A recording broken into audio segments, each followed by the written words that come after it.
Hello, everyone. Welcome. How's everybody doing? I hope you're having a fine Sunday so far. Nico Jazz, welcome. Sheriff Ram, hello. Arrive. I love that emote. Hello, Dark Rift, Dana. Ragadom, thank you for the 70 bits. Dark Mex, hello. Sheriff Ram, thank you for the gigantic feast. Yaro Taro, welcome. Masumi. Mario surrounded by candy corn is good. Adrian Bauer, welcome. Drumavian. Cedric, hello. Infinity Issue, welcome. Everybody. Welcome one and all. Oh, look at that Zuck. I added a few especially horrifying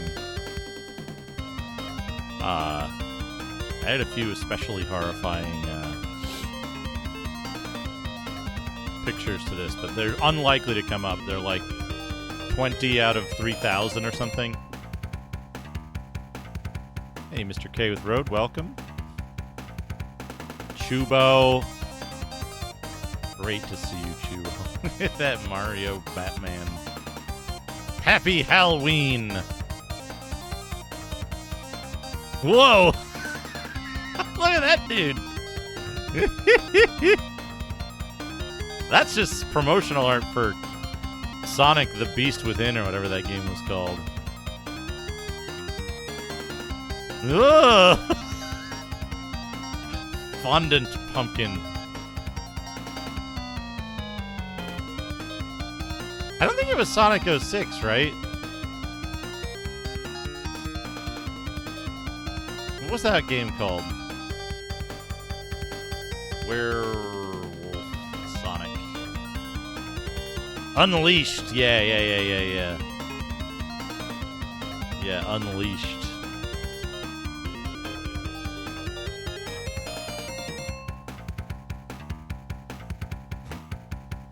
Welcome, everyone. Let's find a particularly noxious one. Hello, Twisted Mentat. I was gonna go through and remove the, like, thematic misses on this, but... Whoa! Predator Slimer with eyes in his nose. Good.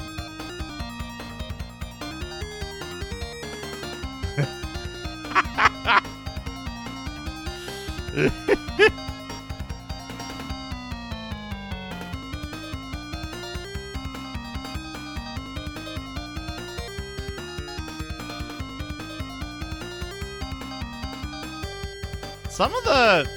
I might have to switch to doing a dual model approach for some of these. Oh, that's a good one. We'll go on that one. Mario's a hat there. Amuses me.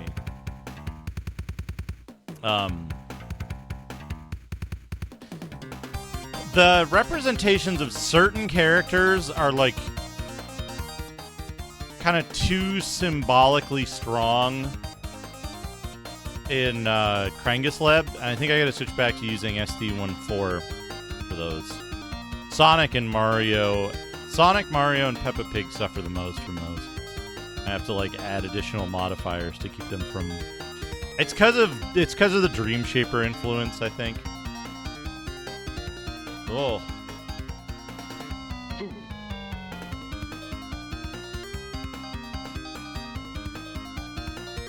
I like how everyone has Christmas lights up, too, for some reason. That's good.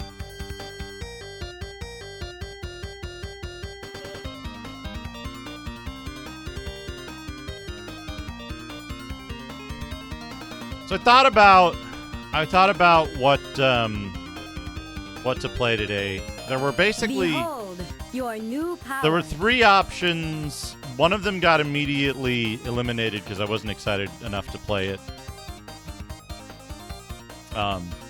Which was Phantasy Star 3, so we're not going to play that. And then there were 2 leading options. I thought about it, and I thought about it, and I thought about it. And we're going to go with replaying Warriors of the Eternal Sun, which was a Saturday game a while back. 2 years ago. But Warriors of the Eternal Suns VOD got lost because I played it only a little while before I moved, and the general chaos of that and the disruption afterwards meant the VOD didn't get saved. So without the VOD saved, I may as well have never played the game. So we're going to play it again. It's a good game with good music. It's fun to play. It's pretty easy. There's some stuff you can do in it that's just like really cheesy, which is great for me.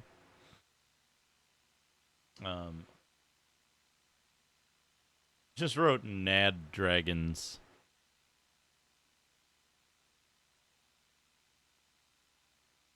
But it has good music. It's a great game. It's really fun. And the other option that we're not going to play is Shining in the Darkness, which is also a great game.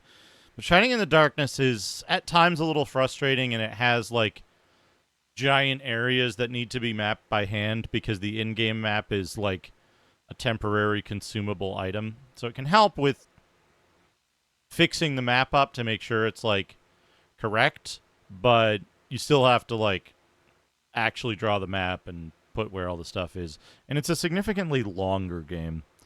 I was realizing that until I finished Starfield, and including Starfield, if I just word it carefully, I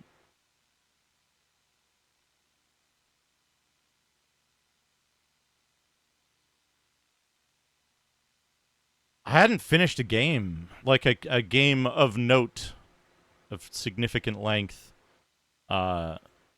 since like July. I think Bard's Tale was the game that I finished most recently in that regard.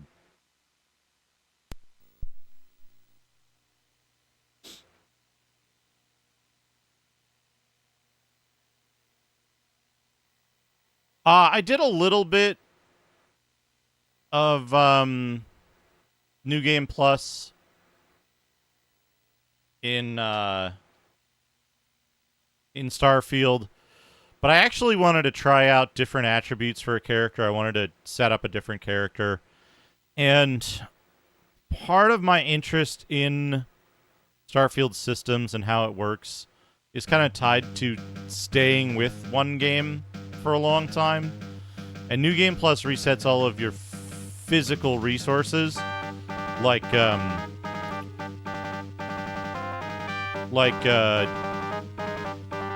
your resources, your equipment, your ship, and your outposts. And I want to dig into those systems a bunch. I don't really want to go after the stuff that New Game Plus makes more of. So, to me, I like to load up Starfield on an evening after a stream or something and just like go kill some pirates or go scan a planet.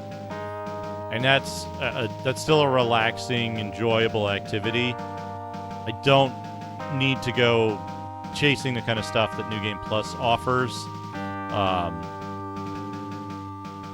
And like I think that cycle is interesting and cool, but it's not for me. https メディア discord.net アタッチメンツ66で Basel Butane Turducken 2828万90 116K 704兆5515億2398万3300イメージ 0.jpg x イコール 6535A159 イズイコール 65232C59 HM イコール 621FHB2711 で 47F97 万 9203DD73 万 3591F51 months, that's a large amount. D354D0E 5R7 だ 54AA1 ビット 244C2F1476E1 &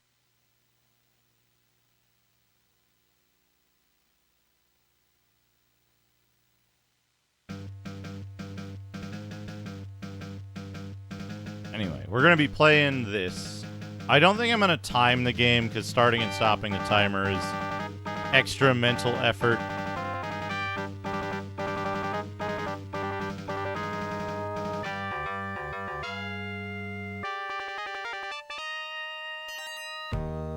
Hey, Mixed Champion. Oh, very good. You're following one of those TikTok recipes, I see. You know those aren't supposed to be made, right? You're just supposed to, like... You're just supposed to have whichever fetish matches the video creator's intent. Alright, here we go.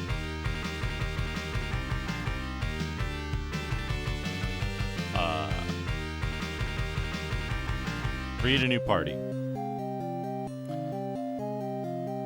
Now, if I recall correctly...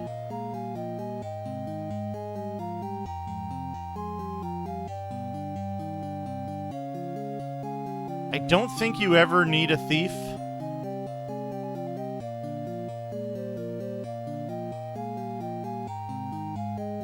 Or halfling.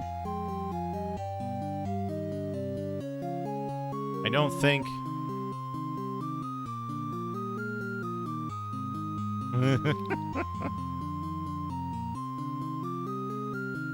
Alright.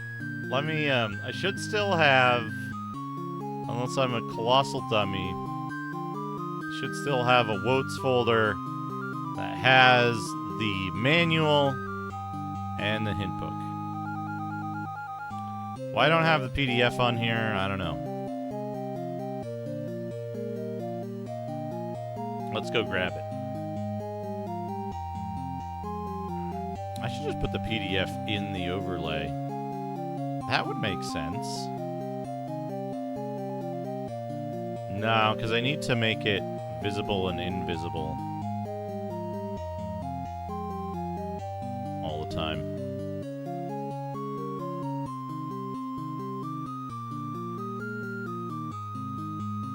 Hello, Dr. Floor Pills. On the contrary, most Western RPGs are decent. Most. Probably about the same, maybe slightly higher proportion than JRPGs. Depending on your depending on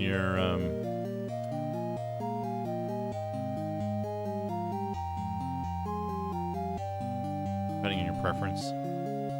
16-bit Genesis cartridge is wonderful. I mean, the Sega Genesis doesn't have many RPGs, right? And I think, if I'm not mistaken, all of the Western RPGs on the Sega Genesis are good.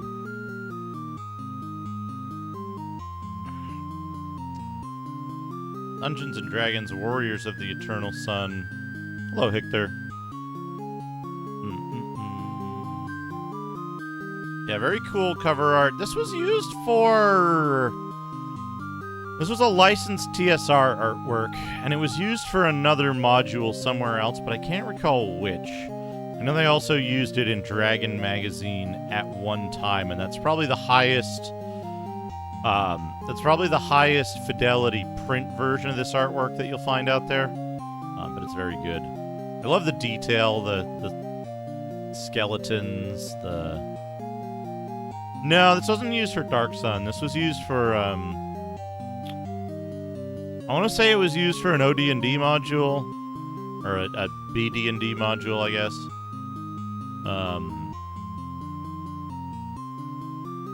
And I think the ad that used this was like 4 Dragon Magazine subscriptions or something. Oh, emotonal. Baked beans. Eating mashed potatoes. I like Moe's 2 pupils in 1 eye. I think this was like... I think this might have been done with a tagline like,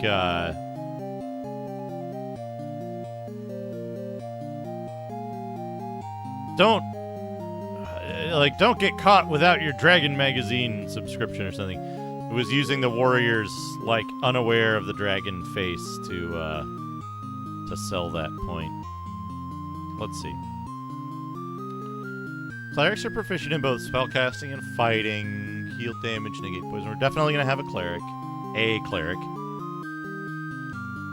Powers against undead. Wear any armor, use any shield. Cannot wield edged weapons.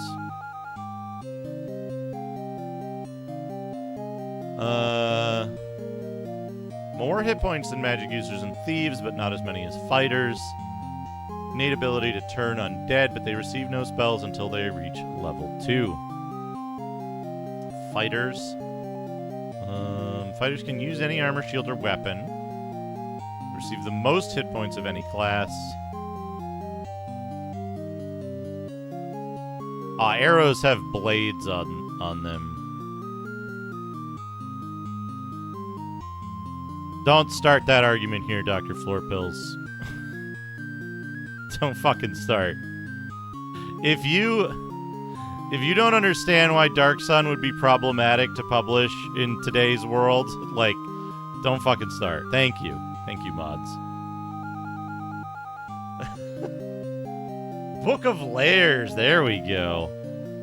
Excellent work, Nico Jazz. Yeah, Book of Lairs. Let's see. Magic users, the main spellcasters. We're going to definitely have a magic user. We're definitely going to have a cleric. I'm undecided between the remainder of the dudes. Thieves specialized in stealth. I remember being disappointed in one of the selections that I made last time I played this, but I don't remember which one. I ended up being like, you know, in retrospect, I should have done XYZ, but I don't remember what that was now. Cannot use shields, can wear leather armor, thieves can wield any missile weapon, and use any melee weapon, but leather armor only.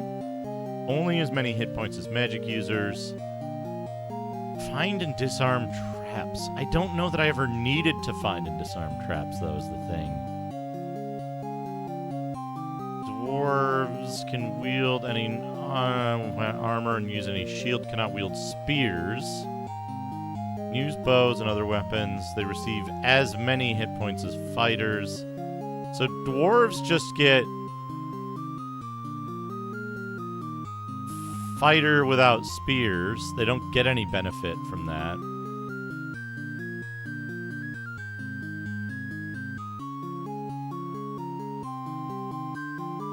Fewer spells than magic users. Wield any weapon, armor, or shield. The same number of hit points as clerics. Elves start with sleep. I think we definitely want an elf. Hey, MTI, how's it going? Yeah, this is basic. Well, what the fuck is it? It's like Bekti or something. The like 5 basic, expert, champion, deity, immortal or something. There's like 5 tiers of Dungeons and Dragons sets you have to buy per level. All your characters reach level 6. Time to buy a new Dungeons and Dragons for them.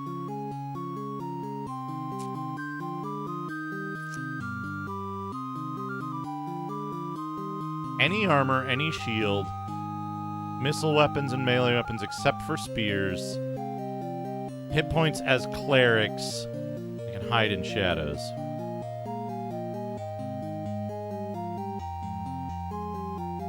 So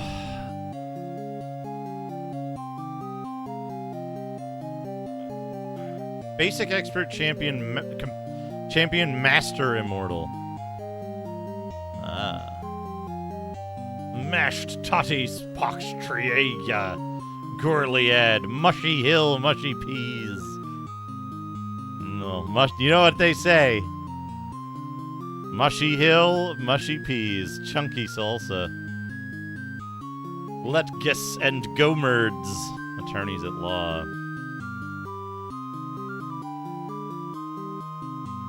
Alucard Spare.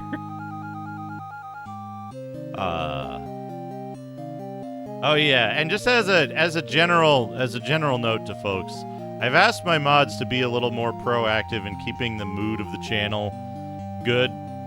So, if you get timed out, don't get mad. If you get mad about being timed out, you'll get banned when you come back and say something mad. So, if it happens, don't worry about it. Just to keep things nicer here. For my own sanity. I have asked that of my mods. And thank you so much, mods, for all you do. Strength, intelligence, wisdom, dexterity, constitution, charisma. I believe intelligence, wisdom, and charisma are useless in this game. I have to check. We're going to check the hint book next.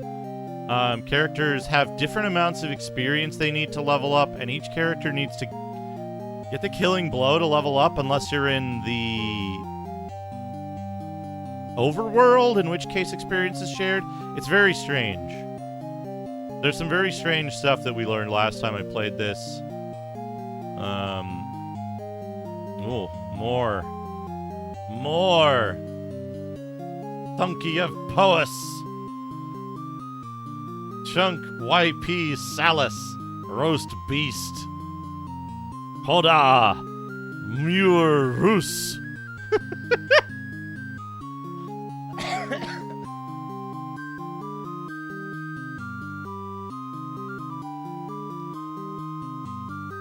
Isn't that a Dr. Seuss thing? Roast Beast. From, like, the Grinch. Yeah. What do we got? Man, Bless is a second level spell in this.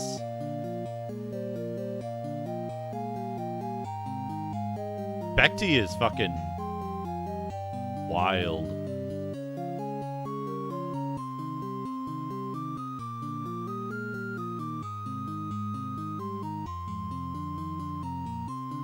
Second level is very useful with Entangle and Web. Both. Moving around, camp, blah, blah, blah, combat, character records. Write down. You know, bring your heroes along on adventures in future games in this series. That'll be good. Bestiary. General hints. Save your game often.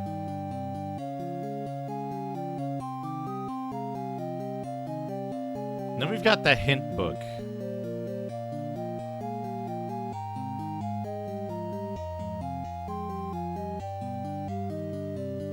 Close sneaker nets. Yeah. This stuff shows, like, they start with the maps. This hint book actually has, like, the hint book actually has, like, a bunch of, look how stinky those bones are, jeez. I don't know what sound driver this uses. I would have thought it uses the EA sound driver of the time, but it doesn't appear to.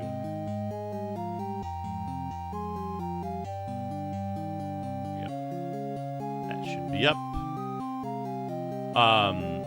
But, like, there's all this lore in the hint book itself. If you ever play this game, make sure to check the hint book, even, like, after you complete an area or whatever.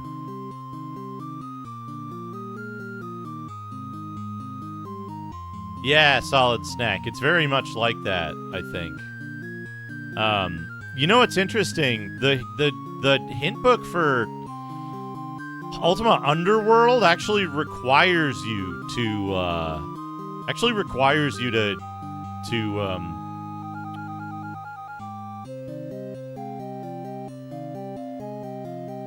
use the like, read the lore, because the lore describes certain things you must do.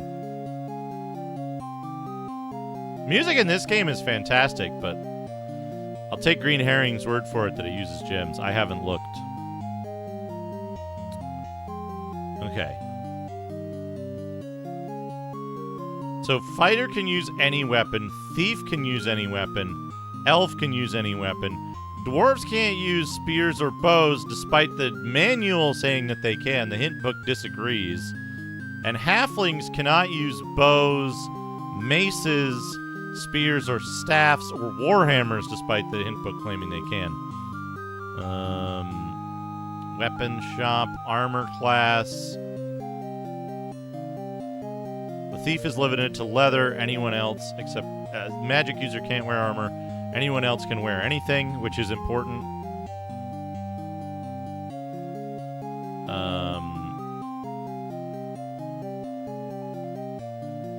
Okay. Added to both the attack roll and the damage the character inflicts with a melee weapon. The ability score for High Constitution is extra hit points at 9th level, 8th level for halflings. Ability score bonus for High Dexterity. Improves the character's armor class. It's also added to missile weapon attacks.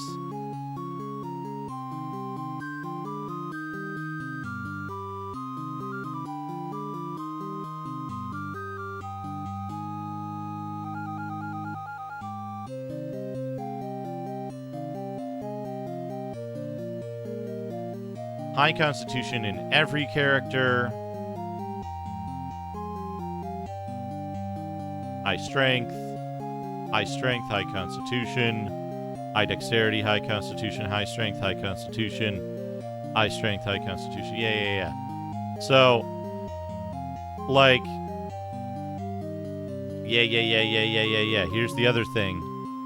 Clerics, 1,500, 3,000, 6,000, 12,000, 2,000, 4,000, 8,000, 16,000.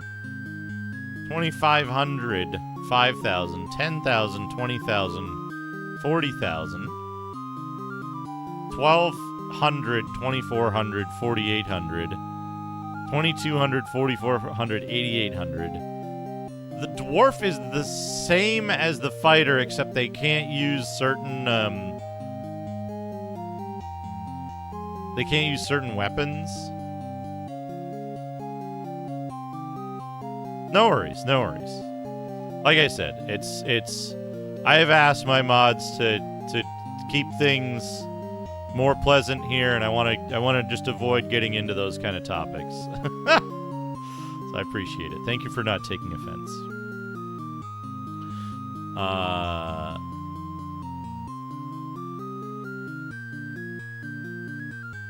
Halflings are 2,000, 4,000. And elves are the worst at 4,000. It's fine, Synchronous. Don't worry about it. Clerics are slightly easier than fighters. Clerics are the second easiest to level up. Thieves are the easiest. I think it goes thief, cleric, fighter, and halfling. Then dwarf. Then magic user. Then elf.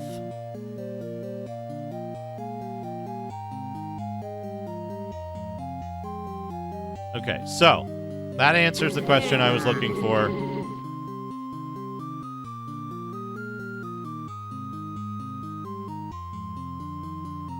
Yeah, this is Beck me.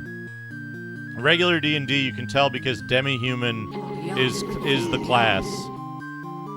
So we're gonna do one fighter. We're gonna do one fighter. Piss fighter. No. We want piss mage. Blood fighter. Alright, and we want strength, dexterity, and constitution.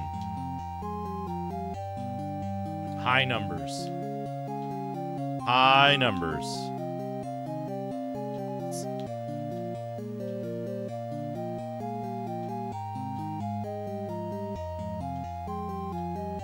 Intelligence and wisdom only matter for role-playing purposes in this game. Oh, real wizard. Sneakerness, thank you for the 25 foods. One of these days, if I get caught up on everything else, one of these days I'm going to add Okay, Constitution 18, 11 hit points.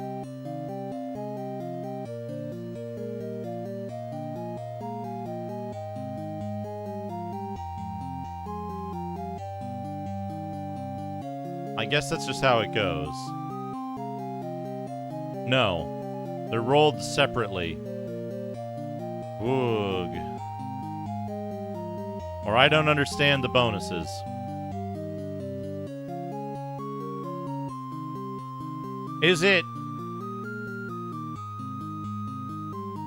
Is 11 where you get the first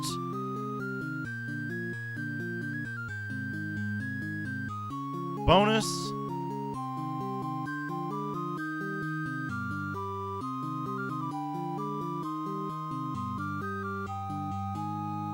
And then 16, 17, like 12 to 15 is plus 1. 16 and 17 is plus 2. And 18 is plus 3.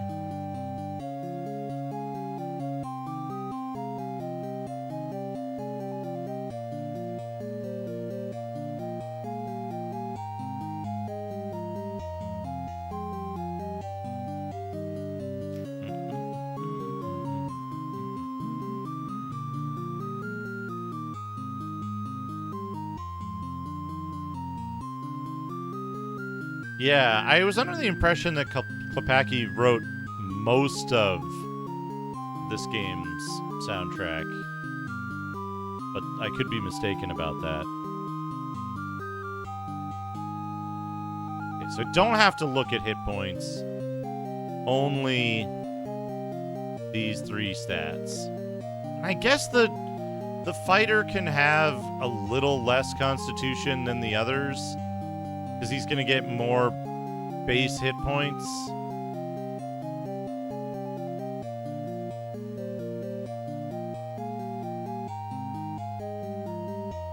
Wait, hold on. Yeah!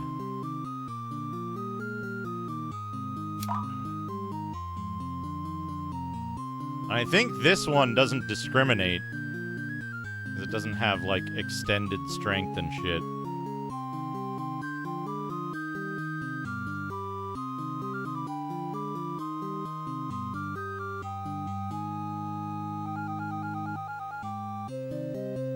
Yeah, method 1 or whatever. What do you got, Chubo? Oh, no!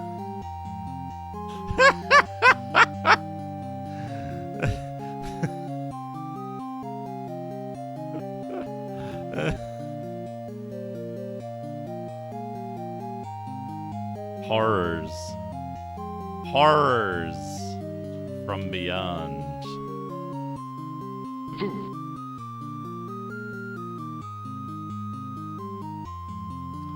We are going to spend a good period of time with the cleric and the fighter just dead, though, so I don't know.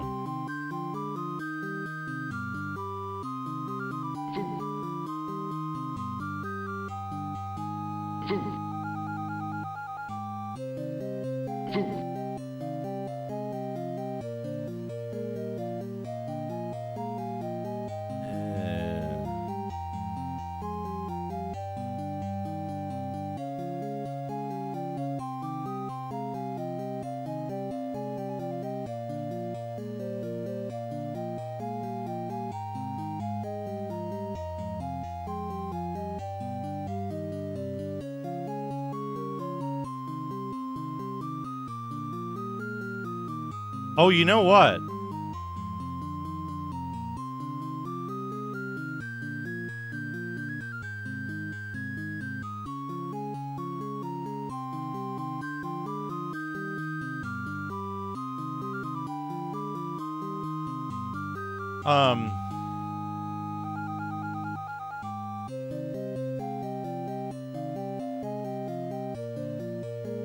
Chubo drew art of the character portraits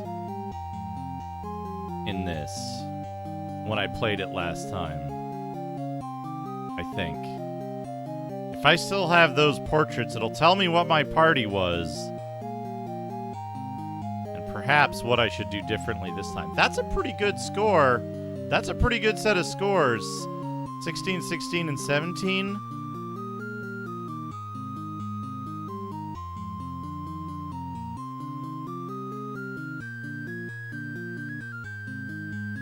Give me a name.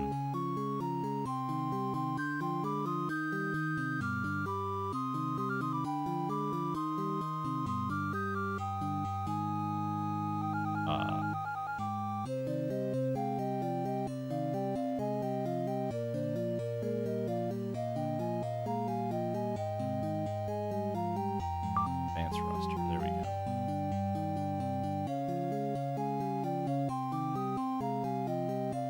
Yeah, we had her for sure.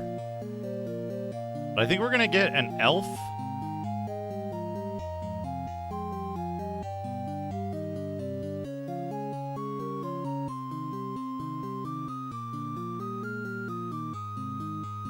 We gotta go with a male elf because Melf.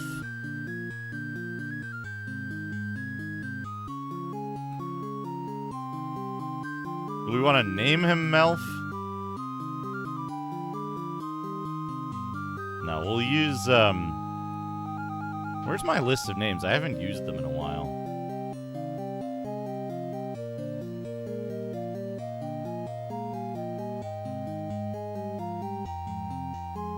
We won't get Acid Arrow, right?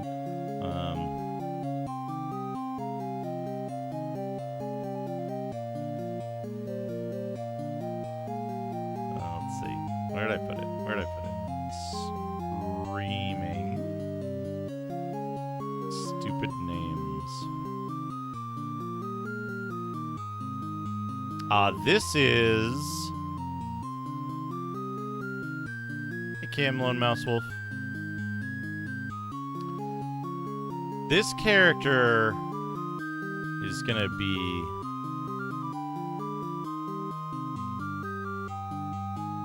Rain Lord. Okay. Green.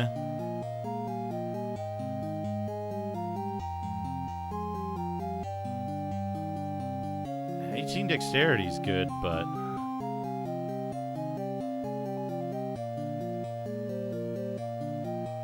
that constitution.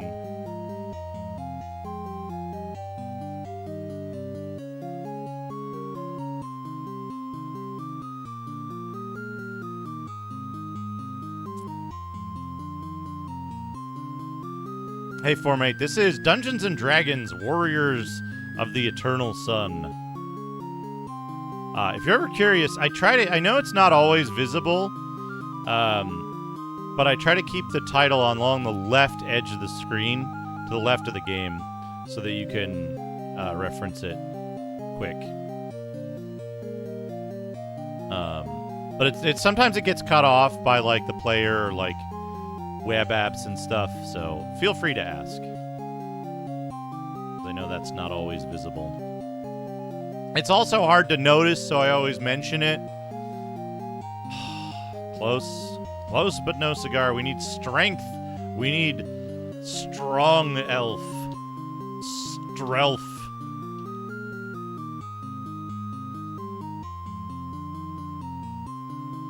Because strength affects your ability to hit.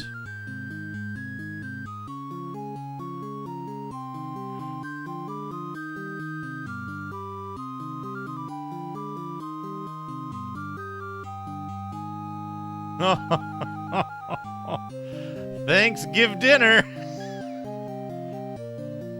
Camkiss, Venus, Gorse, Guts, pickled herring. I like the mutant on the right and the left. And the picture of the chef. And the ghost of Larry. Those are good.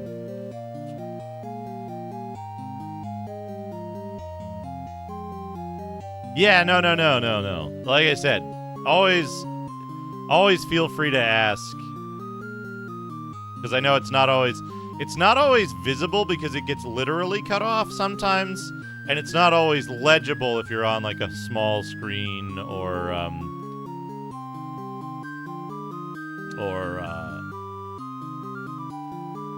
or lower bitrate. Venus. Those are unfortunately no longer available. They were a limited time thing, yeah. I keep saying that, like, if Twitch wants to increase revenue, just bring back the opportunity to earn the bees. Like, just unvault emotes for a limited time.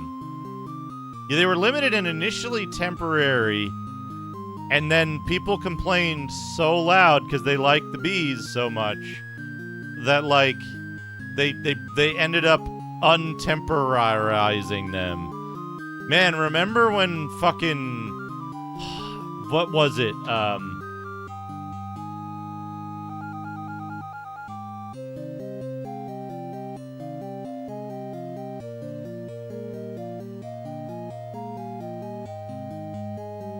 I don't even remember what the emote code is.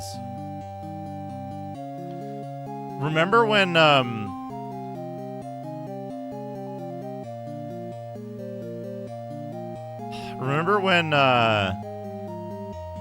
they got... What was it? They had the, like, food ones, and they were gonna all expire, and people got really mad, and their like, halfway compromise was like, we'll let you vote on... Like, we'll keep statistics of which emote to keep, and the most used one will get kept. Oh, it's so good. And then it was like some dipshit burger or something that not everybody had. That's good, but no HP.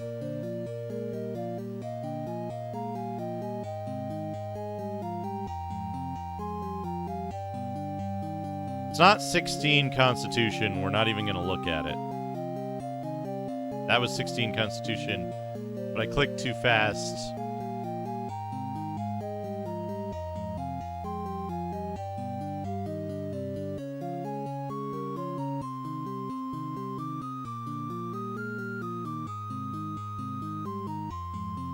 Does anyone remember what the burger was that they, like, decided to keep? I think it was the burger. Maybe it was something else stupid. I know Basil wanted the, like, spilled drink one that got deleted.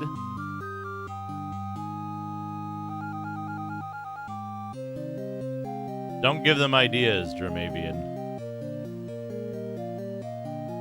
Or I should say, only give them good ideas. Only give them good ideas. Oh, 15 strength, though. I want the bonus on strength. Here's Oh, like day gummies boy. or dow Doritos hip gummies or dow Doritos hip gummies or dow Sneaker Net Doritos singer hip for this. gummies or dow Doritos hip gummies or dow 70 bits. Doritos hip gummies or dow Doritos hip gummies or dow Doritos hip gummies or dow Doritos hip gummies or dow Doritos hip gummies or dow Doritos hip. Give me the strength, though. The strength.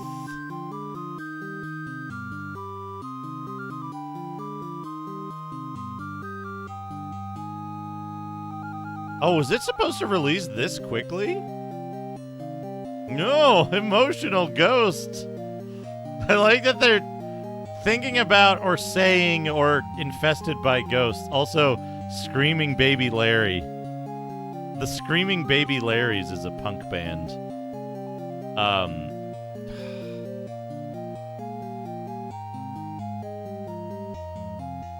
I want my elf to hit in combat.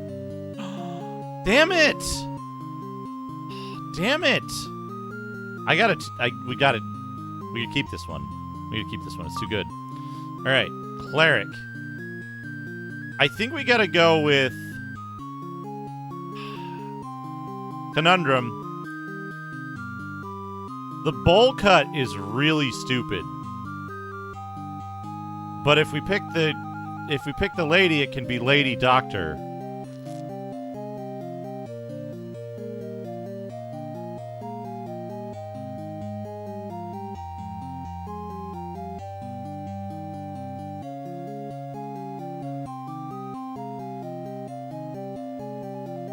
But the bowl cut is way funnier looking.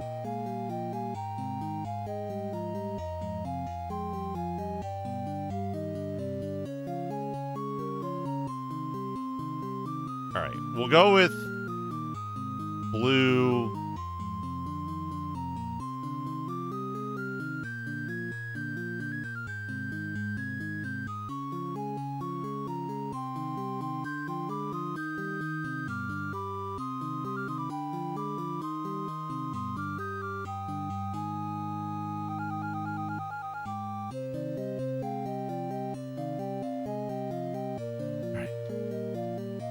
In this particular game, the only stats that matter are strength, dex, and constitution.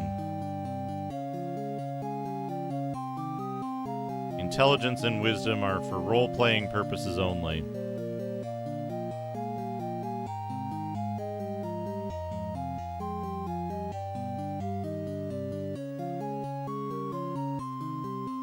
That's not bad, but +2. I want the cleric to be harder to hit. I'm going to focus on dexterity and constitution, and I don't really care about strength.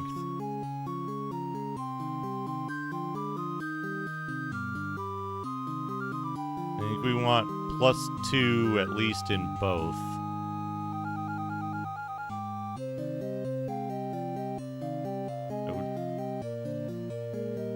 Yeah, we're not going to get 2 18s in a row.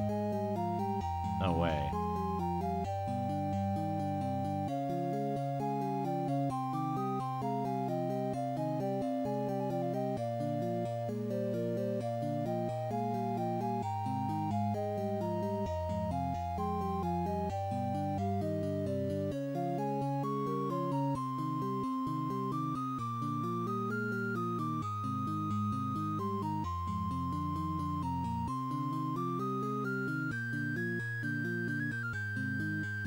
And 17.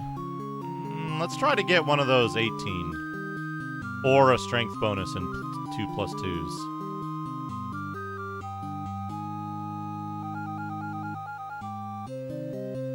I had a strength malice.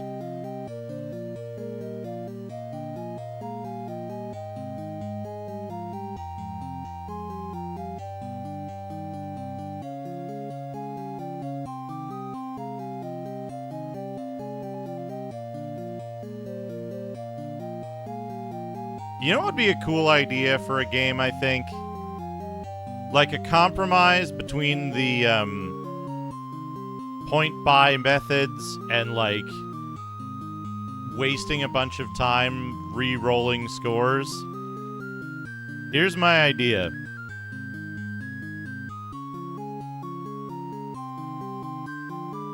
Roast Thanksgiving, E-Monk, roast Grunch. Pickled herring. Roast Grunch.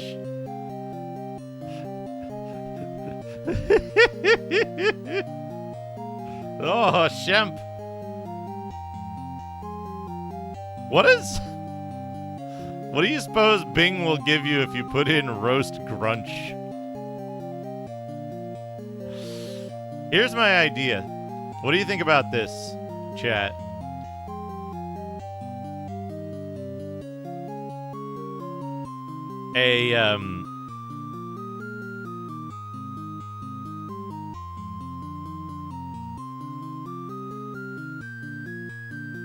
An RPG in this kind of style where you have your typical like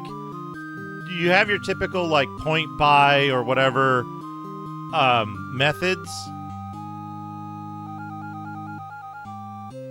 Oh, there we go. I think we got it. 12, 18, 17. Yeah. We're definitely taking this magic user. Piss wizard.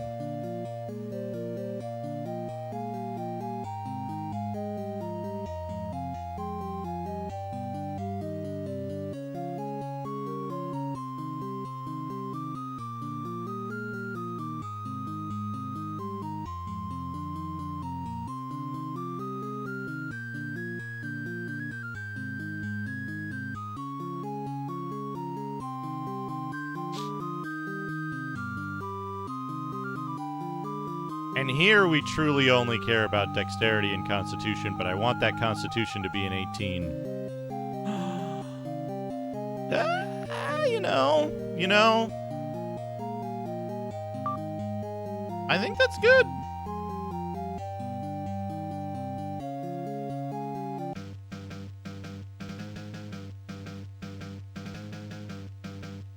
We're in a strange new world. There's a new enemy here. People need allies to survive, but the guards must defend our castle. You have been chosen to explore our new home.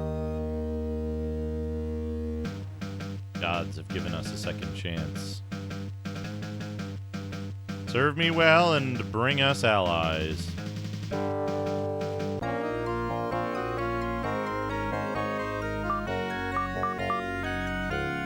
Let's start for camp.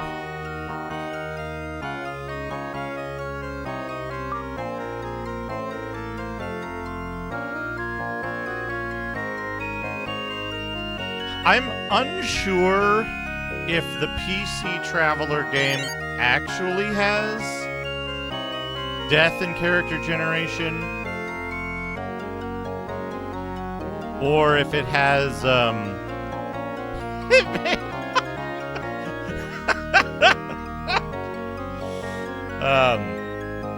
or if you could just make a character completely useless.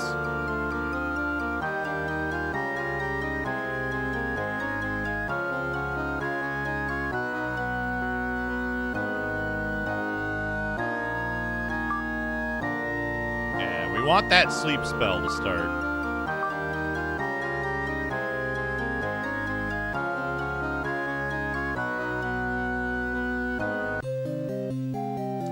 It is good to see our wise Duke is assigned this important task to such brave adventurers. Please bring me any artifacts you find, that I may study them and learn more about this strange new world. I'll pay you well for anything that can help me in my studies.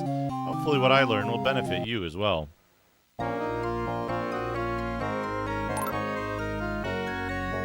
Weathered steps lead to a dank dungeon. Keys on the wall fit the west door.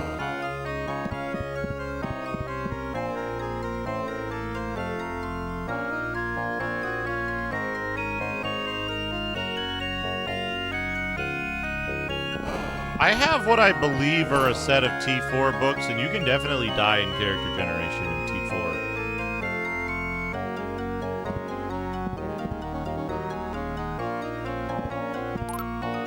But, like... Whoops, I cast sleep by accident, because I don't remember the buttons of this game. Yeah, look at our fucking jacked elf now.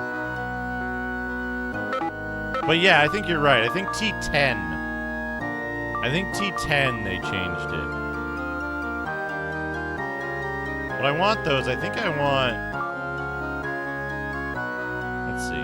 What is your strength normally? 14? And yours is a different number? I'll figure this out eventually.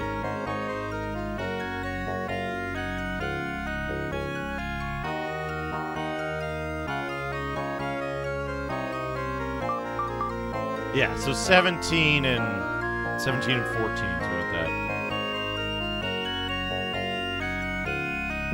Yeah, T10 is the one where, like,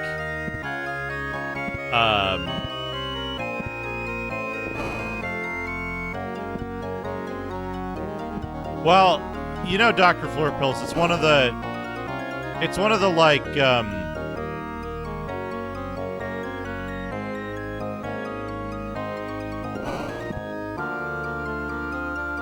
the,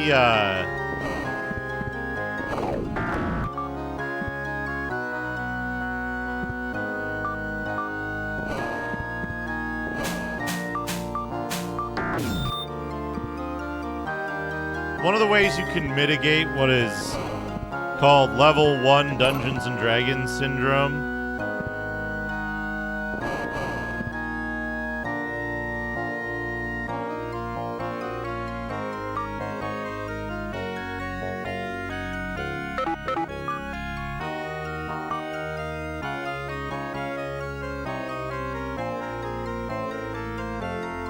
There's a couple of ways to do it.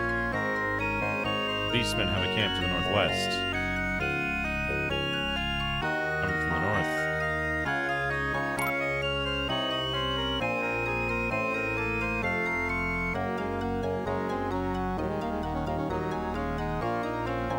Northern Savage, they are crazed. Some spells don't work in this new land. Guard tower. Hatch bolted from the other side. It's the roof.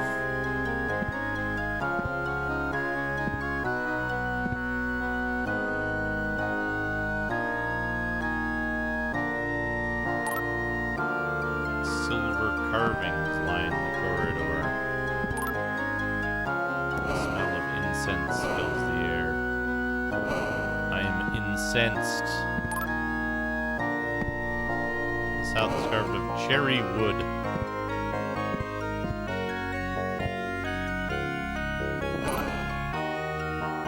A small privy.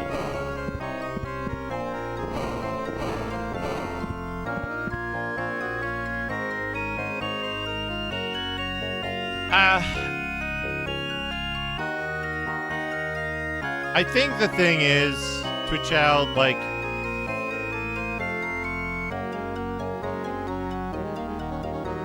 see, folks, even the game knows. Even the game knows.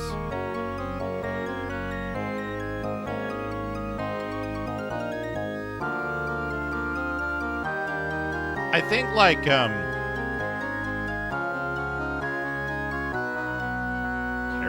routes. I think a big part of it is just trying to make games play more smoothly.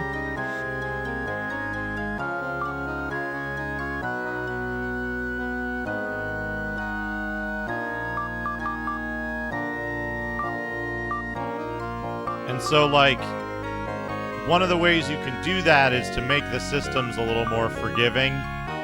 Another way you can do that is to, like, reduce the amount of math required.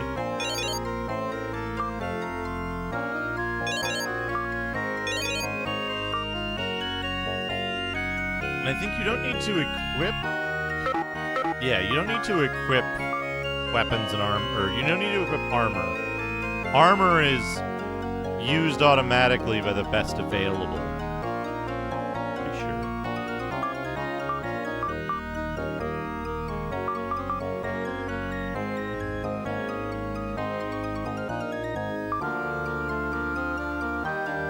Yeah, and, like, what's interesting is that,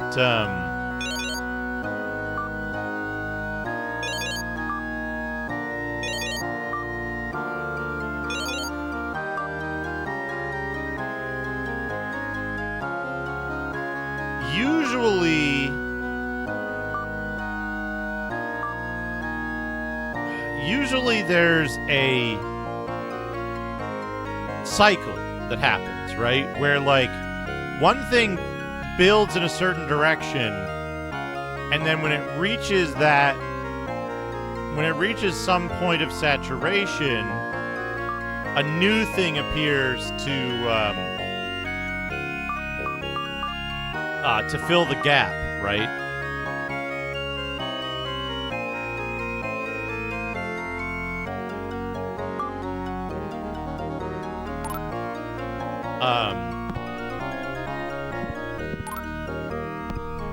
So, like, an example of this would be,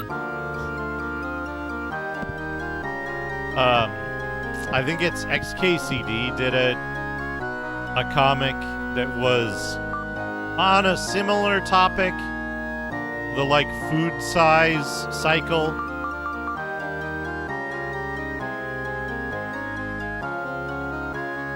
Where, like,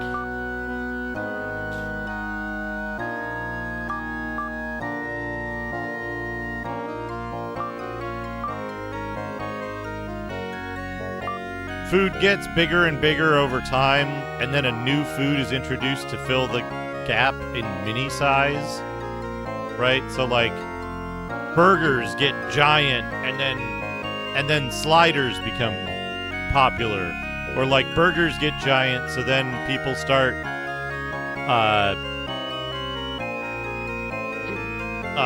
start gravitating towards taquitos or something, right? Yeah, that's probably the one, right? Yeah. Sandwich, burger, burrito, taco, panini, burrito bowl, taquito, slider. Yeah. The size arms race.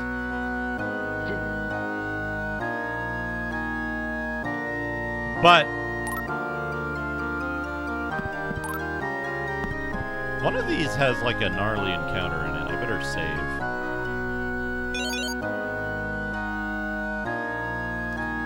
I would expect the same thing to happen.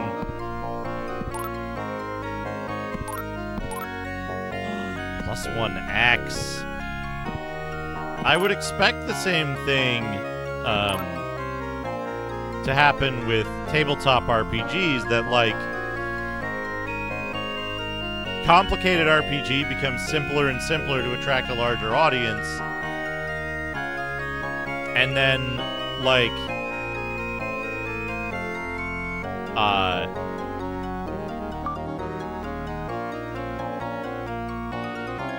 actually, you know what we're gonna do? We're gonna give the axe to the elf. And then you would expect new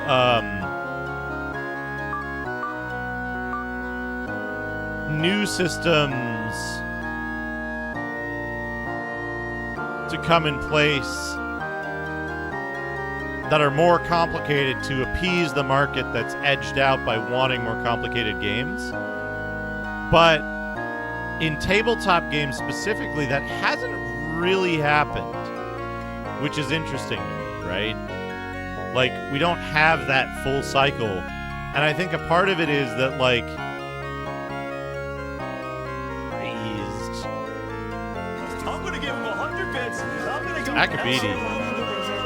Smiley face. Isn't brain word isn't lady doctor isn't woman he guns isn't berserker isn't brain word isn't lady doctor isn't woman he guns isn't berserker. Hey, what do you think of the Smiley face. 100 Isn't brain word bits? isn't lady doctor isn't woman he guns isn't berserker isn't brain Yourself word well isn't lady before doctor venturing isn't forth. woman he guns isn't berserker. Smiley face. Isn't brain word isn't lady doctor isn't woman he guns isn't berserker isn't brain word isn't lady doctor isn't woman he guns isn't berserker. Smiley face. Isn't brain lord isn't lady doctor isn't woman he guns isn't berserker isn't brain lord isn't lady doctor isn't woman he guns isn't berserker. Smiley face. Isn't brain lord isn't lady doctor Smiley isn't woman he face. guns isn't berserker isn't bra.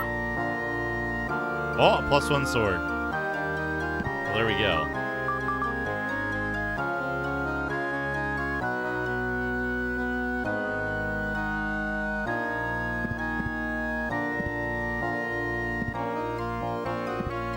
Yeah, this is, Klepacki was largely involved with this soundtrack, although we don't know if there are dinosaurs in the swamps. But, like, I think part of it is that there's a huge investment in, yeah, that's what it is, being you. It's the passive-aggressive smiley face. Oh,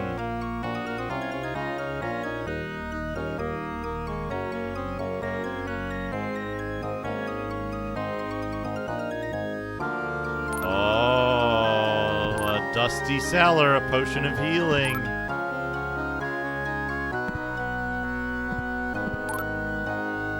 I don't think I've ever found that staff of healing before. Huh.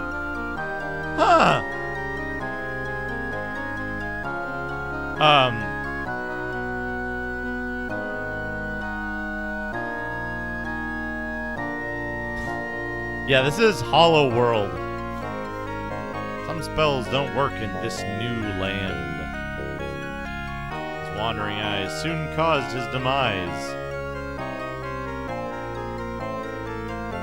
Analyzed Dwight, a knight he did smite.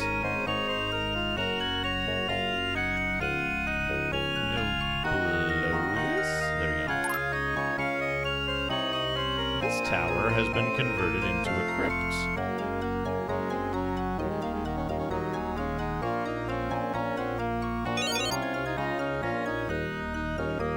Oh yeah. Game? Okay. Something very strange happened there, but it recovered.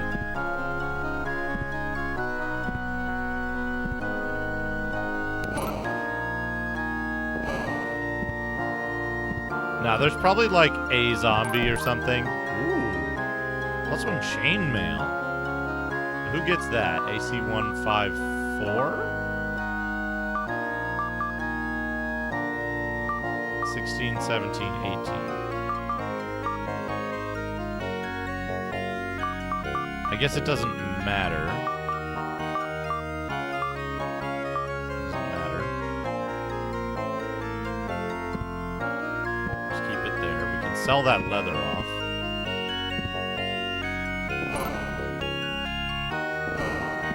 The Fiefdom of Lindstrom. Feel the eyes of the wizard Casolari, who still haunts his resting place. Kenny Wing.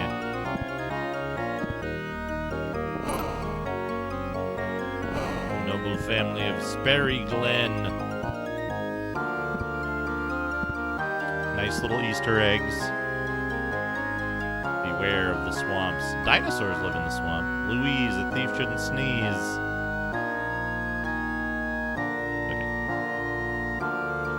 Ladies he cherished, and now he is perished. Quenched his thirst, but the water was cursed.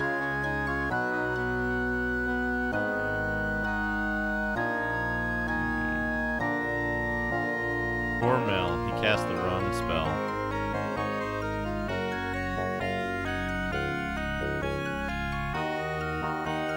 He boasted of might, but death was his blight. Dwarf tripped on his beard. Left is this stone. He's dead, Jim. And lies Todd. He angered a god. They came, they saw, they died.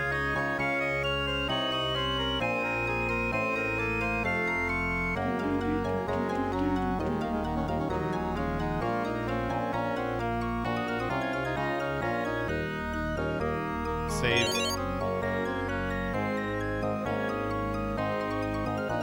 Where is it? Where is it? I believe there's a secret in here. Maybe it's the tower one. Beep, beep. Maybe you can only access this later in the game. It's fine. Time to go out into the world.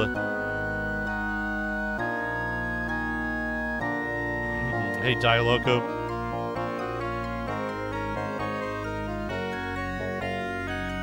I need to like capture this and put it up on the stream at all times.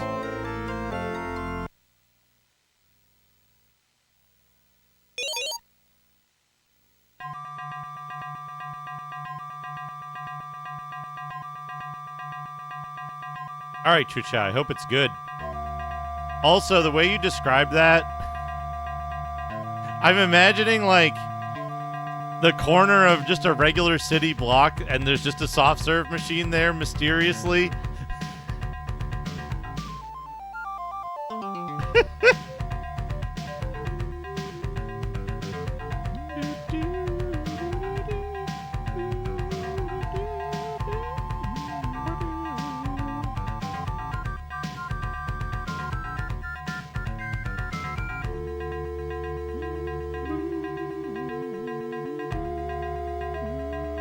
Music is great.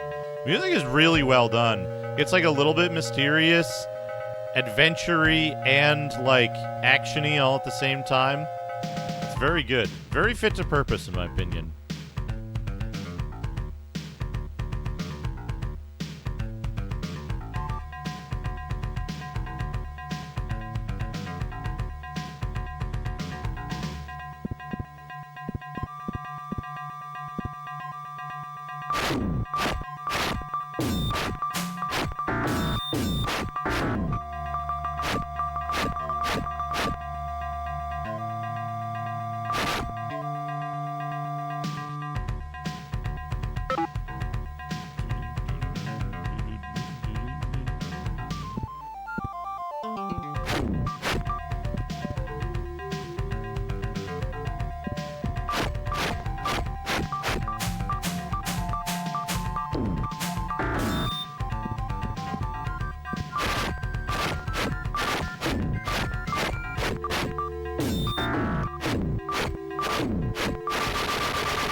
Takahashi Meijin sling technique. 16 sling.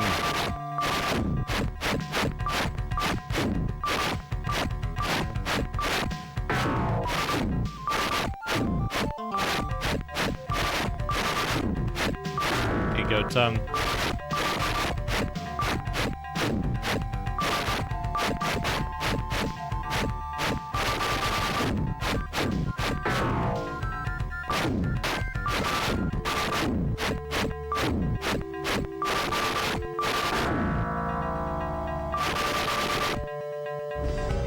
I think I'm being followed. Levi Ramsey, thank you for the follow.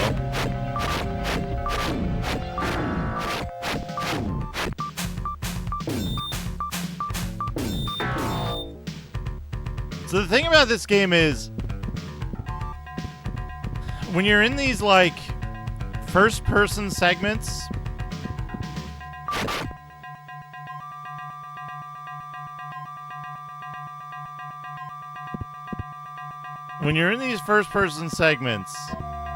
your speed of button press is really important. Uh-oh. These guys. We do not want these guys to attack us. What we want to do is get him out in the open and then bombard him. Okay, he went back behind the thing, I think. Yeah.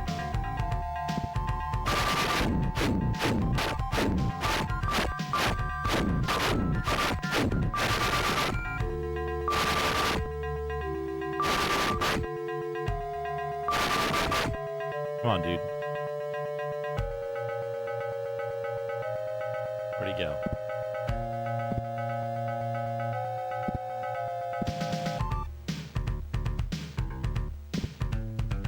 Just gonna wait there, dude?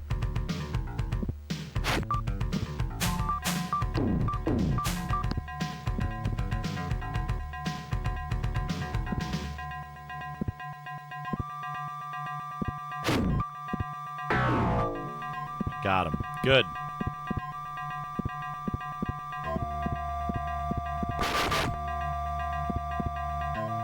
Yeah, we can't fuck with this dude.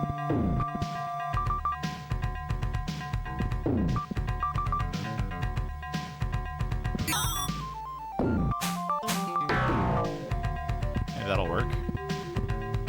Wanted my elves to get that, but that's okay. So this game has a map. You can see the map, but the map clears every time you leave a dungeon.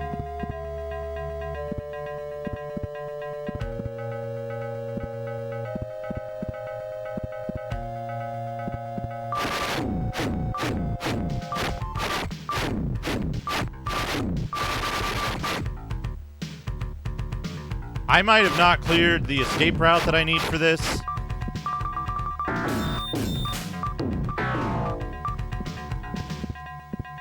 It's okay. We got him.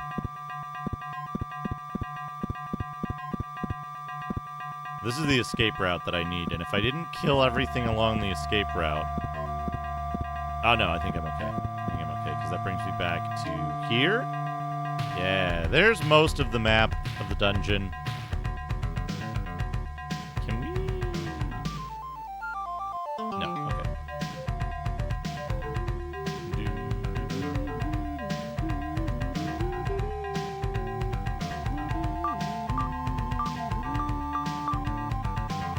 Yeah, you see that the experience hasn't been, like, doled out evenly.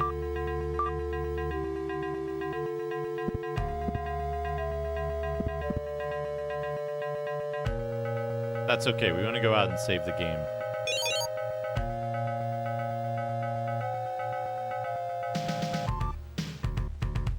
Doo-doo. Doo-doo.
You can see every time the game, like, slows down a little bit, it means that a projectile is rolling to hit. So I can tell there's still monsters down there because I'm not firing at maximum speed. So monsters are still getting missed by my projectiles.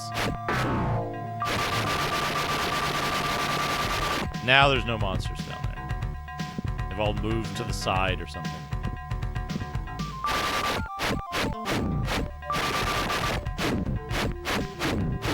There's still something down there.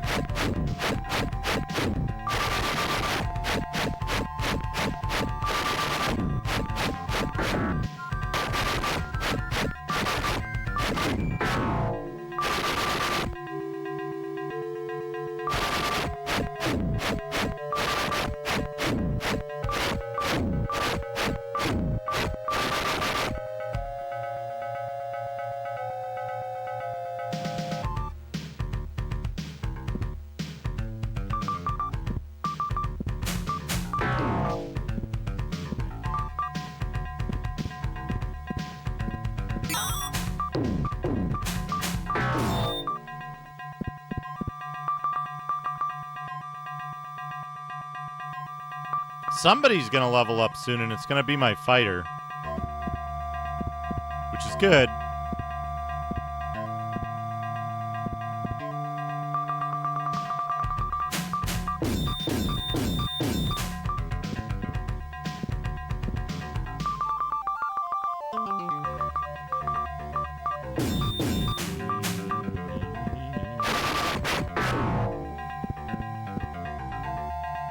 Not want to fight a carrion crawler face to face. Bad idea. Oh, nice, Ragadum.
Did I get him? I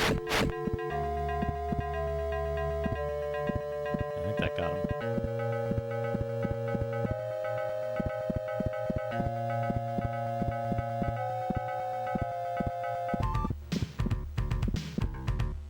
Yeah! Now, here's the question. What did I have for hit points before? 10? And I got 7?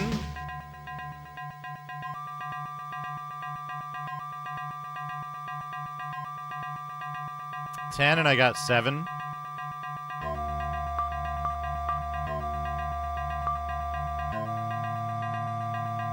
Let's try something. We know we'll level up. We saved it last time. We know we'll level up if we do that one more time. 770 out of 10. I don't know. I don't know, Dialoco. That's what... Oops. That's what I aim to figure out. Oh no, the music. The music has gone.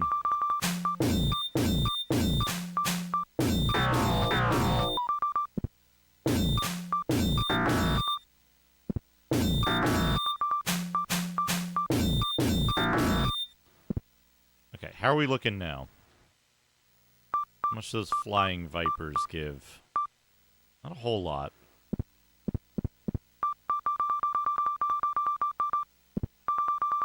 Giant frogs? Sorry, giant toads.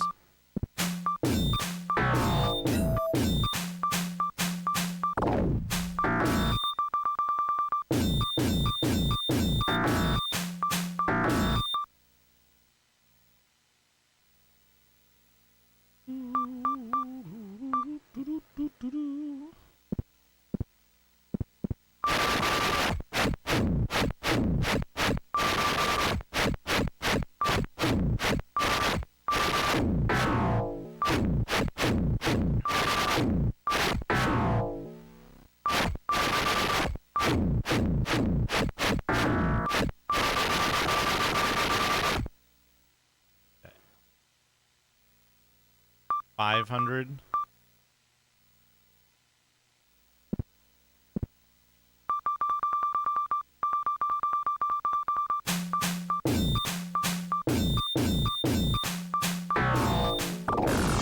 Oh, these things are dangerous.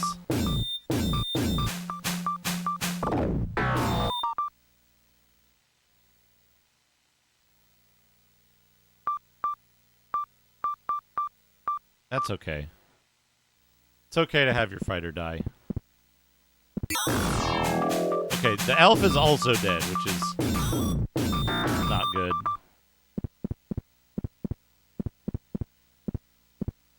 However,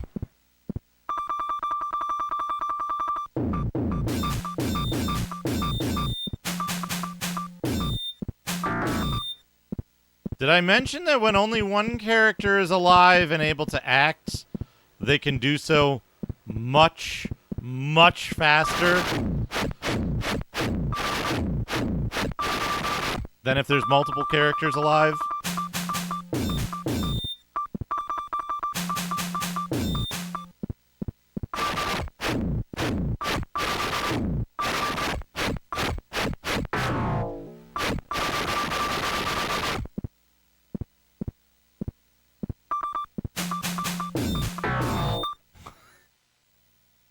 Did I mention that if only one character is available, they can move much, much faster than if other characters are also alive? And getting just the mage alive at any given time is kind of difficult. So we're actually gonna save on slot 2 and level up our mage.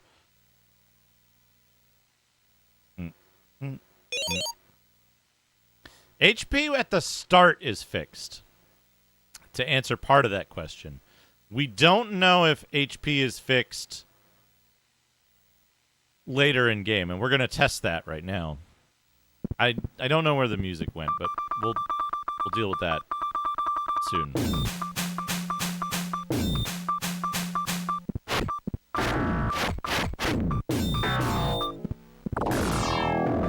Okay, the cleric got killed, but that's fine. She was paralyzed anyway. No, don't worry. We'll fix the music.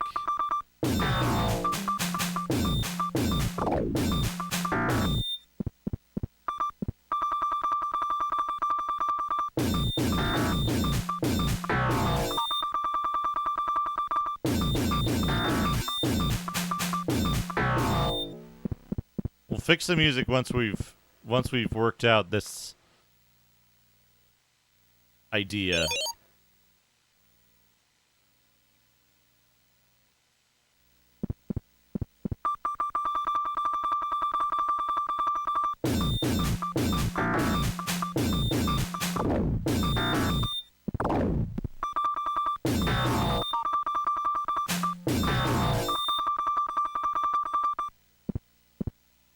Is it loud?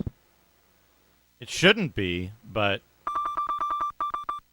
yeah, it's like -20 and I'm at -10. We can turn it down a little bit. Not a problem. Wait, how's my wizard looking right now? 50 XP to next level. Perfect. So the way XP gain works indoors is you get experience based on who got the killing blow. Okay, we got... Okay. If it is random, we got the best possible roll, so we're going to go save it. And then we're going to load the other one before having saved it.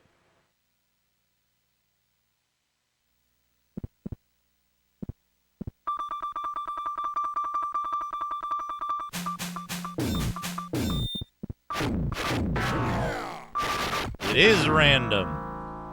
It is random. Why I saved it. Okay, so it's random. How much experience do you need to... Not that much. Not that much in the grand scheme of things. All right, let's fix the music.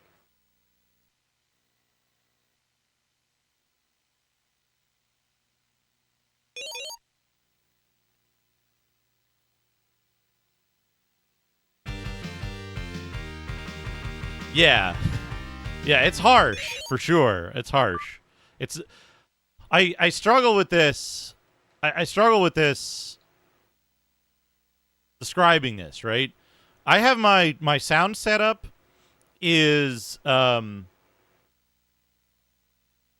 particularly configured, so the game can never be louder than me, but it can be obnoxious, and... We did it! Do I have to, like, go somewhere for a music trigger to start?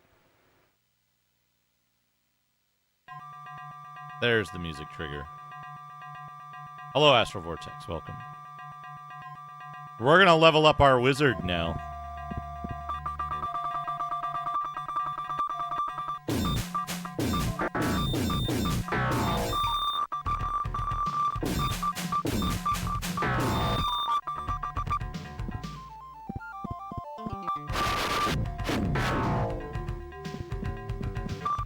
Piss Wizard. Hello, Shaboy J.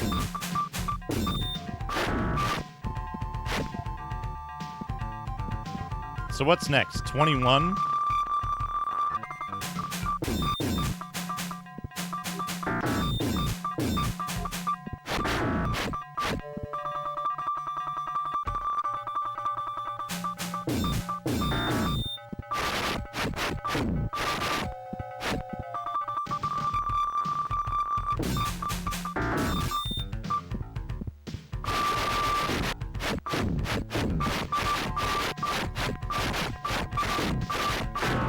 It'll be a little better with the music now.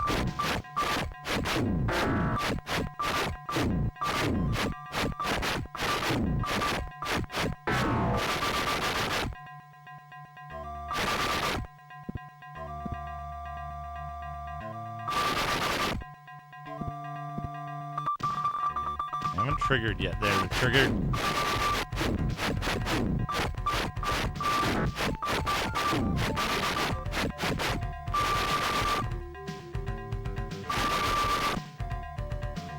Piss Ghost. Good. Piss Ghost is a good boss name.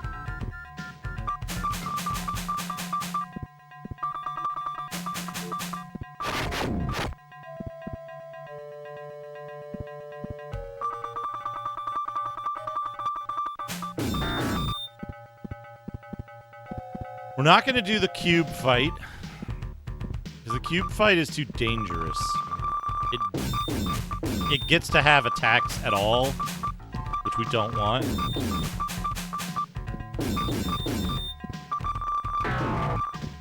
Carrying Crawler we can do. And...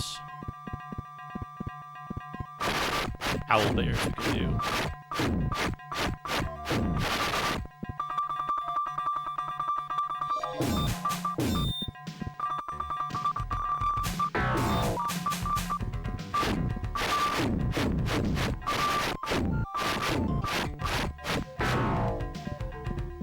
Okay.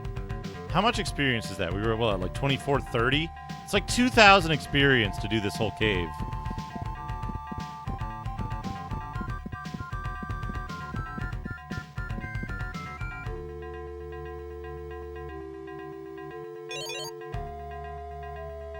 Hello, Renatus.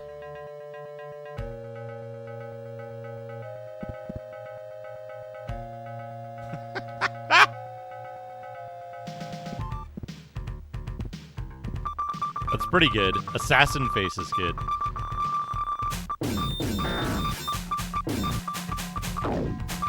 Uh-oh. Okay, we're good. I like when it makes the weird, like, bird noise.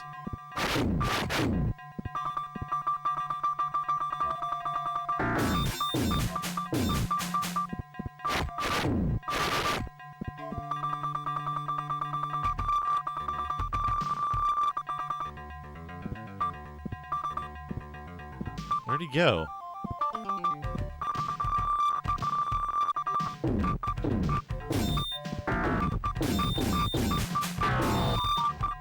Yeah, that like boop boop. Yeah. Okay, that time we only got 4? No, 5. I'm gonna reload.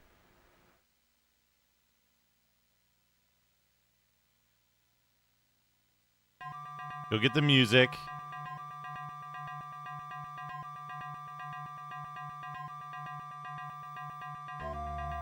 All right, 480.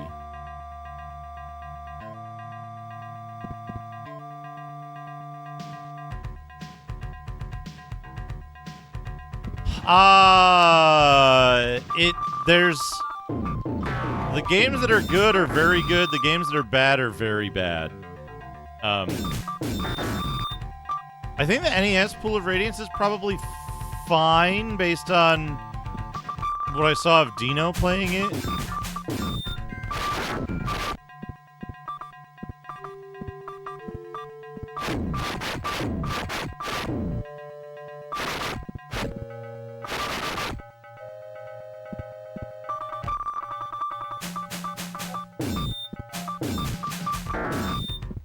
Okay, now we should be like 130.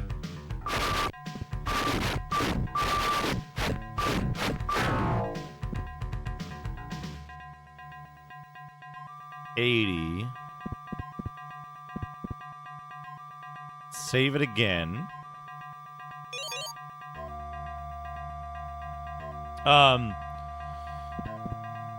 Pool of Radiance for NES is probably okay. Heroes of the Lance or Dragons of Flame or whichever is probably not. Not always, no. Not always. I've heard Order of the Griffin is pretty good.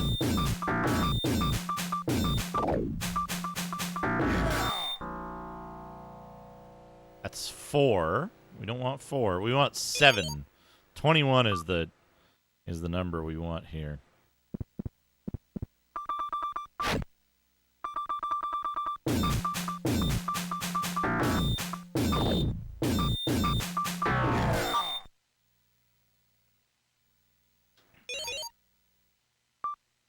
Yeah, I've heard Order of the Griffin is good. It looks like it's pretty good. I've just never gotten into it.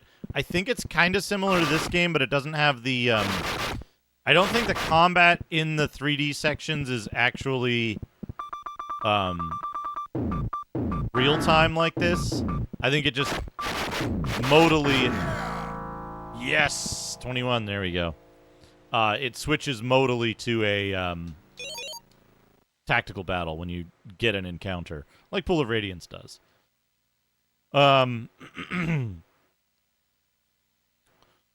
This game is very good. Let's have a look real quick. At list of Dungeons and Dragons video games. Sort by year.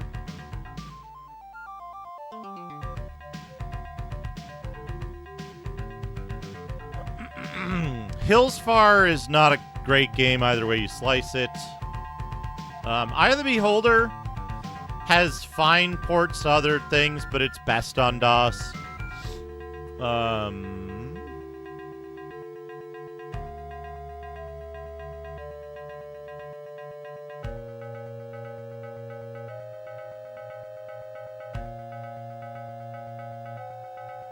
They seem to have skipped. Oh no, they're separating it by Heroes of Lance is no good. Dragons of Flame is no good. You probably don't want to play Dragon Strike on the NES. I wouldn't think that would be very good. The Order of the Griffin is good. Warriors of the Eternal Sun is good. The beat 'em ups on Saturn are good.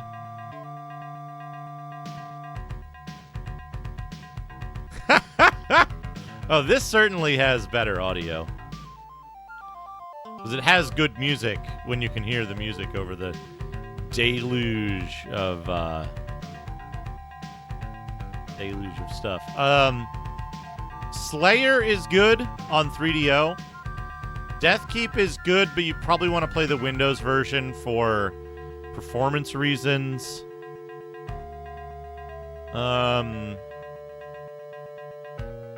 I think Cloudy Mountain and Treasure of Tarman are good for what they are, but that depends on your personal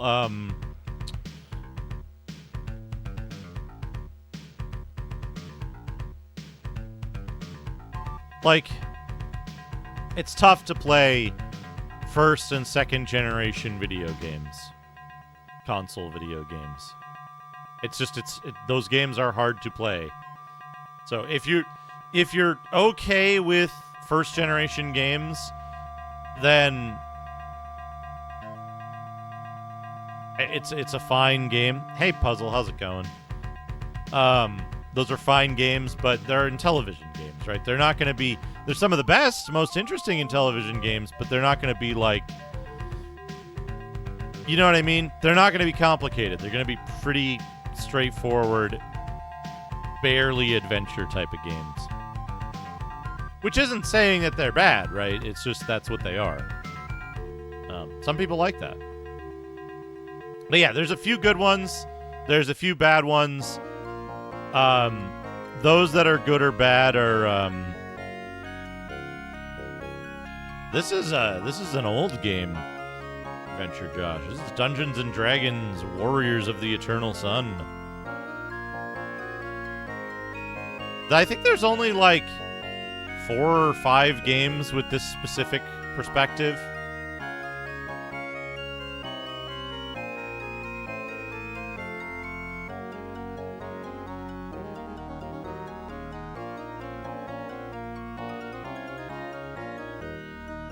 There's this Ultima 7 and it's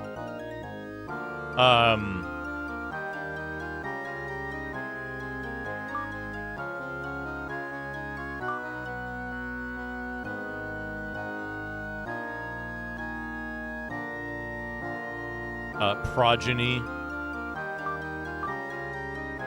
and there's Seal the Magic Eye. This is only on the Genesis. This is only on the Genesis.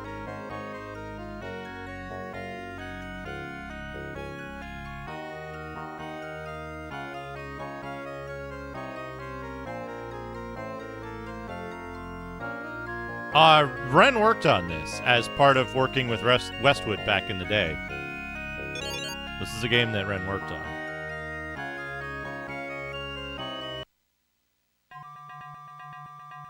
And, like, you can check his credits, too, right? Like, we know who he is. I won't dox somebody, but, like, you can draw a line through credits with video games to find out who's who.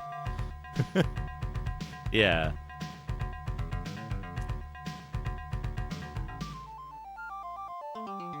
Yeah, I like the 2 different versions of this. And when you're in the overworld, it's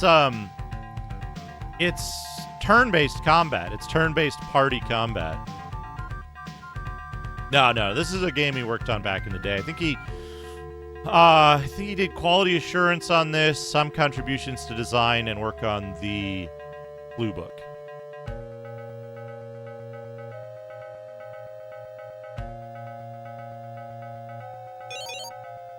Okay, our mage got 2 levels and now has enough hit points to not die instantly.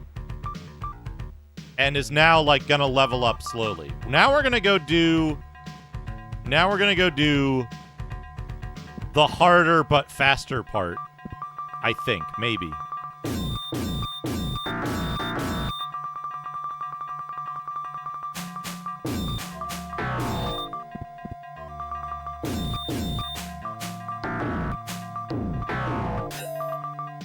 Whoop.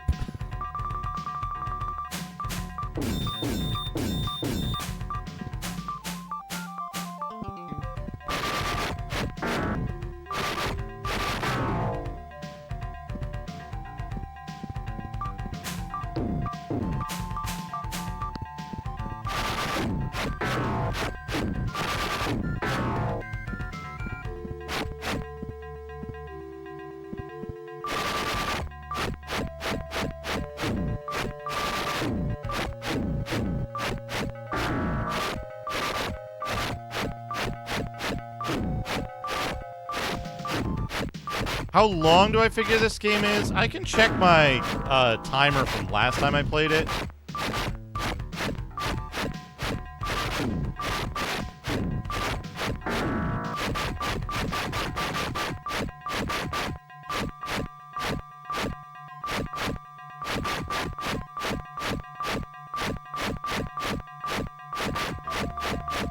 Uh, 15 hours, 41 minutes. But again, 15 hours, 41 minutes for someone who knows the game well and, like, doesn't mind using a guide when the dungeons get confusing. So, qualifiers to that. I'd say no more than 30 hours if you're playing it blind for the first time. It's fairly forgiving. It doesn't have a lot of, like, time-wasting stuff in it, which is good.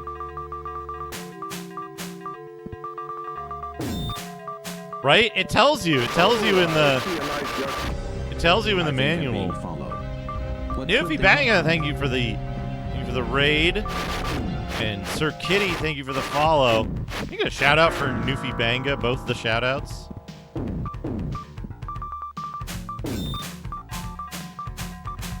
Well, that's a way to describe it, yeah. Hello, Sir Kitty.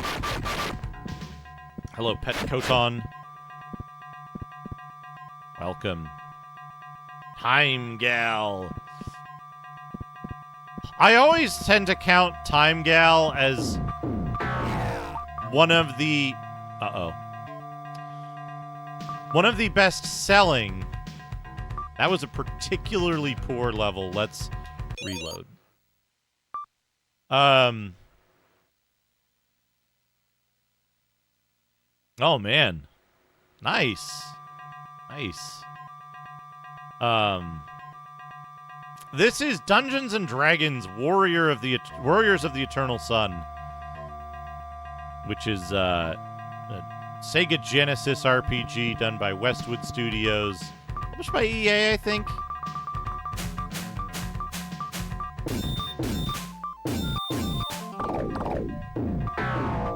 From like 1991, I want to say. So, I've always held that Time Gal is one of the more popular and better selling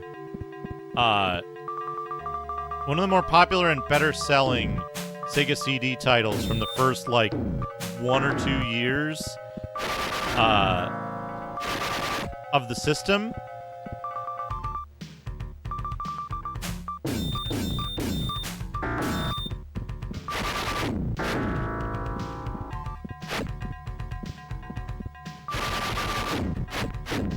But I don't know how it actually is. It's one of those, like, FMV games, like Dragon's Lair, which means describing it as an experience is probably more apt than as a game.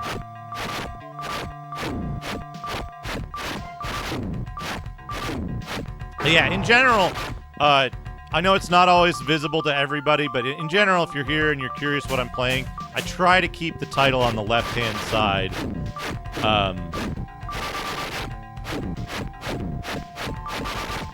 Updated to the left of the game video, vertically running. And some, like, I think, like, Fire Stick and some other ones cut it off, so feel free to ask as well. Pet Kotan, thank you for following. Bug? Beetle?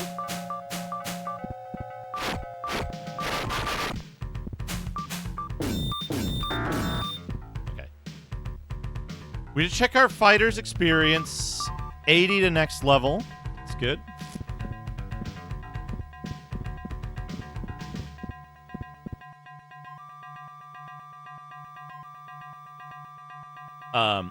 I try to keep the title upgraded. Tony, gotcha. I try to keep the title updated, but like if I'm switching games a lot during a session, I might forget to. You know how it is. Streamers know. What are you at now? 20. Definitely want to save it here. So the game gives you max HP for your first level, and then it's random each next time you level up. We want to get max HP for a couple of levels. So we're going to cheese the level up.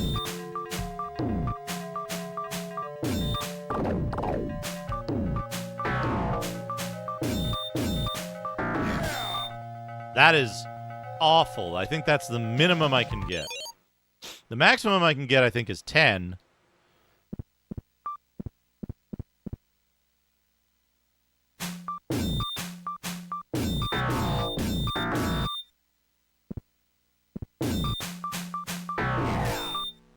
But we're getting really shitty rolls, so we'll get the music back after we get the level.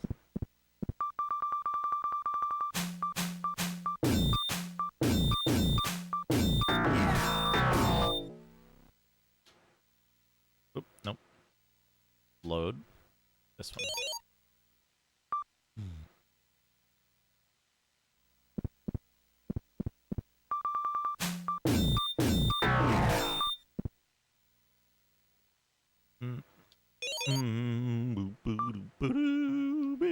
We leveled up our mage, like...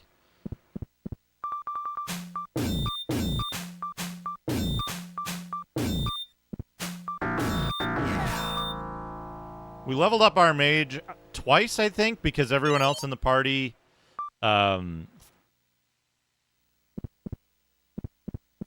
else in the party died, so I had just the mage going for a minute there. It made this a little faster. This is actually not Advanced Dungeons & Dragons at all. This is Dungeons & Dragons Basic. It is not Advanced and not 2nd Edition. There's very few games that actually use 2nd Edition rules, which is weird. A lot of games that claim they do use 2nd Edition rules actually use a, like, heavily modified 1st Edition. Very strange.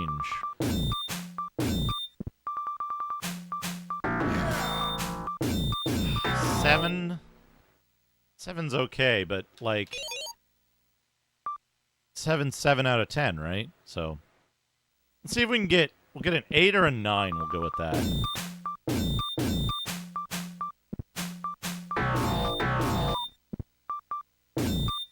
But yeah, this is oops. I've got myself cornered.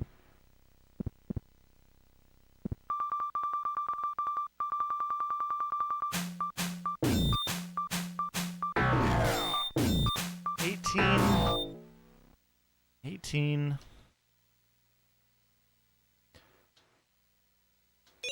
We gotta try for 19 or 20. Well, no need to be pedantic about it. We know that ability score and ability points are semantically similar enough.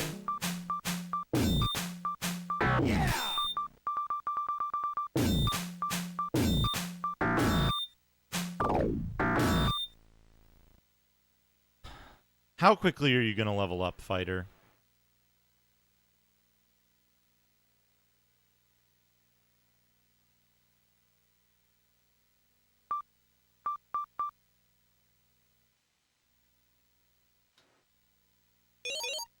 We gotta keep trying. We gotta keep trying. We gotta get 19. 19 or 20. Top 20%.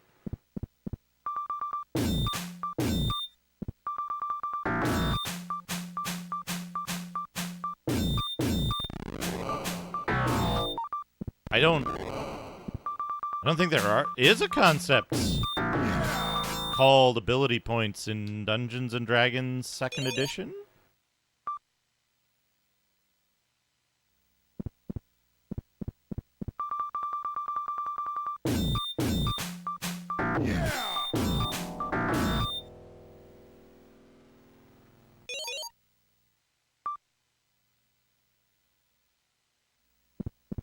Yeah, I think my assumption was that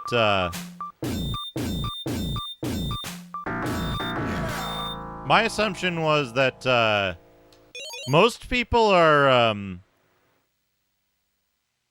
familiar with 2nd edition primarily as like ability scores that go to 18. Bloop. Oh, low rolls again. Well,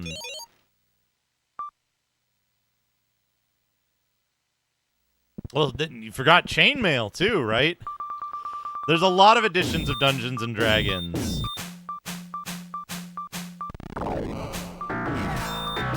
Alright, we'll go with 18.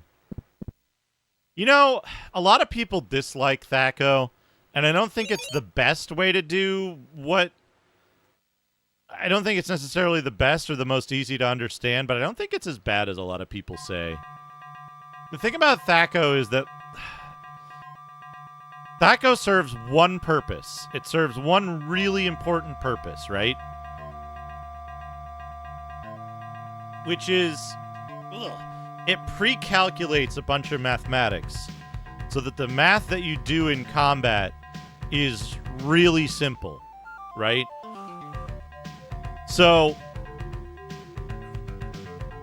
there's a chart that determines what your chance to hit armor class 0 is at a given level for a given class, right? Now, the way,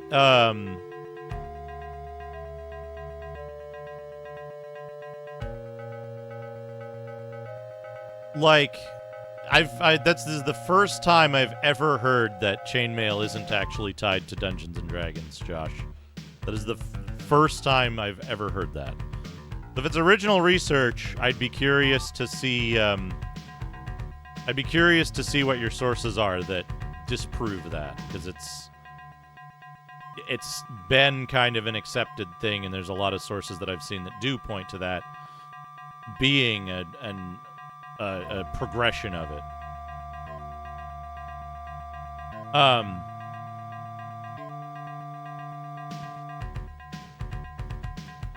Right, and a lot of the rule sets for Dungeons and Dragons were heavily influenced by or based upon elements of chainmail, is what I've always read and heard. So I don't know where the claim that it didn't have an effect and didn't influence it comes from.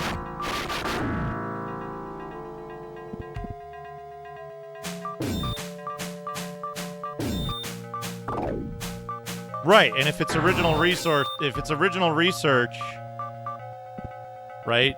I'd like to see your sources upon it, because right now what you're doing is you're claiming something without any proof, right? You're making a claim contrary to established precedent and not providing proof, which is a really dangerous thing to do, right?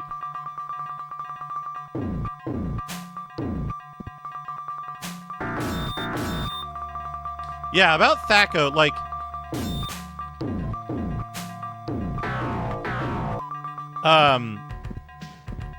about THAC0, like, pre-calculates a bunch of numbers that you're going to use in combat later, right? So, and what is the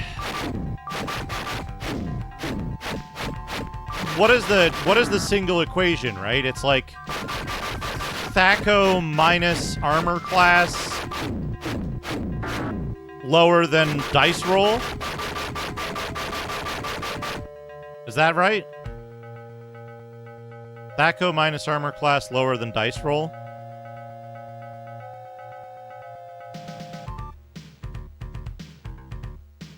If someone has 0 AC, less than or equal to dice roll. So someone has 0 AC, you have an 18 Thaco, you need to roll 18, 19, or 20.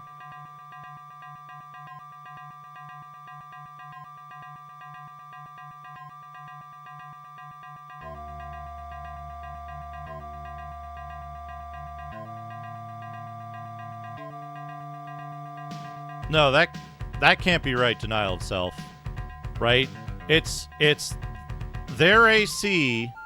No, sorry. Your Thaco minus their AC is the number to hit. Right? That's it. Yeah. Their AC, or sorry, your Thaco minus their AC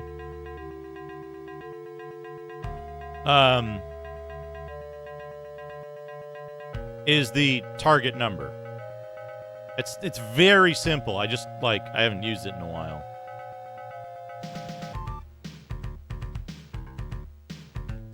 Push back on the legend of Gary Gygax. Yeah, I've read this article before, but I didn't recall this. I don't recall this article like indicating anything other than the fact that people didn't play rules as written in early Dungeons and Dragons because Gary Gygax was kind of a psychopath and put a bunch of numbers shit in it that made the game slow and unpleasant to play. And so outside of a couple of tables,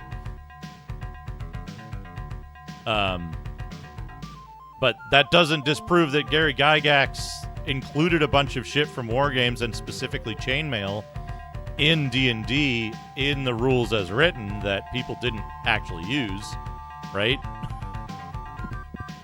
I think those are two totally separate points.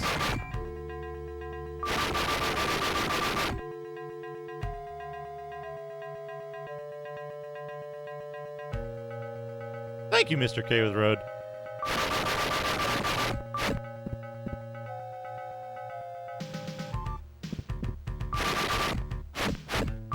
The point I'm making, Josh, is that you didn't turn up those articles, right? You turned up an article about something else that I've already read, and you know I'm informed on this topic, right? You know I'm informed on this topic, or I wouldn't question the fact that you're making a claim without evidence that I've never seen before. Right? So, like, I don't know. Maybe we don't know what happened 50 years ago when a bunch of nerds decided to go down and write down a bunch of numbers. Right? Maybe we don't know that. And maybe I'm going to side with majority opinion on on what that means, right? But that's the thing, right? Is that there's a lot of established precedents that indicates that in large part early Dungeons and Dragons was based upon chainmail, and that Gary Gygax was influenced by chainmail, and that Gary Gygax put stuff from chainmail or stuff that was influenced by chainmail into Dungeons and Dragons. So like chainmail is a predecessor of Dungeons and Dragons in terms of systems. Right? Then there's Dungeons and Dragons, and then there's Dungeons and Dragons Basic and Advanced and all of the, like, break-offs of that afterwards. But, like, chainmail is definitely a part of that lineage. Right. And like, it would be, as much as I dislike the fellow and his legacy, and I think that he contributed kind of crappy things to the game some of the time, I think it would be disingenuous to say that Gary Gygax wasn't instrumental in the creation of Dungeons and Dragons, right? You know what I mean? Like, even though I find it unpleasant in both a mechanical and a, like, ethical kind of way, I think it would be false to say that he didn't have a lot to do with it, right?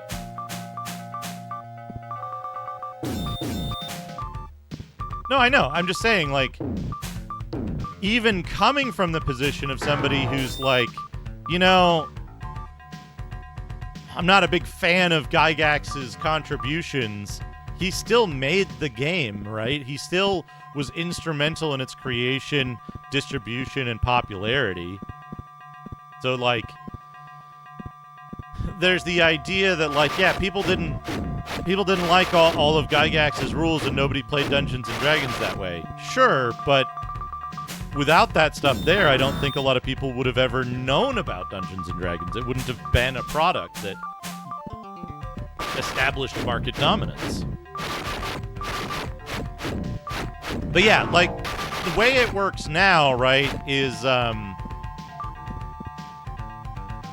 the way it works since 3rd edition for Thaco is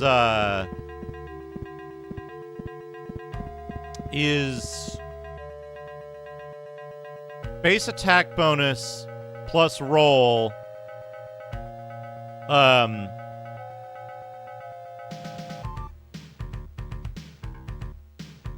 base attack bonus plus roll greater than AC. Right? I think it's how it works now. I haven't played 3rd edition in a long time. But again, right, because subtracting a negative number means adding, means addition, right? You can simplify Thaco to a single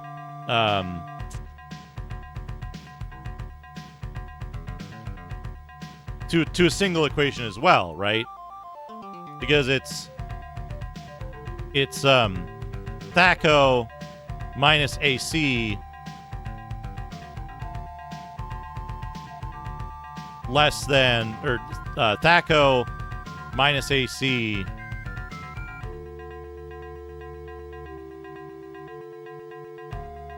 less than roll. Something like that. But yeah, the idea being in both of them, right? And I think base attack bonus works very well, right? Base attack bonus does solve the same problem and accounts for a bunch of stuff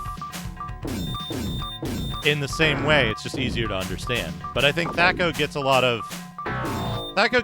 of hate because it's a confusing way to do something that is very good for the game, because you're not looking up tables or doing more complicated calculations at that moment, right? In the heat of combat.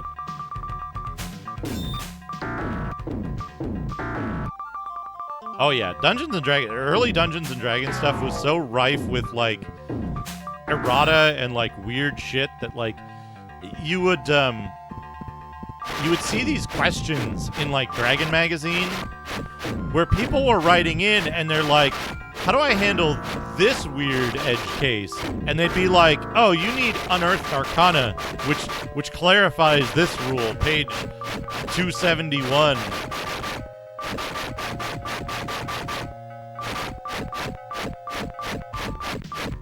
Right, that's exactly it. Table lookups and other calculations, right? Like, oh, my sword, my strength bonus, the target's invisible and all this stuff. You would just calculate all that stuff ahead of time into Thaco and armor class.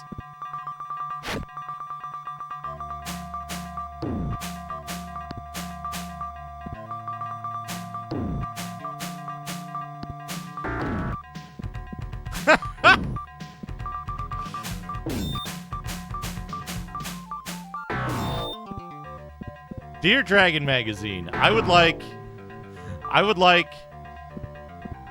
to use a trebuchet to launch draconians as an explosive weapon. Okay, that's good. Stuck.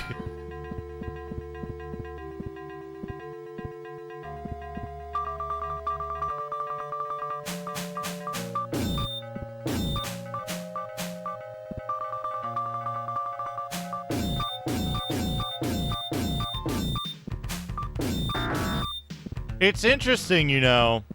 A lot of people who started on 2nd or 3rd edition felt like 4th edition was too simplistic, or like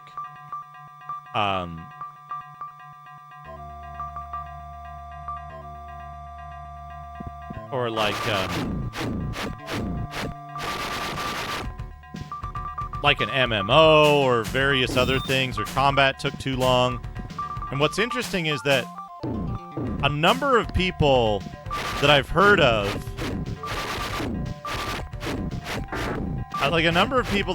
from, were like, yeah, I started playing D&D on 4th edition, and I really like it. I like 4th edition. 5th edition is a more elegant way to do a lot of these concepts, but I still think 4th edition is good.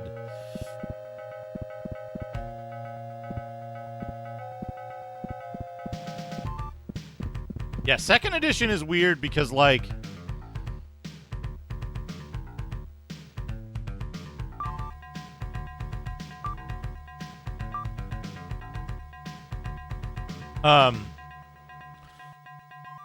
third edition is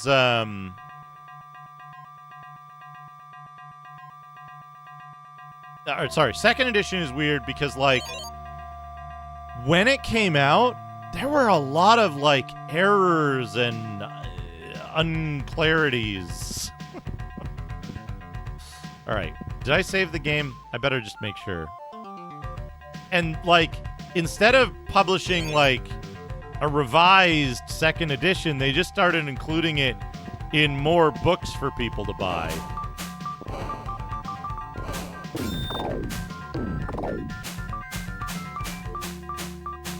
I can't hit these guys for shit.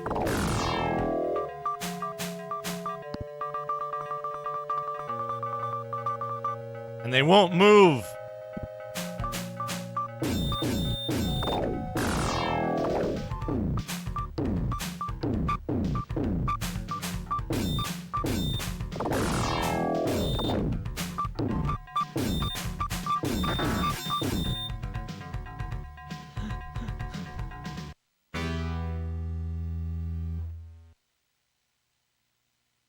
Yeah, I've never, like, it's been really rare that I've been able to get.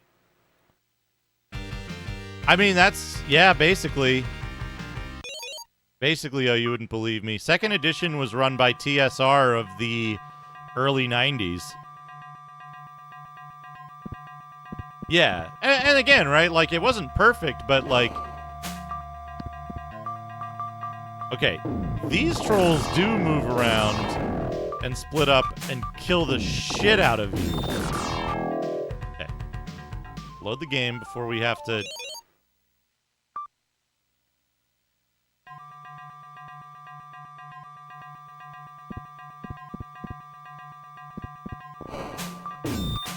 I think gargoyles are going to be a bad choice, too. Though I have an idea. Yeah, there's too many of them.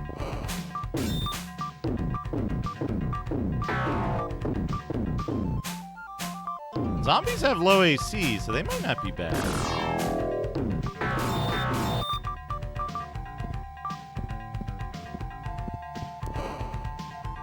Let's see.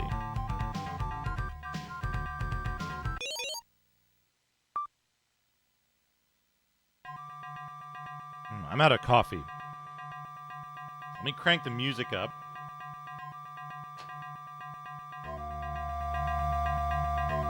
I'm going to take a quick break. I'll be back shortly. Enjoy some horrifying neural network images in the meantime.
Welcome back, everybody. I hope you've been enjoying the slideshow.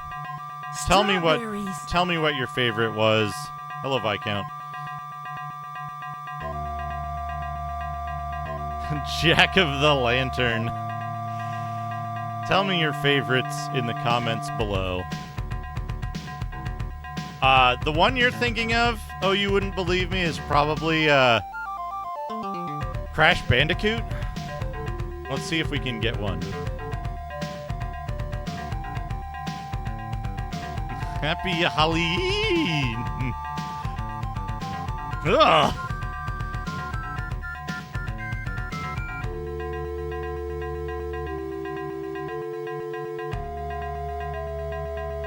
No!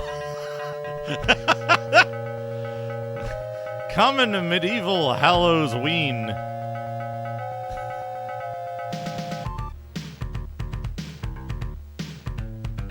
No, you're not gonna give me a crash. Oh, that's pretty scary. I don't think it does Ragadon, but I can try Clay Fighters. I still gotta call out the ones that are like not on point thematically. A few of the prompts don't mix well. Oh! Pumpkin Marines.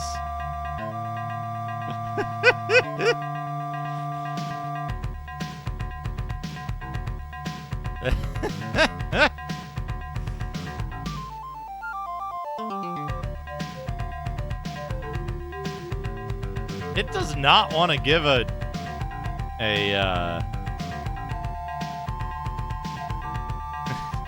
You can tell she's happy because of the arrow pointing to her and the sign. It doesn't want to give a crash.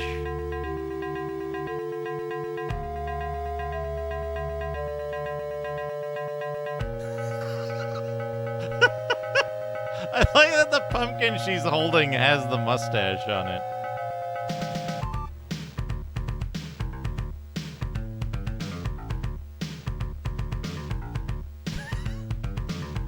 All of these and no Crash Bandicoot. It should be like, yeah, what I guess is the moon, but it's just there's Crash Bandicoot.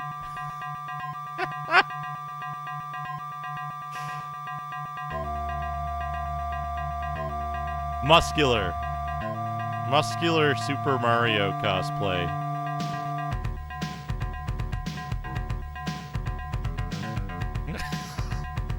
I think Dora also has muscular this time around.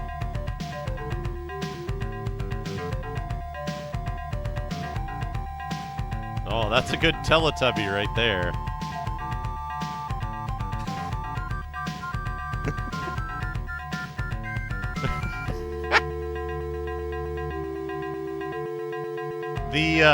The way I've been doing prompts for holiday stuff has been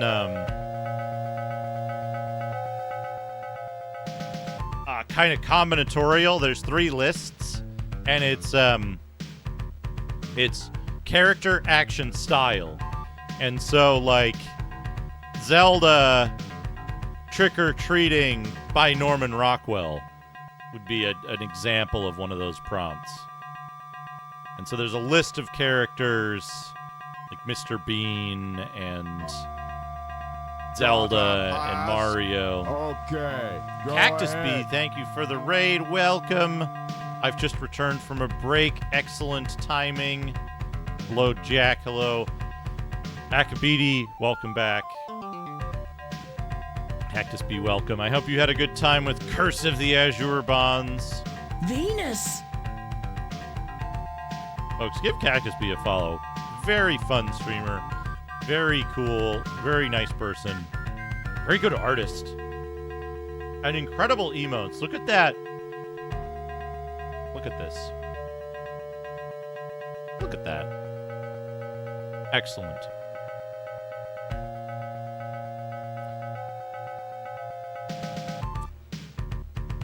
Diane.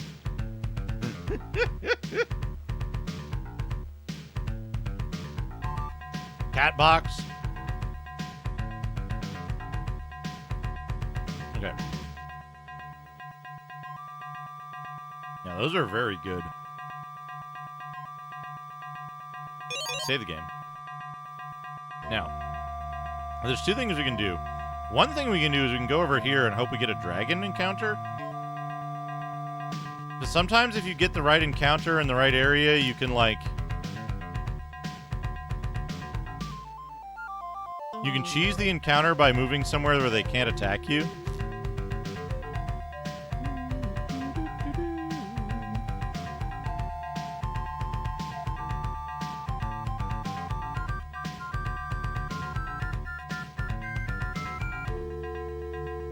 This game is very good. And it's not a, like, overly long RPG, too, which is good. I enjoy that part of it as well.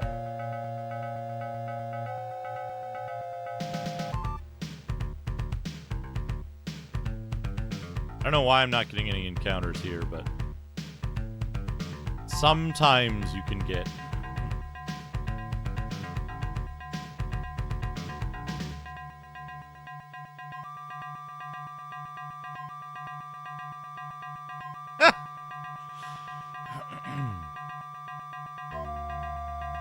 This, did this precede Ultima 7? What year did this come out? What year did Ultima 7 come out?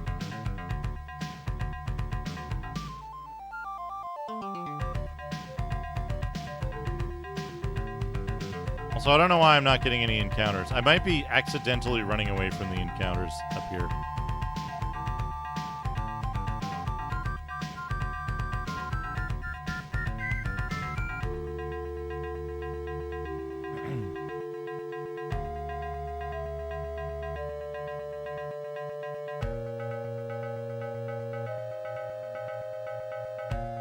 Let's have a look, though. Let's have a look real quick.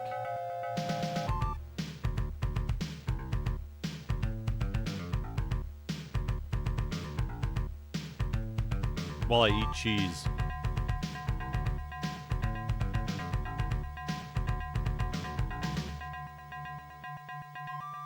We only get 1992 here. And he might tell him why he looked like an ape when he was really a little monkey.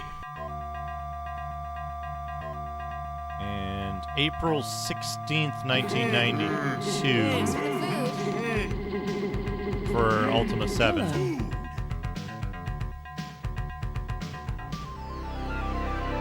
Go! I think,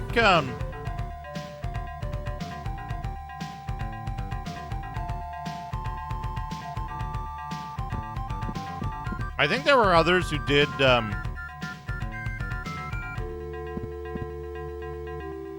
it first, but the, like, don't kill him. Don't, no.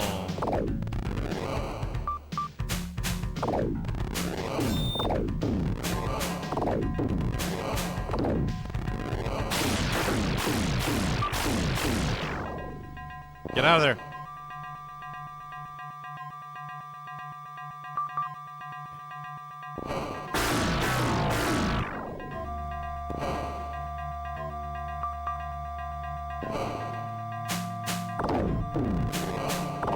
Gargoyles get a lot of attacks.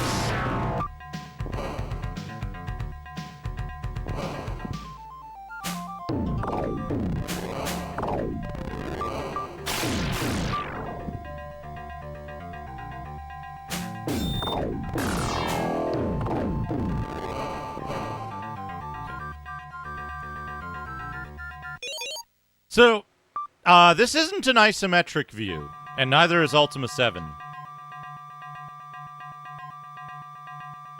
This is a obtuse view or something. There's a different name for it.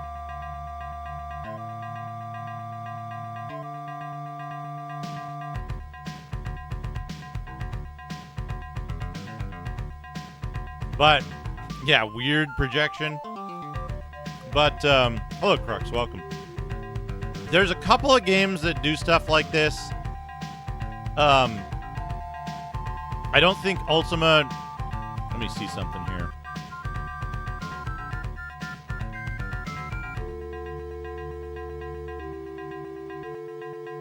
Yeah, like, Magic Candle 2 used this projection for the, like, walls and objects in the game, but not the characters. And that was a year earlier.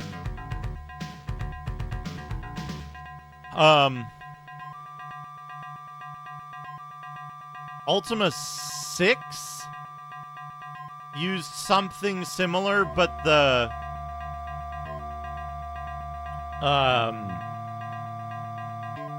like trees and stuff looked more like this.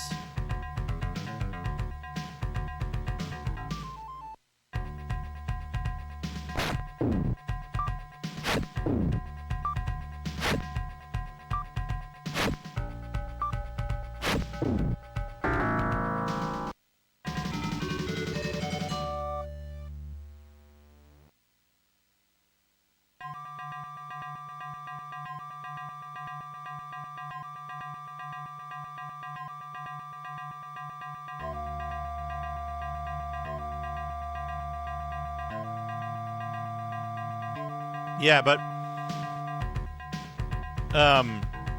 oblique cabinet.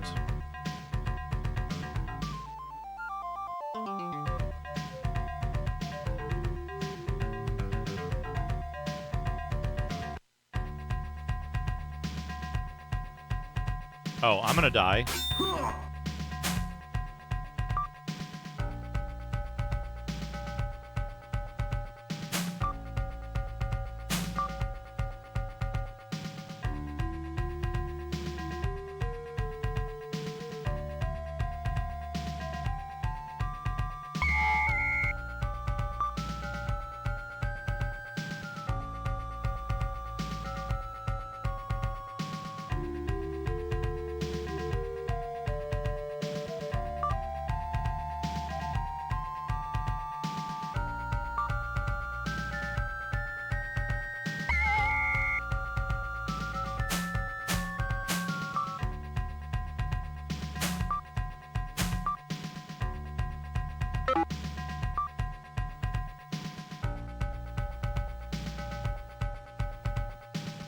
Could I maybe get everybody behind this bush? Maybe.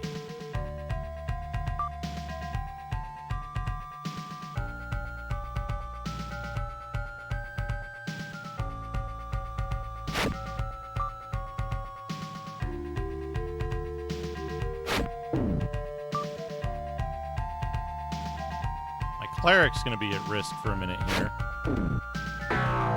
Nope. Okay. Good.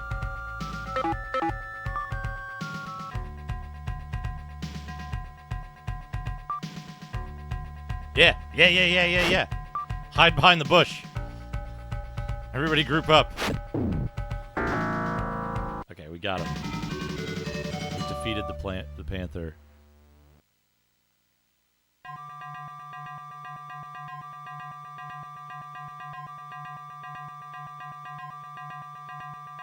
Planther. So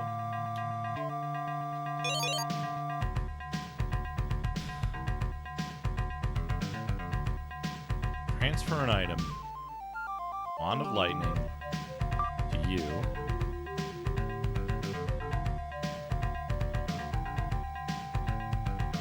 You don't need 2 swords.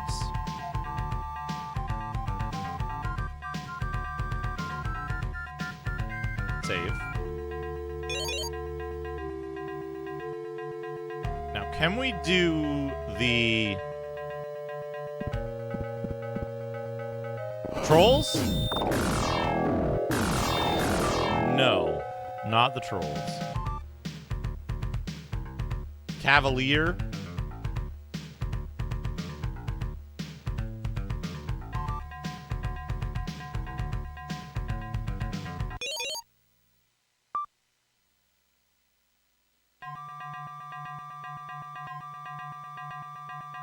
Yeah. Yeah, it's close to Cavalier. It's not quite Cavalier because it's Cavalier for some objects, but not others, in this game at least. Like the bushes have no height. They're top down, straight top down. But it's been around a little while before it was most notably seen in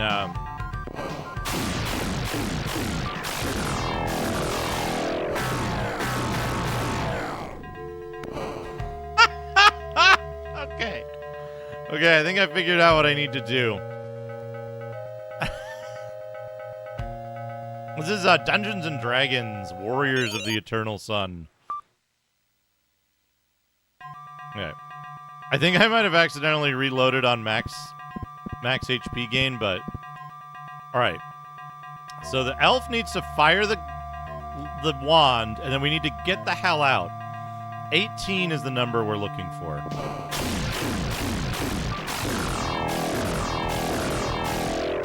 Okay. Accidentally, we've killed the whole party.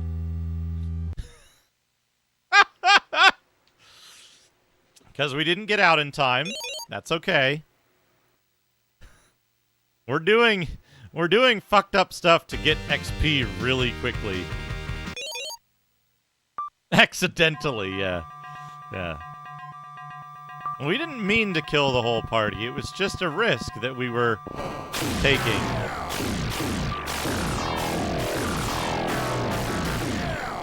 Oh, he leveled up twice as why. Fuck. Fuck. Okay. Okay, we can't. We can't.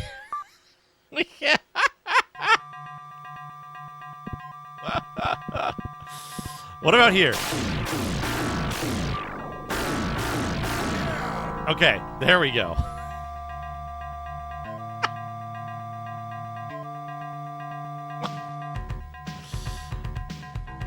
What's your constitution? 17 and yours is 18. So 9 is the maximum. We're 2 below 9. Which means 6 is the base. 2 below 9 is 7, which means that we're 4 out of 6. We can do better than that. Also, it used up the wand.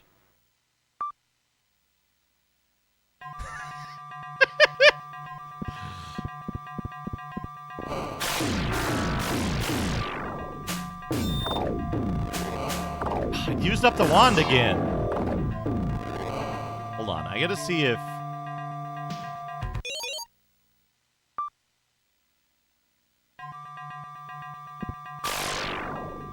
Okay.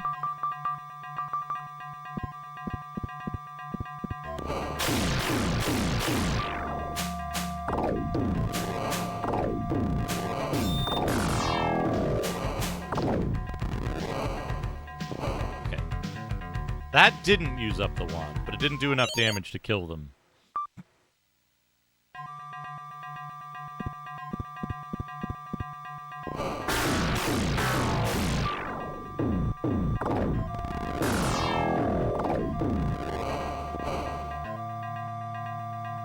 Good lord. This is still faster than, like, nearly any other way to get experience.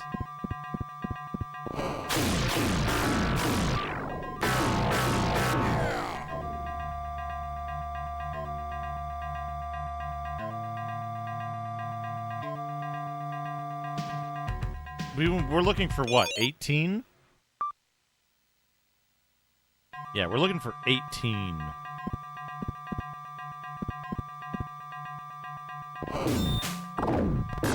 Okay. That didn't work out very well. Let's reload. Yeah! Yeah, it's good. It's good, it's good.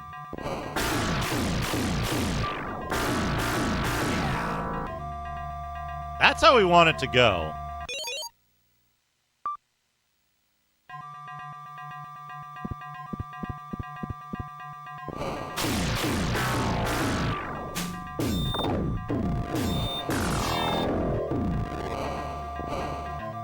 you'll notice that when they attack, it takes so long for their attack to finish. It takes so long for their attack to finish that,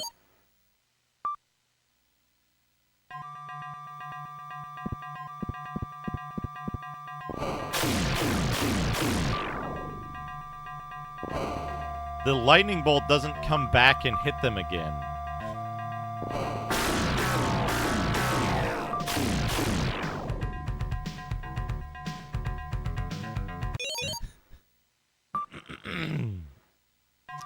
You know, it...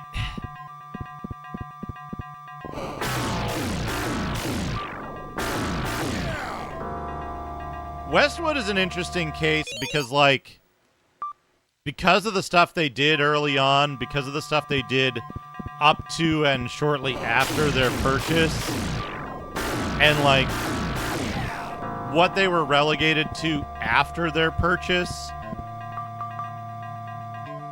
I think Westwood is one of the few studios I would say it's like 50-50 for, right? That they did really well before being purchased by EA, and they did really well shortly after being purchased by EA, but then they went down this like very specific path that in part was because of what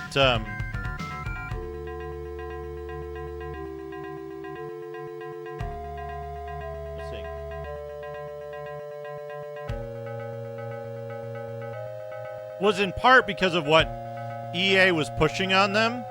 But then all those developers that worked at Westwood at that time left and formed Petroglyph, and Petroglyph made some really, really good games, but they were all single genre, right?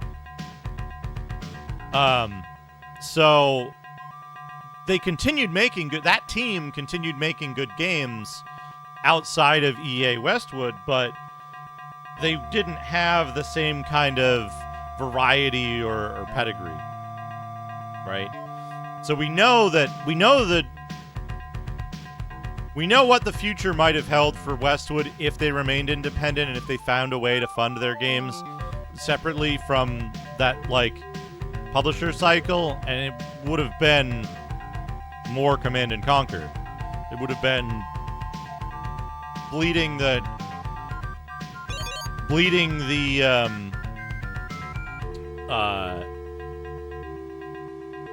RTS stone dry.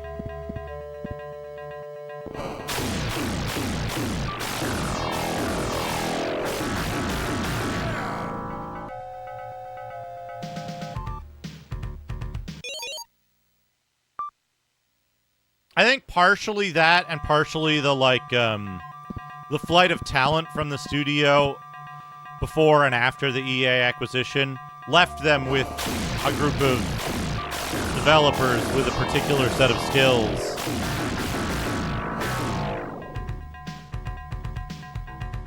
Nobody gets experience for that. That's interesting.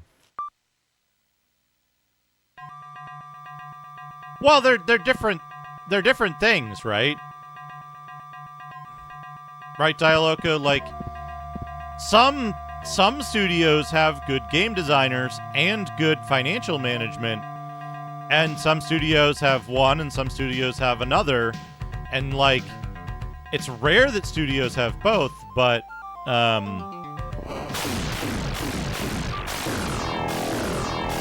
keep hitting myself with the fucking lightning bolt.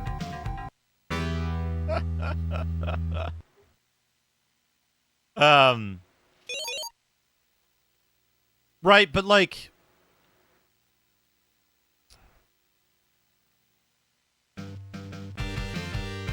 consider, right?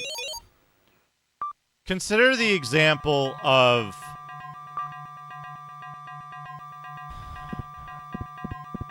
Double Fine, right?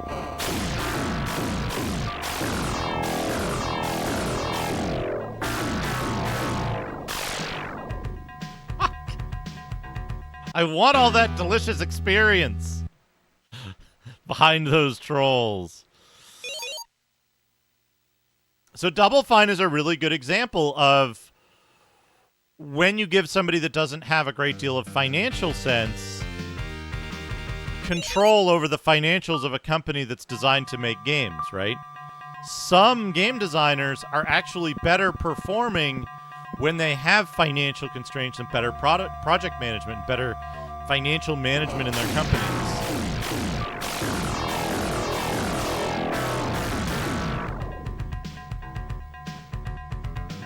Maybe left is better.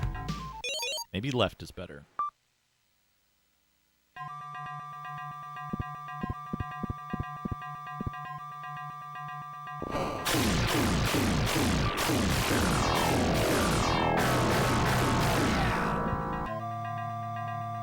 That's -1. That's not bad. I'll take it. And the wand is still intact.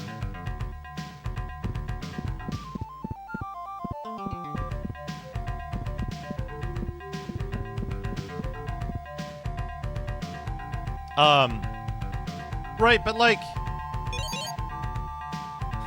and to my point, right? There's a lot of examples of famous game developers making really visible failures, right? Peter Molyneux, Lord British, fucking Double Fine, right? There's a lot of examples that we know of where, like, yeah, Cliffy B, right?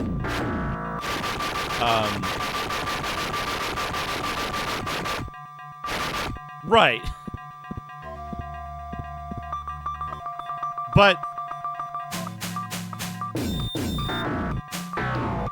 the big thing that we always forget in those discussions is there are a number of game designers who have just continued making good games, right? They've just continued to make very good games, right?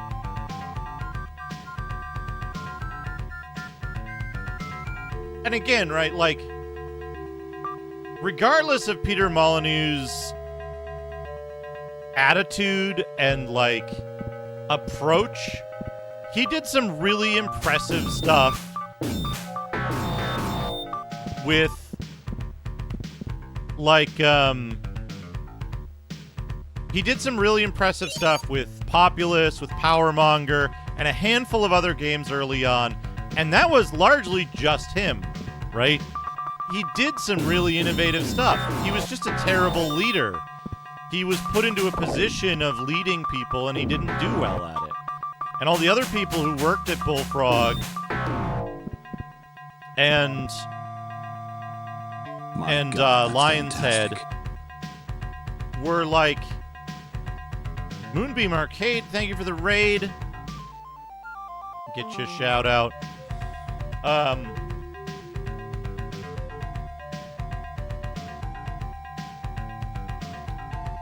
Like, I can't deny the fact that Peter Molyneux made a bunch of really cool games early on that were groundbreaking for their time. They were better than most other games that were out at that time, and rightfully so, and he did that mostly on his own. Once games became more complex, and once leading a team of people was needed, he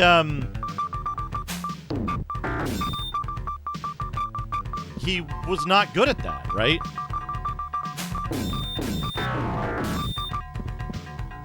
Anyway, welcome. How did Dreamcast go? I hope you played some great stuff. I hope you played The Ring, Terror's Realm.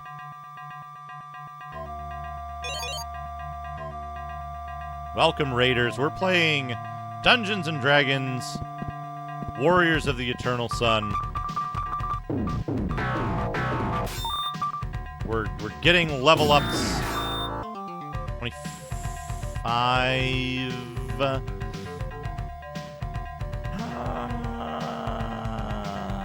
We'll redo that.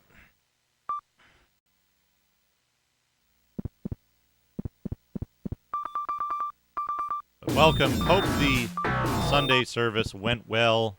Hope you had a great time. Oops, we don't have music. We'll get the music back, because the music in this game is excellent. You gotta walk down here.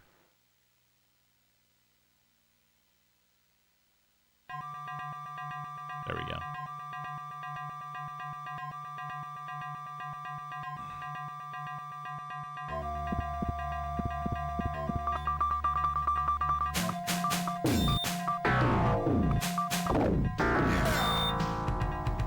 $25.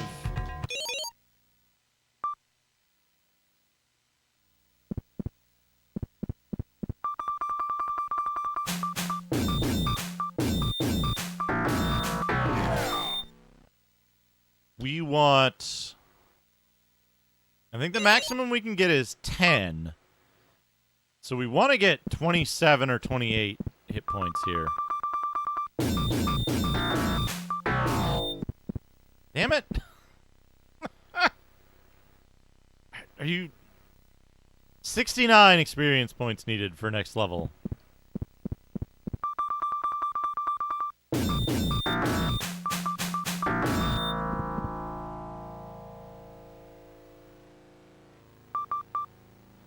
Nine experience points.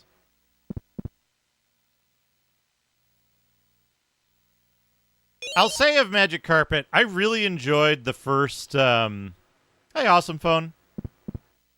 Excellent. Welcome.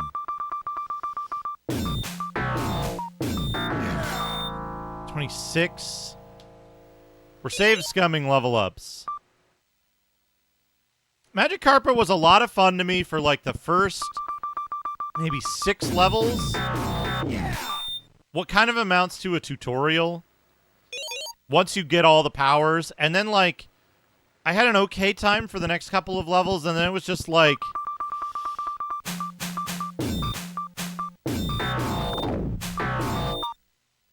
somehow missed? But yeah, like, I lost interest once I had to do basically the same mission some unknown number more times. Because... I had already got all the weapons, and I had already seen all the stuff. And then there was, like... And then there were, like... I was halfway through the game, and I knew I wasn't going to see anything that different. I did try to play multiplayer, and that was a really fun time, but it was also, like, really tough.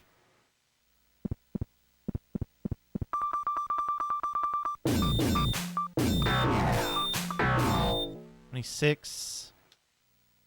Do better than that. I mean, there's a limited number of spells, right? At least in Magic Carpet 1. I don't remember... There we go. 27 is a good number. Okay. Uh-oh. Panther. Elf is dead. Can we just run away? Attempt to flee.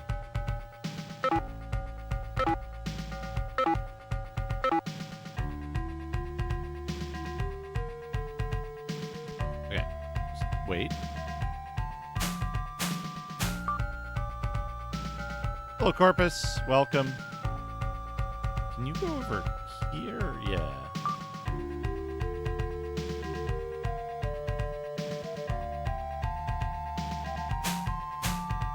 Stop it. You gotta get stuck somewhere, buddy.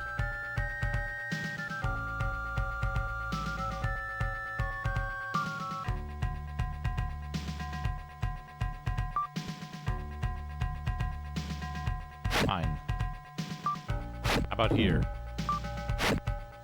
Hey, Pixel Turkey. How's it going? Good to see you.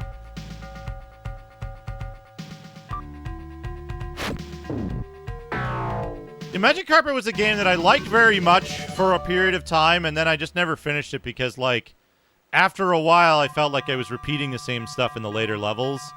Or like, they were just, like, challenge setups, which, at the time, I didn't have a lot of patience for.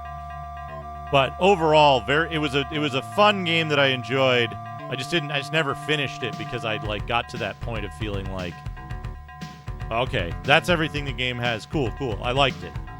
had moved on.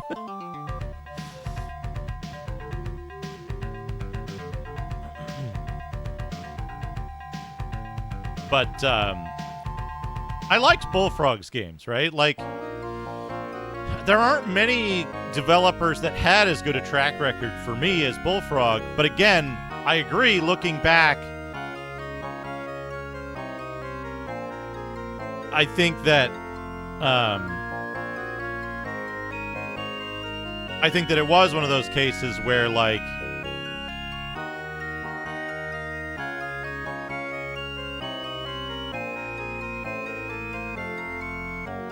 they were making better games in spite of Peter Molyneux and not because of Peter Molyneux. Which, you know, like I said,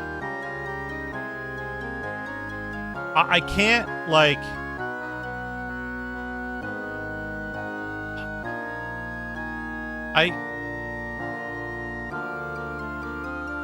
I can't take away the credit for Peter Molyneux doing games that he did pretty much on his own, because he did do well.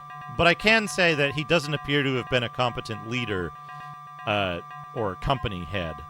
As the times when that was the case, those games, like, the more control he had, the worse it turned out.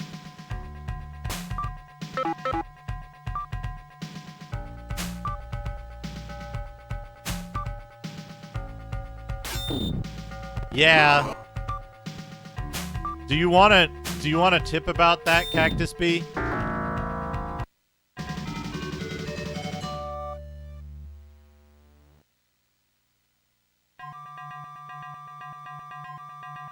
There's a certain kind of darts you can get somewhere in the game, which you can buy more of, which are very good. They're very, very good, but they're extremely expensive.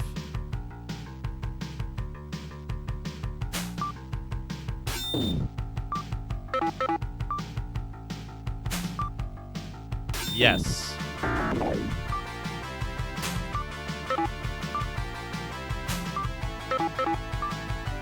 Darts of Hornet's Nest. They hit like 5 times a piece.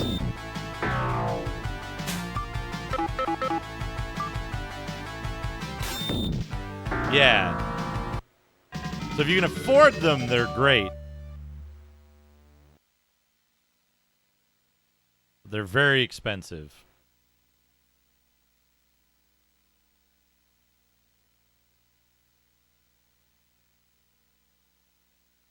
Yeah, and I think, like, somehow I've turned the music off again. I think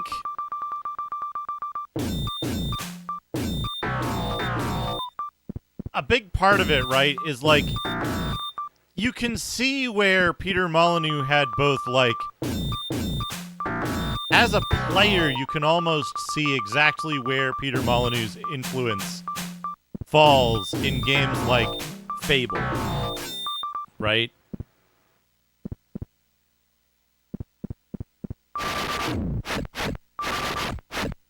There's no music trigger at the bottom of the waterfall.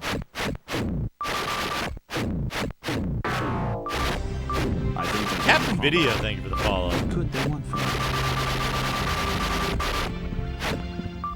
It's not like the sound driver. There's nothing wrong with the sound driver. It's doing exactly what it's told. It's just that it's not being told to play any new music when you're in one very specific area of the map.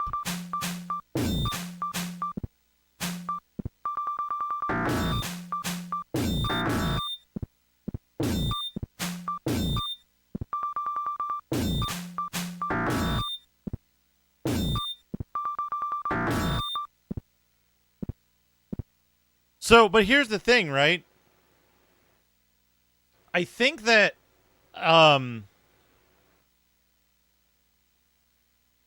I had a really good time with, like, part of Fable, but the part of Fable that I had a good time with, I think, was probably less influenced by Molyneux, right? The parts of it that were, like, essentially a sim, right? Where you could go and you could just, like, fight dudes, and the combat was pretty good, and the level up systems were pretty interesting, right? And a lot of this, like, moment-to-moment execution of things that weren't what I call big brain game design, right? And then at about the 2/3 point in the game, it very much changes to the epitome of what I call big brain game design, right? Which is like, you can all but hear Peter Molyneux excitedly explaining how each of these different areas would work and how players are going to feel all of this emotion when, like, something happens, right? Not to spoil any of the plot of Fable, right? That there's this idea that there's a, Uh-oh, I went in the wrong thing. I'm sorry. It's okay. Okay, it's not okay that my cleric is poisoned because I don't think I can rest that off.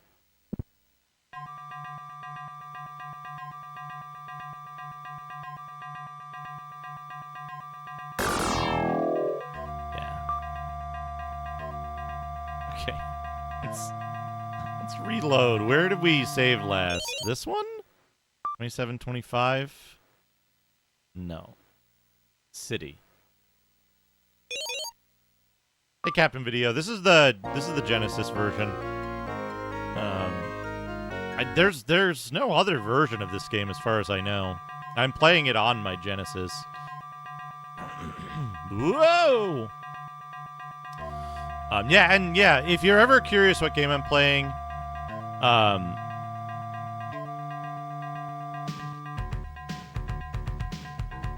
MST3KXer91, welcome. Yeah, this is a Genesis game. And only on Genesis, as far as I know. But, alright, save game. Valid, yes. It's cool that this game is,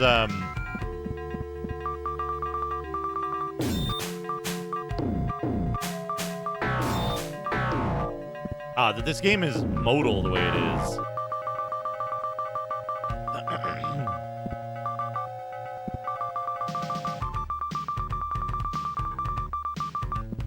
No worries. Welcome way out west. Yeah, no. It's easy to miss, so I don't mind. Like I say, I don't mind. Feel free to ask. Because, like, I know it gets cut off on some displays. Sometimes it's not readable.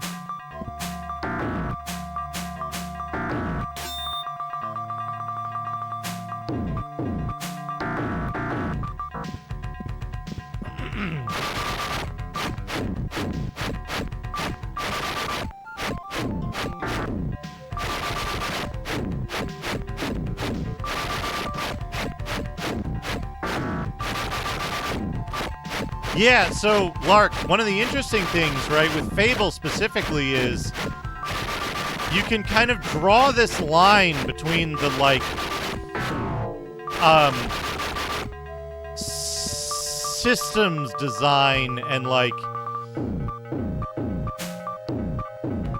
mechanical design of the game in Fable, where you can see that, like, somebody was very passionate about making a game that was a, like, very cool, like, medieval hero simulator, right? They wanted, somebody on that project wanted to make this, like, immersive, cool, like, video game hero, like, medieval hero simulator. And to that end, they did a lot of work. They put a lot of stuff into that game. like how the merchants work and like economies, and like there's a lot of ideas in that game that are just like really wild, and not that many games have done as good a job at since. And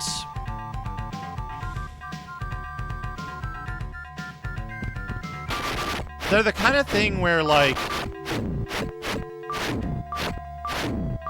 I don't know that necessarily it was Peter Molyneux insisting on those systems every moment, or just people taking an idea of his that he might have mentioned in passing and running with it. But then you get to the parts of the game where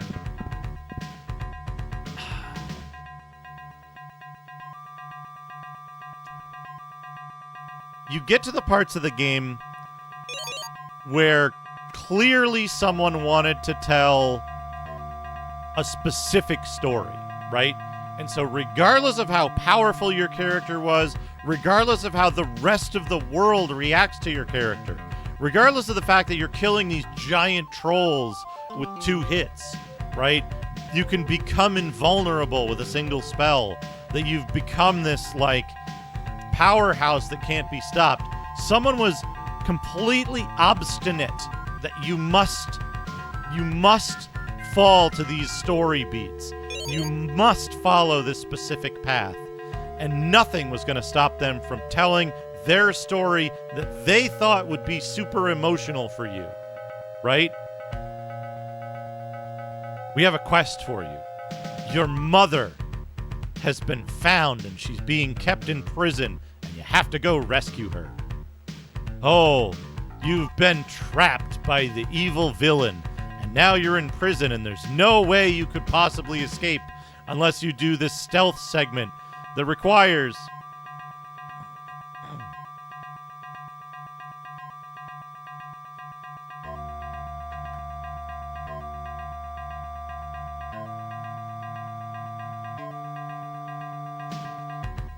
you to take this controller, hold down this stick, and move the stick slowly so that you can use stealth in a timed sequence.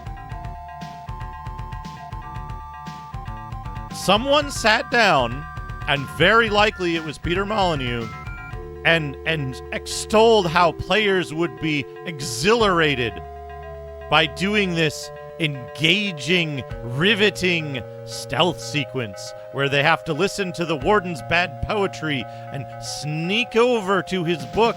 And then, when they find the book, they need a password. And they have to sneak to the other side of the room to get the password. And then their time's up, and they have to do the, like, they get treated to a, like, cutscene of a year of torture for their character, and then they get to see their character's hair grow in real time, and then they have to run another race inside the prison, and then they have to go do the stealth segment again, and when they get the password and they get back to the book, then they're presented with a choice of books, and 2 of them cause the sequence to immediately fail, and they go back and they get tortured again, and they'll have to run the race again, and this will be so engaging to the player. I'm 100% convinced that Peter Molyneux hand-designed that whole sequence end to end. It's late in the game, and it's unavoidable if you want to finish it. And I'm almost certain that he sat down and wrote this down, like, end to end, and was, like, hovering over the people making this part of the project. This is the part that I'm certain that he had the most hand in, right? And because you can all but hear him excitedly describing how players are going to love this, and how his big brain has told him that this is what the players must do because it's so immersive. And yet, you can hear me describe it in detail, from memory, exactly everything you have to do. I almost quit the game there. almost quit the game there because it was such a fucking disappointment. The parts of the game that let you go around and be good or be evil or somewhere in between, and that like let you do so much with the game, all of that is gone, right? All of that is gone because at some point someone decided that that it was necessary for you to play through this thing. Populous, Powermonger. I think there were a couple other very early games that he worked on as like the primary programmer, designer, artist, etc. Not alone, but as the primary.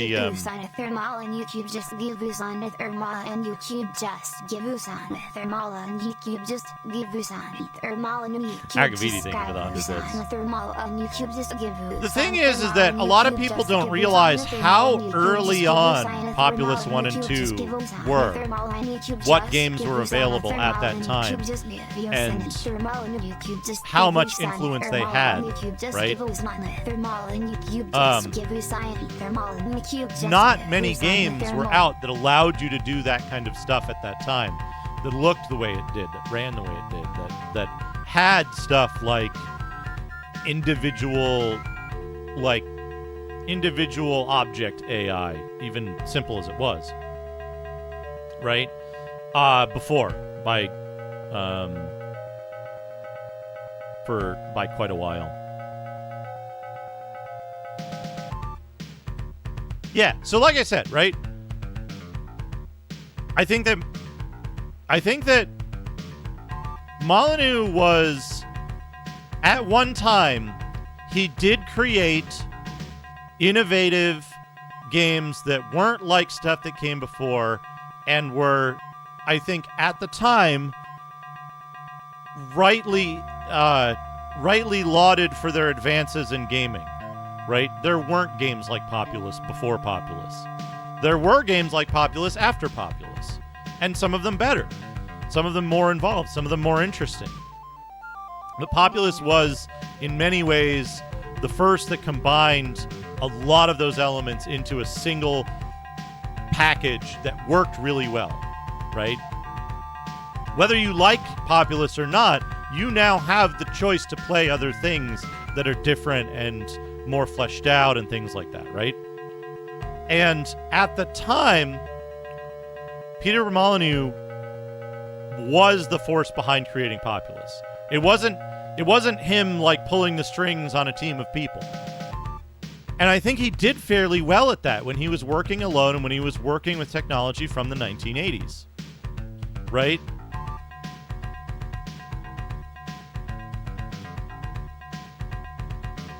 And that's where his merit as a game designer lies to me. Right? Peter Molyneux created a bunch of stuff really on his own, and it was innovative for the time, but he didn't evolve, right? Peter Molyneux didn't continue to be innovative in the same way. Peter Molyneux wasn't a good leader of people.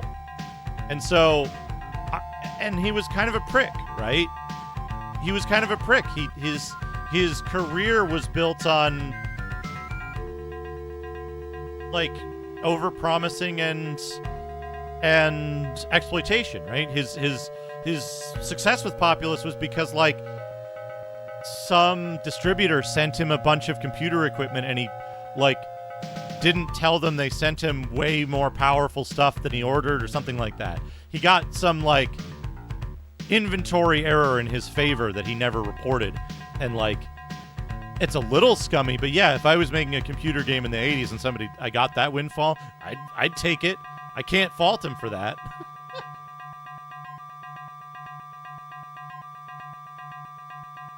But I do agree that later on... Hold on a second, I gotta turn off a fan.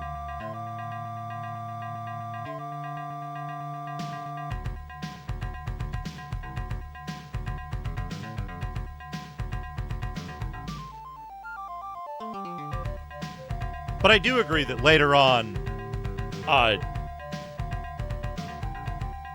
Oh yeah, that's right. That's right. They confused his company with a different company, and like sent him a bunch of stuff. Some story like that. But again, right? Like he never bothered to tell them that hey, you sent the stuff to the wrong company, and just kept the stuff. So I need to set this up. Right, but like I would take the same advantage if I had the opportunity.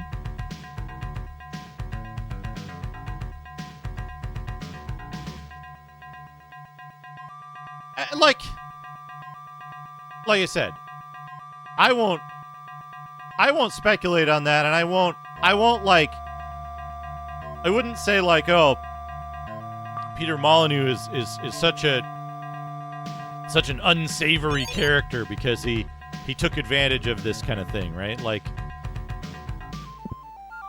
if it was the 80s and I wanted to develop video games and I got that kind of a thing, like, yeah, I'd take advantage of that. So I can't shit on him for that. Okay. I want these guys to kill off the fighter, kill off the elf, and kill off the mage. Okay. Out. Okay. Now we want to go in here. What we're trying to do is we want to get just the cleric alive.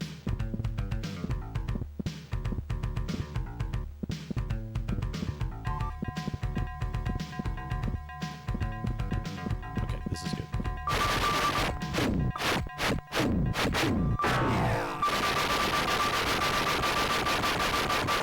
Wait a second. The cleric's on the verge of leveling up.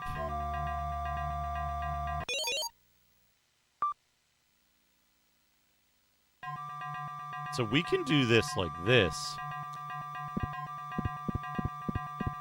But, like I said, right? I don't want to judge Molyneux for something like that. I will judge him for the fact that, like, yes, he's like...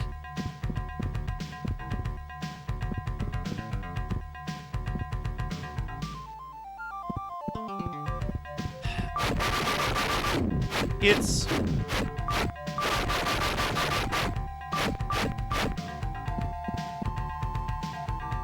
the fact that, like,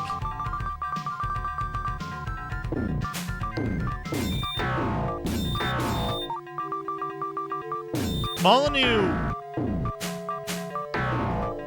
lied about a bunch of stuff and, like, got defensive when called on it, right? And he tried to, unsuccessfully, I think, tried to gaslight people at large about what he said and what he did, and, like, it's the internet age. You can easily disprove that kind of stuff. So, like, I there's certain stuff that I won't criticize him for because, like, I would do it, right? And,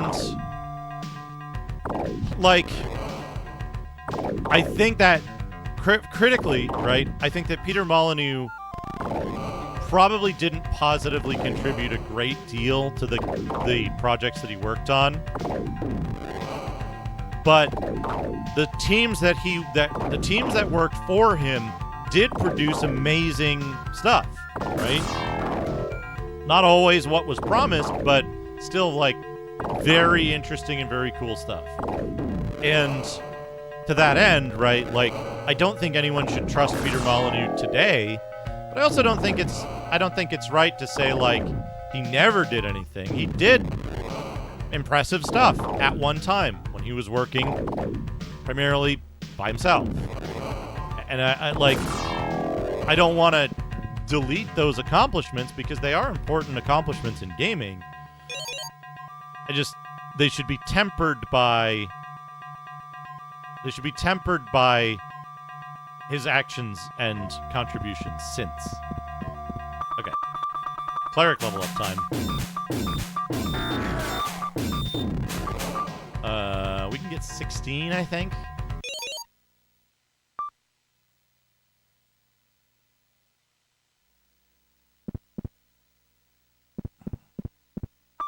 Why New York's?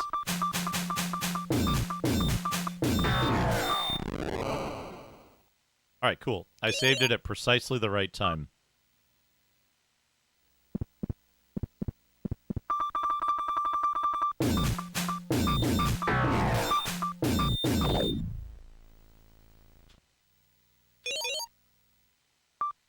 And to a certain extent, right? Like, I don't know. Oh, well, that's 0 hit points. I don't know how much to ascribe malice to his actions. He very well might be someone who just, like, who just doesn't know. You know what I mean? Like, there's no filter between what he wants to be reality and what he says is going to be reality, right? No critical thought of his own ambitions. There's a lot of people like that.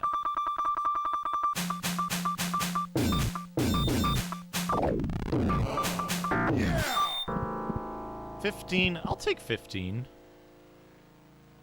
Let's go get music back. Right, and that's a problem, right? Yeah, and like I said, right? I admire the things that Peter Molyneux developed on his own. I think those are important contributions to gaming at large, right? Yeah, exactly, Jack. Like, that's why I say, like, I don't think he's a good leader. I don't think he's a good lead designer. He might not be a good game designer. It's hard to tell anymore. And he's certainly not a good, like, company head. But he at one time did important stuff that moved computer games forward in a lot of ways. I don't know that we would have got Civilization without Populous, at least not the same way, right? So many of these things are very hard to say.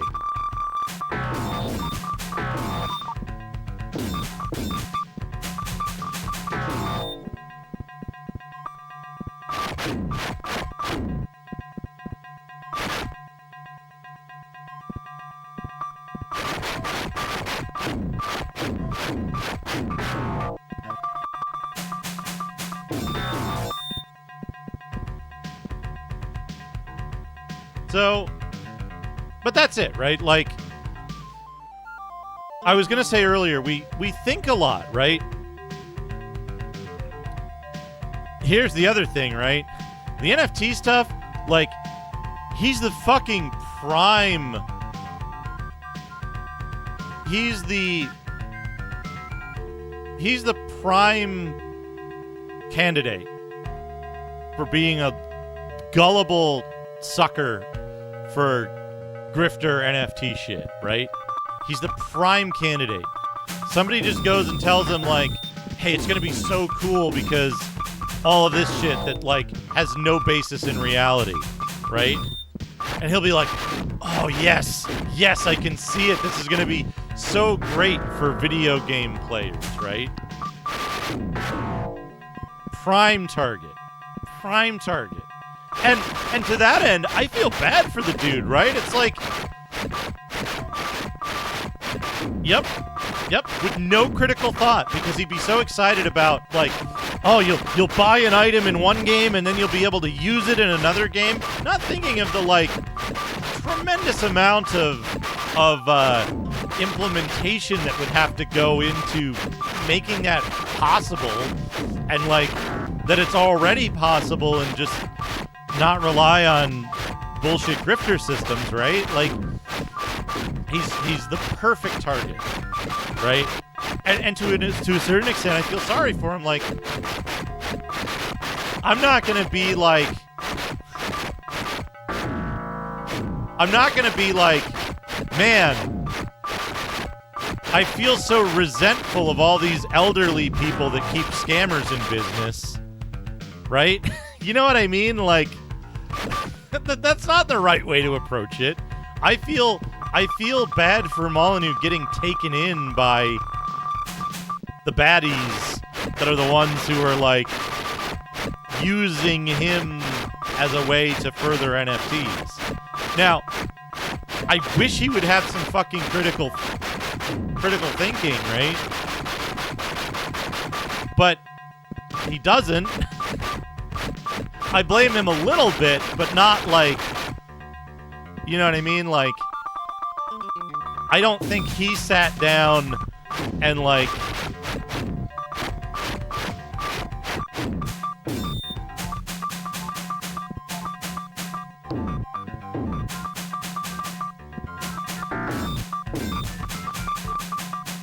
ow, those things hurt if they hit you.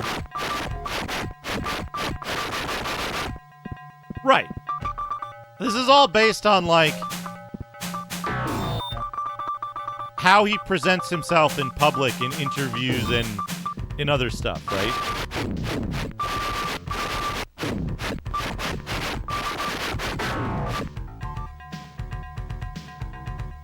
I don't think so, Hickler.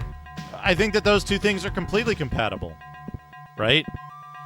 I think that, like, at one time, he did some things that were, he did some things that were innovative and advanced the field at that time, right? Somebody could be really good at COBOL and then never pick up C++, never understand it, right? They could be very good at object-oriented programming and be like, I can't fucking handle Haskell. It makes no sense to me, right? And it's one of those things where, like, changing technology, you can sometimes reach a point where you disagree with, or don't evolve with, or don't continue to continue to understand newer developments, and you get set in your ways, or you get to a point where you are a bit regressive technology, right? Technologically. And I don't know that has happened with Molyneux, but I think that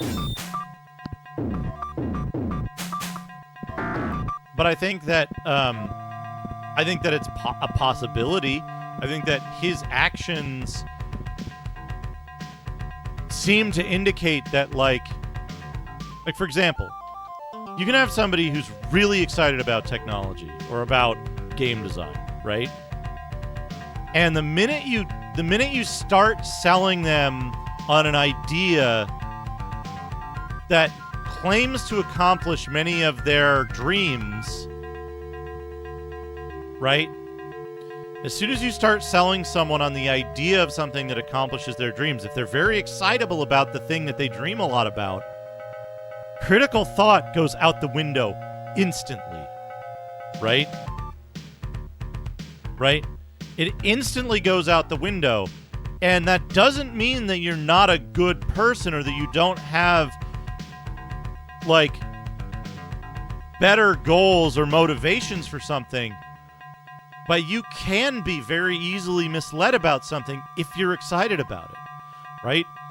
It's the source of the idea of too good to be true, right? It's one of the reasons why, like, how often, raise your hand, folks, if you work in IT in some capacity and an executive has clicked on a fake phishing email, and now you have to go tell the executive that they clicked on a fake phishing email and reprimand them for doing something stupid. Right? Emails that are specifically crafted to make people click on them. Right. Now, I know that many executives get into their positions of power through means that we don't respect. But do you think that these executives are entirely malicious or entirely stupid? I don't think so, right? Not all of them. It's one of those things, right? It's one of those things where, like, a lot of executives are actually fairly sharp, or they have specialized knowledge in a particular discipline, right? They fell for the trick, right? And it's, yeah, in their own lane, right? And to that end, right? To that end, the fake phishing email and the anti-phishing training is a way to mitigate that kind of thing, right? The problem is that in the position that he's in right now, or has been in over the last decade or whatever, I don't think there is anyone relative to Peter Molyneux who's giving him anti-phishing training about what NFTs are and what they can do, right? Exactly. And when it's about something that people like, and when it's about something that people have lofty dreams about, they'll click on the email because they think it's right, because they think it's something good. And to that end, right, I think you can have some level of separation between someone not understanding that this miracle technology coming along that promises them the world isn't what it claims to be, or that, like, when they start to try to research it, they follow the wrong leads, right? But I mean, in lofty dreams, I mean, like, there's a lot of shit that we just can't fucking do that game designers of yore thought computers would be able to do by now, and we just fucking can't because we don't have the technique. We never had the interest, or it didn't turn out games that were actually good enough to sell, right? We have all of these thoughts of people who are just constantly bringing up the same ideas again and again and again, and they keep failing, like FMV, VR, right? Alternate control mechanisms, right? It's one of those things where, like, we keep coming back to the same concepts because somebody sees it and they go, there's got to be a better way. I want to do something really cool like this, right?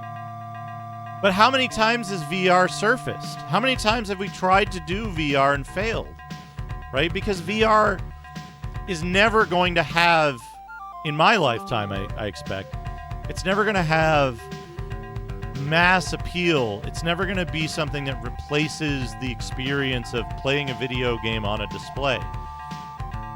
The reason that controllers and mice and things are recurrent and we keep coming back to the same control schemes is not because of incumbent advantage, but because they're the things that actually work really well, right? And it's one of those difficult things because, like, everybody has ideas about things that would be awesome in VR, and those ideas ignore a lot of the really fundamental limitations of VR, right? That ignores a lot of the fundamental limitations of VR, and people keep pitching these ideas because they misunderstood, or they're ignoring the fact that VR has these limitations, right? So it's easy to get taken in on the idea of a lofty idea and not look too closely at the details and then produce a flop, right? Notice how we don't have a PlayStation Move 5, right? I mean, I don't think we do. I hope we don't.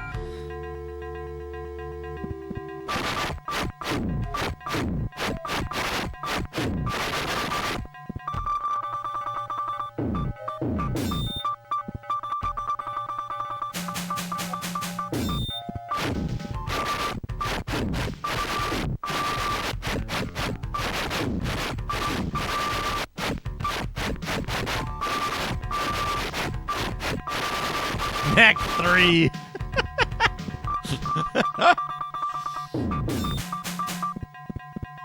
But yeah, like, don't get me wrong. I think you can do some really neat stuff in VR, right? It's just, I'll put it another way. There's a reason we don't have flying cars yet. Was that 15 to 20? That's not a good roll. Shit. I wasn't paying attention.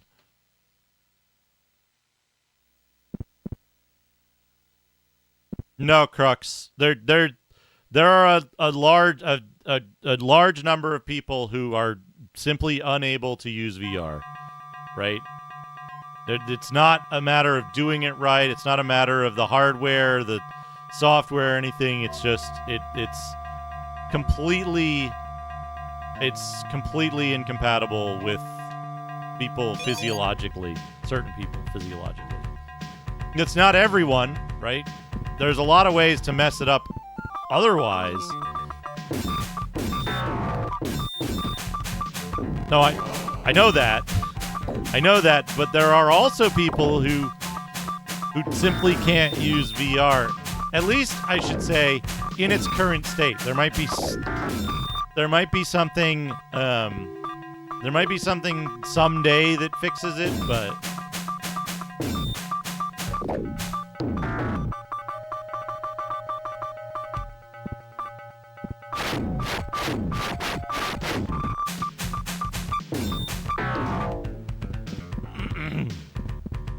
right. Now, again, when I talk about, like, people who can't use VR, I have a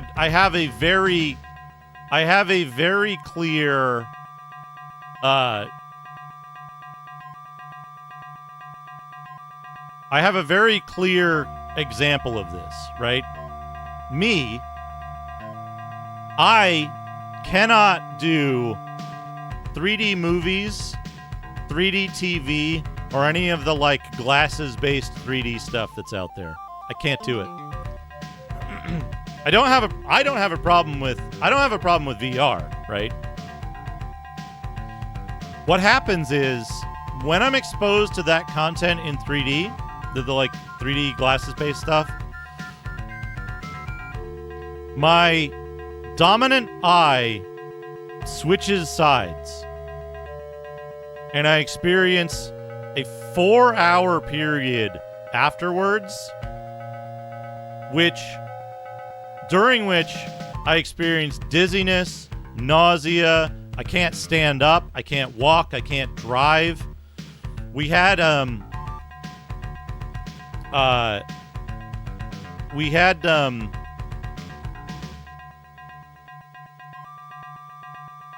3DS is less intense, but it is extremely uncomfortable for me to look at.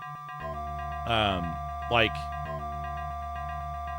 we had a time when I was at Insomniac where they were testing it for 3D TV. And at first I was asked to test it and I was like, I don't think I can, but I'll give it a try. And within like 15 to 20 minutes,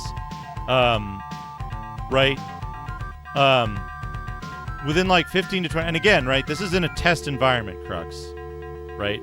This is in a test environment, specifically testing whether a product was compatible with the 3D stuff. So, like, exactly perfect conditions for using it. And after about 15 to 20 minutes, my dominant eye shifted, and, like, I had to stay late at work that day because I couldn't drive home yet, and this was, like, midday that we did the testing. Right, it's exactly that. It is a physical health barrier that cannot be overcome by content or with the current generation of devices. Now, that's not to say that there's some future technology that won't work for it, but when we talk about health issues that prevent VR from working for certain people, when we talk about health issues that prevent 3D from working for certain people, it's not about the content, it's not about the setup, It's not about some auxiliary thing. It is that this specific technology is physically incompatible with that person due to specific health issues or specific ways that their brain works or that their eyes work or who knows. I'm not a doctor, right? And it's one of those things where like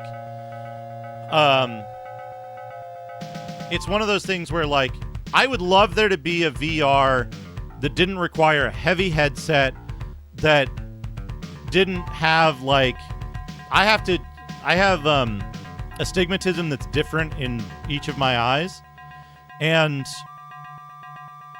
when I use VR, if it has individual focus control, that helps. That helps a lot, right? But if a new technology comes out, I would be happy to try it, right? I'll try it, and like, hey, if it makes me feel like VR doesn't make me feel sick, but it's fatiguing, right? It's not a great experience overall. It's fine. I don't experience motion sickness. I don't have problems with even games that are poorly designed, right? But it's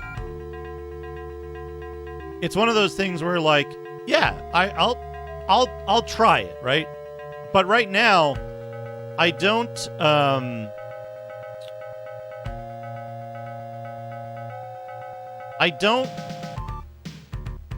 want to play games in VR because it's not a very good experience.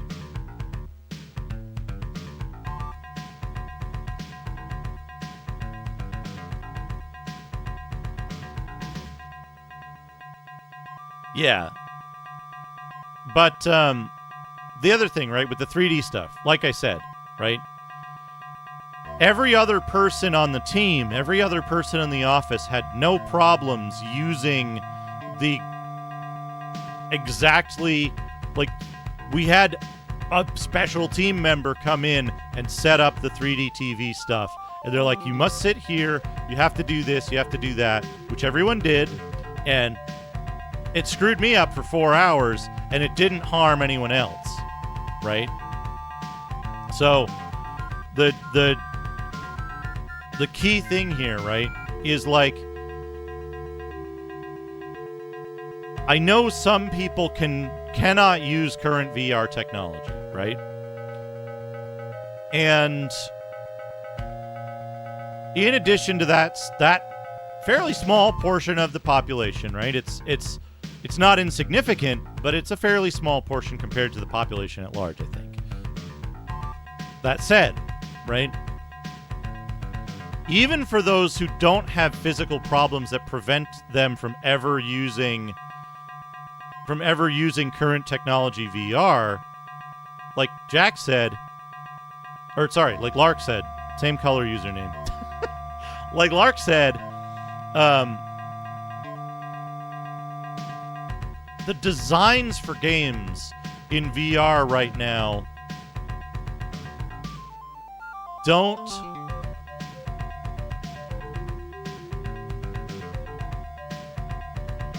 do what we thought we wanted out of VR.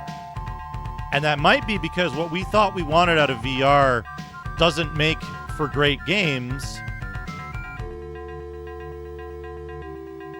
Or it could be that games aren't there yet. Or it could be that VR games right now are simply less fun because of the limitations of the platform, because of the limitations of the maturity of the development, right? I played one VR game that was super fun. And I played a bunch that were not fun at all.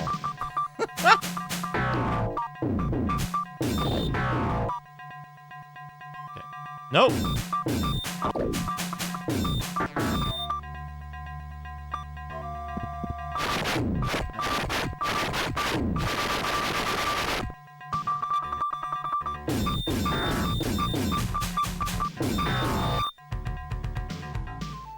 You're looking like 11, 8.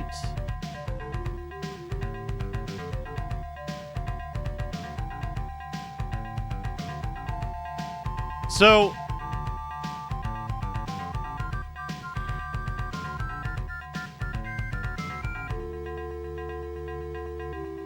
you know what? You know what VR game?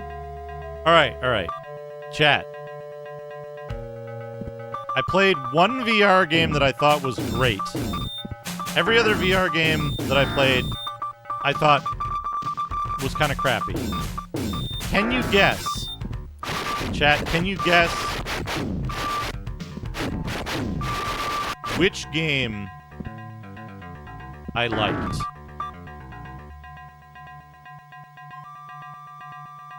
It is not Beat Saber.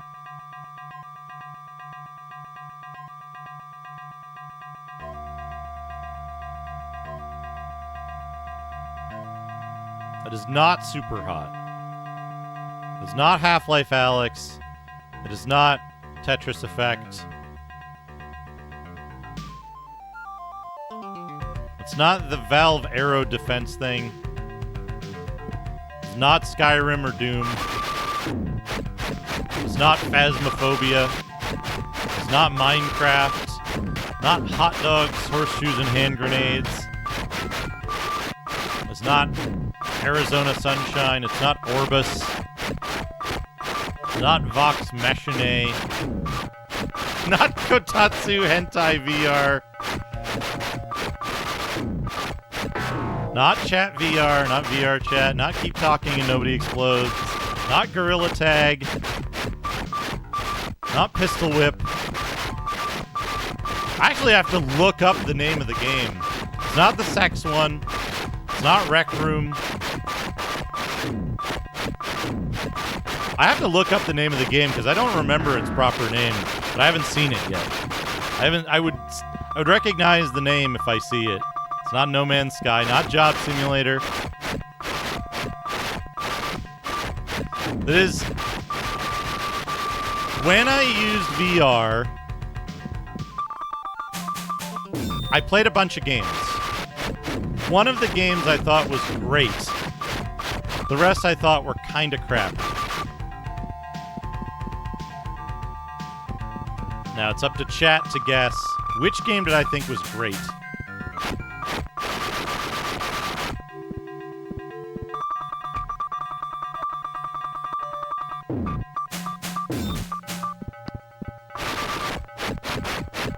Wasn't Space Pirate Trainer, it wasn't Myst VR. Not saying I want Rushok.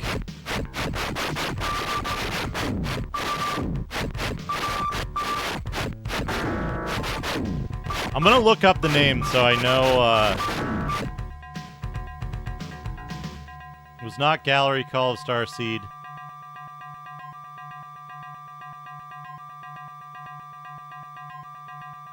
Okay, it is the name that I would immediately recognize. Not Tabletop Sim, not Mini Golf, not Polar Something, not a spaceship game. Not Tech War VR.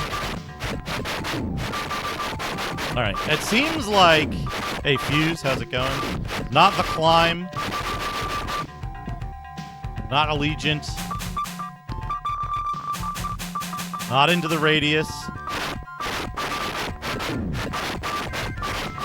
It's not the Star Wars one.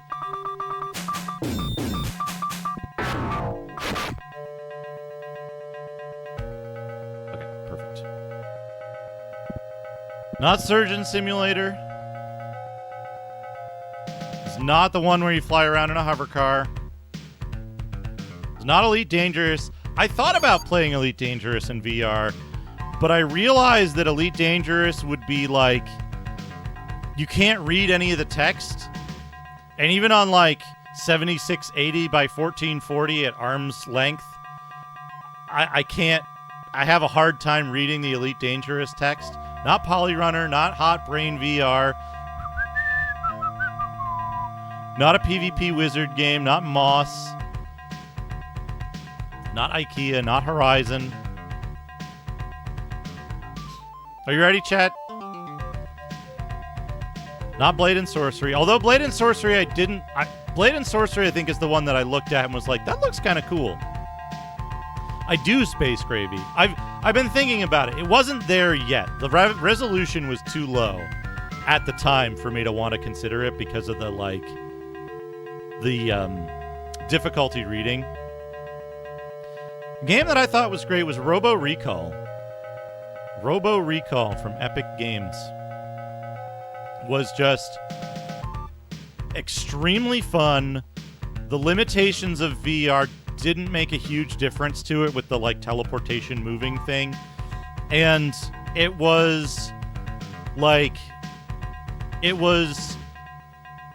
it's really fucking good. It's really good. Yeah, Space Pirate Trainer I think is along the same lines. But at this time, right, there've been a handful of games that are very much like Robo Recall, and I think those games are a good angle to go in, but Robo Recall just fucking nailed it. There were a bunch of other games similar to it at the time when I tried it, and nothing came close. Nothing was even close, in terms of just the amount of fun and how natural it felt to play the game. And no, I don't have an issue with VR. The problem I have with VR is that it's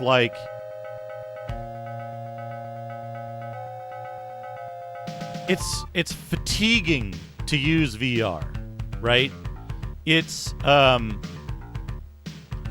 fatiguing to use VR. It requires a huge space and a lot of setup time and a lot of effort to start the game and get it going.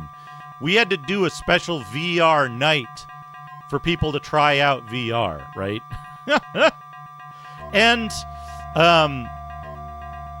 the thing with Robo Recall is that while it kind of has the same setup as rail shooters, rail light gun shooters and stuff like that, yeah, not eyesight. It's you've got a 5-pound weight on your head. You're moving around, right? Sometimes I want to just sit down and there's... Hold on, where is it? Chat, I'm going to ask you a question. We're going to do a poll. This is for Wii users.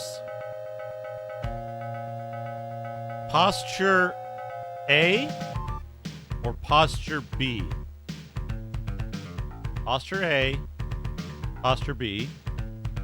It's going to be, let's say, a 3-minute poll. We're not going to start yet.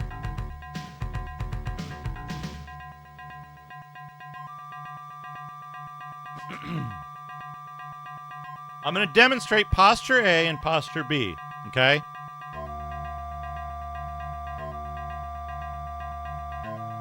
I'm going to demonstrate posture A and posture B.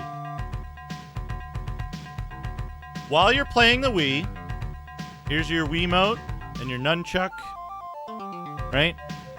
The game asks you to make a horizontal movement, right? The game asks you to make a horizontal movement. Here's posture A.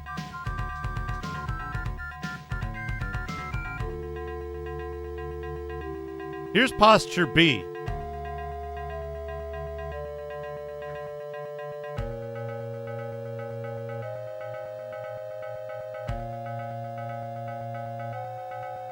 All right? Now, Wii users, I want you to answer in the poll. Posture A or posture B? Which is the majority that you use when playing Wii games? You do this? This.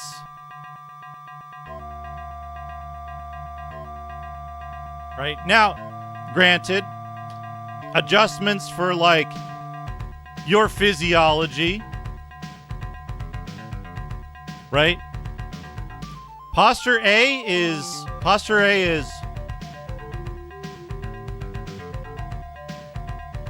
and posture B is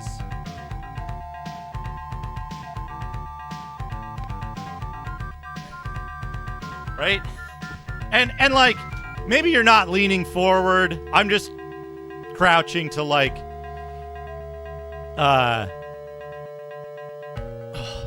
I'm just crouching to fit in the camera and stuff, but yeah, majority of the time, the thing that you do the majority of the time, the thing that you like, the thing that you do for most games, there can be outliers, but it's which one do you do most of the time for most of the games that you played on Wii.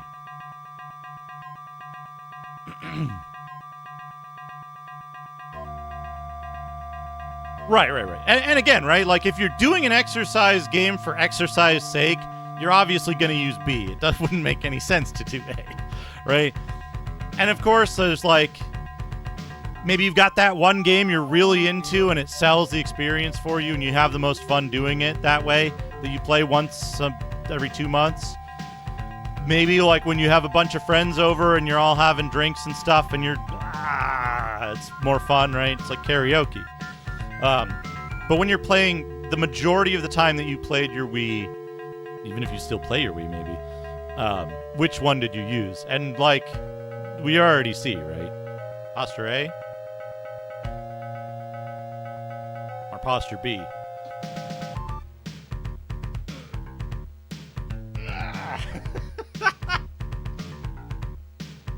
and right, I don't mean this to like shame anybody or be like, oh, you're using the Wii wrong or the blah blah blah blah blah, right?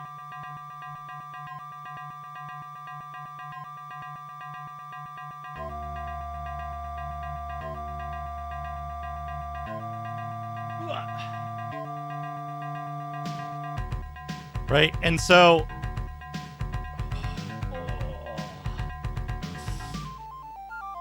the same thing could apply to the Kinect, but the Kinect was, I think, a little better about enforcing the stuff you needed to do. But my point is, yeah, 87% posture A. My point about, like, the difficulty of making good VR games and making, like, the difficulty of VR taking off as a technology in general is 85% of people or more, like, when you're playing a game, you just want to play a game. It's relax time. It's time where you want to sit down and just, you know, that's me. I have to sit up because I look like a doofus if I'm on stream and I'm not like, right, like, if I'm not looking engaged and actually like doing that was 5 again. Doing the game thing, it's not as good a show. But when I'm playing games for myself, I make the stupidest faces. Like, I am one of the dumbest looking motherfuckers when I'm like into a game and like not paying attention to the world around me, right? You know what I mean? Like, you ever see somebody who's really good at playing guitar, who's currently really into playing guitar, and they start making these dumbass faces, right? And I don't mean this pejoratively, right? It's just you lose connection to your face because you're totally fucking into it, right? You're just like, yeah, right? And you're fucking playing the guitar, yeah. Oh, drummers are good too, yeah. Like the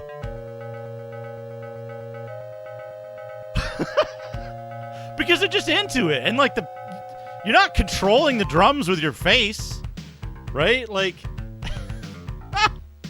yeah, like there's a minimum threshold of like. Yeah, oh yeah, when you're drawing, right? I do that when I'm gaming. I do that when I'm gaming and I'm not on...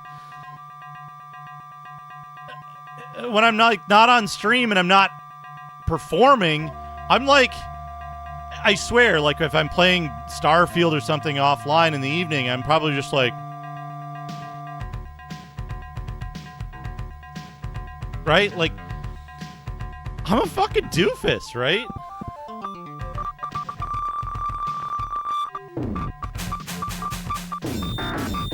Okay, I want to get out of here so I can do it in one kill. Conductors? But it's one of those things, right? Like...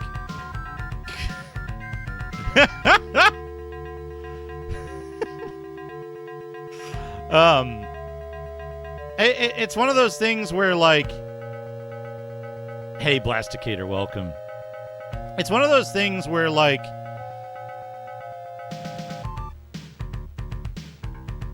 I don't always want to be physically engaged in the game that I'm playing, because my engagement, I want to be limited to just these, like, minuscule movements that I'm making with the controller, and the rest of my body, even my face, is completely zoned out, right? And, like, it's a tough sell for me to think about VR and go, yeah, I want to be doing that all the time, right? That's not to say that, like, I wouldn't put on the VR. 23 is 8?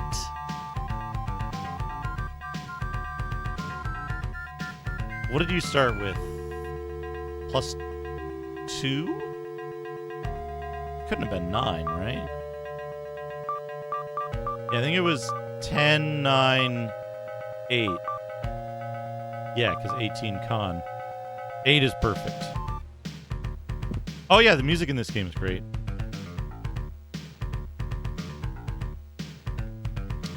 But yeah, like, again, like I said, the best game I played was Robo Recall, which is a very active game. And also the fact that I don't know, I forget how you do it.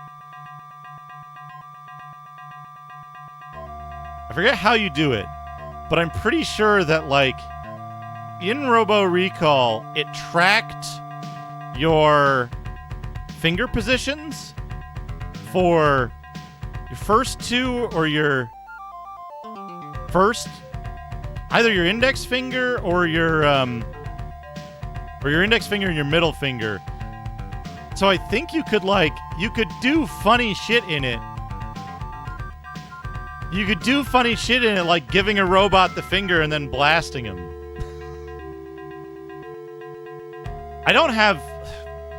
My guitars are not in great shape right now. I'd need to spend a bunch of time rehabilitating them to get them ready. The other thing you could do is you could spin the guns. There was like a control motion you could do to spin the gun around.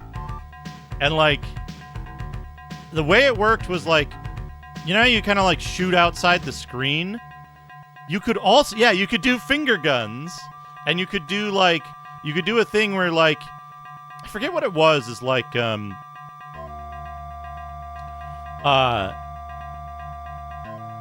you could do a thing where you would summon a gun.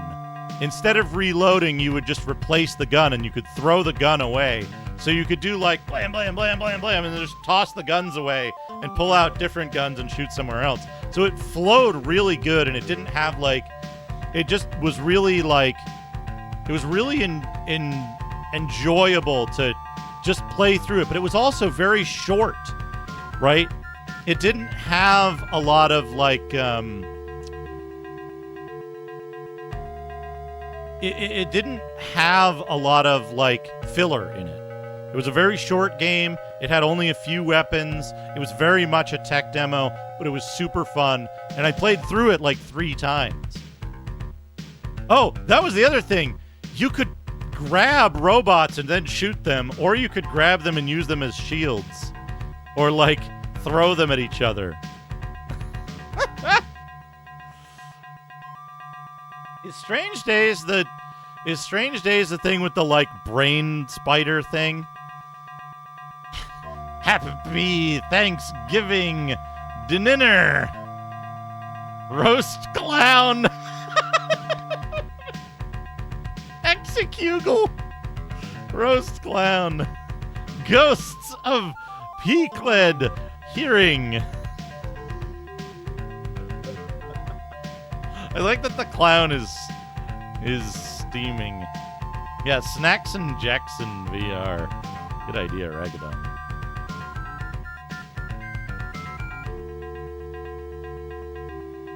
Hold on. I gotta see if Strange Days is the movie that I'm thinking of.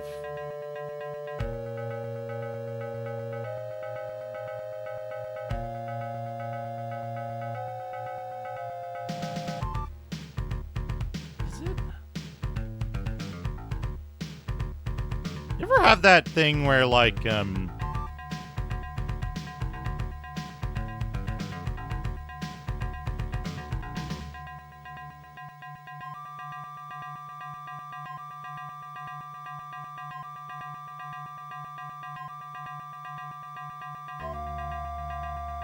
this is the movie I'm thinking of, but you ever have that thing where you remember a specific,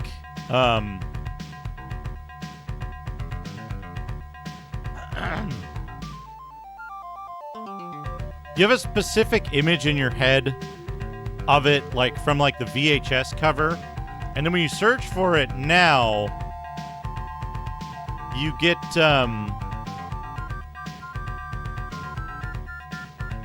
a different thing. Like you get the movie poster, which for something like Strange Days, I think not a lot of people saw because that didn't have super wide distribution. So I only saw it as the VHS. The VHS has very different layout and art to it. And so I looked something up and I'm like, this doesn't look like the right thing. And then I'm like, oh wait, there it is. Like 5th or 6th result. The baked beans, up a butt. Peakled Hearing Ghosts. Must do. It's a rest Thanksgiving dinner. Ghosts. Okay, save here. Do we want to... What are we looking at? 29, 4,000, 3,000. Everybody's level 3. Is it time to go?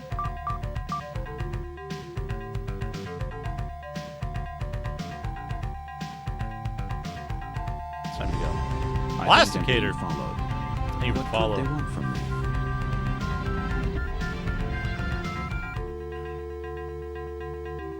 But yeah, like, I'll put it this way, right?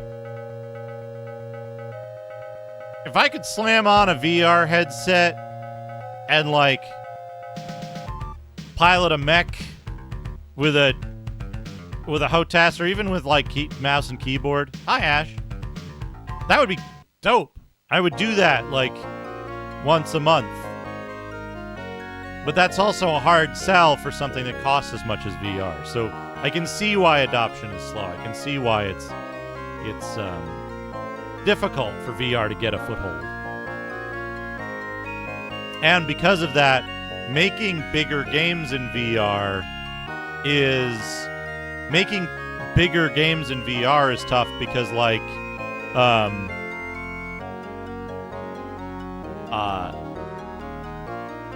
because there's a smaller market, because there's less people who want to, oh, are you in Washington? Stay safe, folks in Washington, if there's some seismic activity going on. Yeah, audience limit. Ash, how's it going? So good to see you, Ash. Folks, can we get a shout out for Ash Said Hi? Get a shout out Ash Said Hi, because Ash is awesome. Thank you, Hesh. Racing for it. Yeah, follow Ash. Ash is amazing. Yeah, Ash, this game is good. This game is really good. I forgot to equip. Just made Mediterranean chickpea salad. That sounds delicious. My day has been alright. I got up a little late. Probably not going to be the longest of streams today, but I'm having a good time. It's been good chatting. We've talked about a bunch of different topics and having a good time. All right. Northwest. We got to go to that little we got to go to this little block of caves here. It does. It's the same developers. It's the same developers. They had a lot of the same assets available.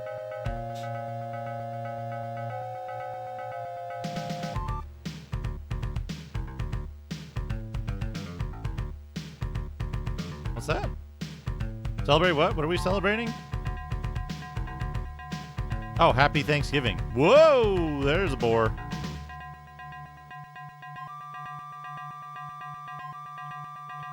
We got it. Everybody over here.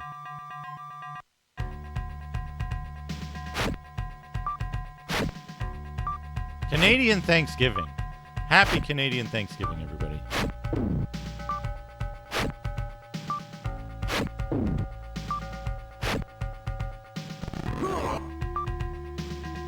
This is the game music.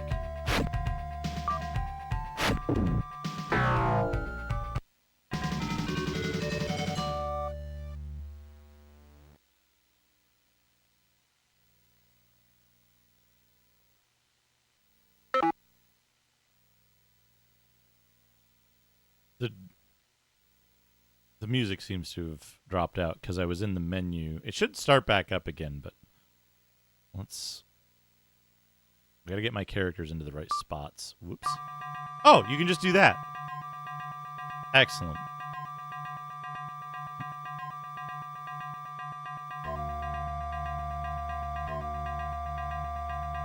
I mean, other than the VDP and the sound chip, right? Same main processor as the Amiga, right?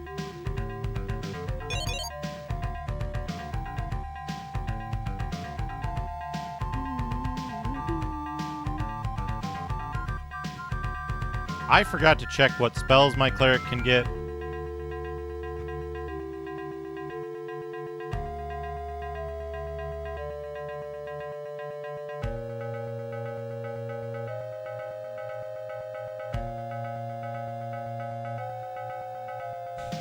Meek isn't. Let's see if we can rest successfully. Yes. Yes. 2 sleeps. Ooh. Cure light wounds, cause light wounds, detect magic, light, darkness. Action from evil, remove fear, cause fear, resist cold. Yeah. Yes. Yes.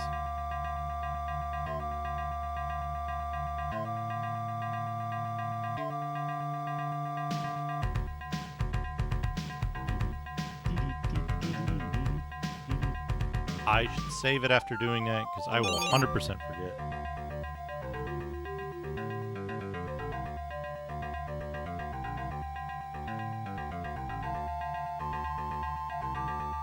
I mean, like, what, 2 years of additional development time would have, Oh, too many guns and Lady Doctor are worried about crossing the bridge.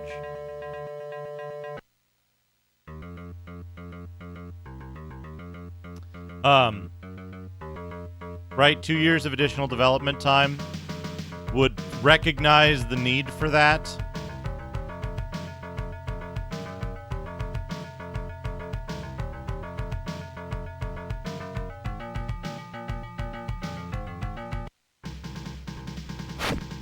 Hope this works.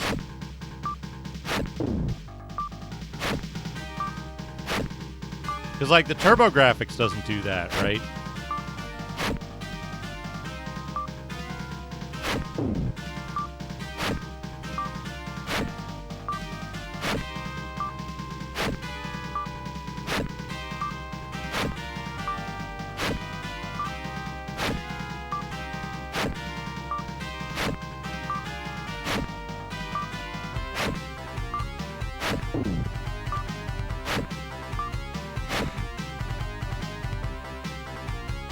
Uh-oh.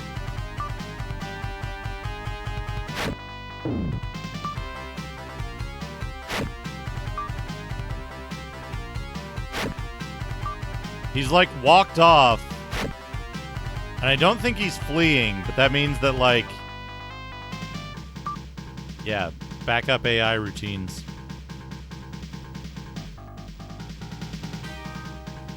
BX? I'm not sure what you mean, Space Gravy.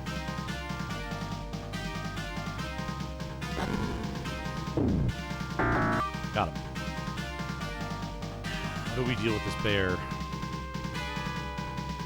Can we get, like... No, that's not an entrance.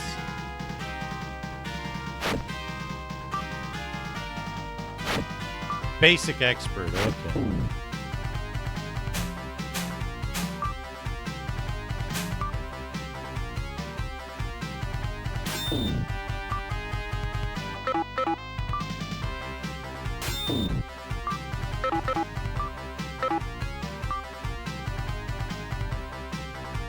Oh yeah, no. I know I know it as I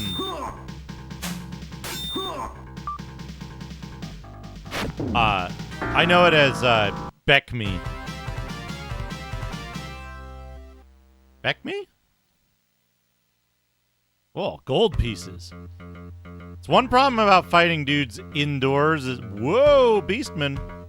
Beastman. Kodak Beastman.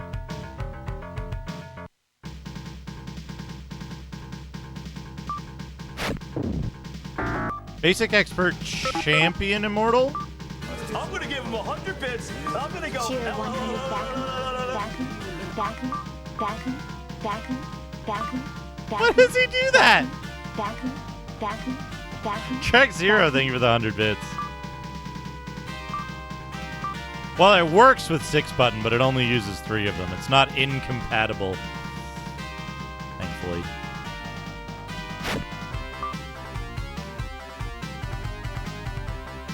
So, at the time, there were not competing. There were different versions of D&D for different purposes, is how it was at least advertised at the time. There was basic.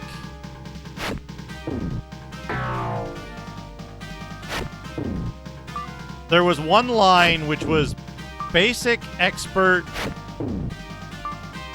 champion, master, and immortal that all ran in a line. And the way it worked was basically like you would buy the basic set, and basic set gave you rules for stuff up to like level 3 or 5 or something.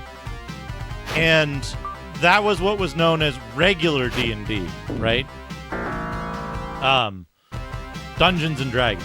And then there was advanced Dungeons and Dragons, which gave you stuff.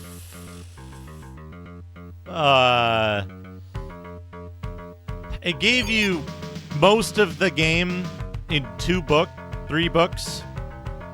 Dungeon Master's Guide, Player's Handbook, and Monster Manual, I think, were the 3 effectively required pieces of material you needed.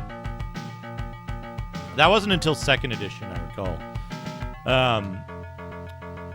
I'm going the wrong way. I want to go back to town, because I got a bunch of money and I've leveled up a bunch. There might be new stuff in the stores. Or at least I might be able to buy spells. The Monstrous Compendium in 2nd edition.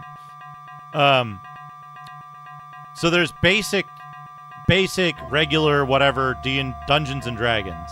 Officially just Dungeons and Dragons, which is basic, expert, champion, master, immortal, or whatever. And those were separated by level, right? So you'd have all the stuff, you would buy the basic set, and that would be enough for you to get started and start playing Dungeons and Dragons to to a certain amount. And if you wanted to continue your campaign or whatever, you'd buy the expert set, and it came with like the referee rule, the dungeon master rules, the player rules, new spells, new monsters, and usually I think they came with an adventure as well.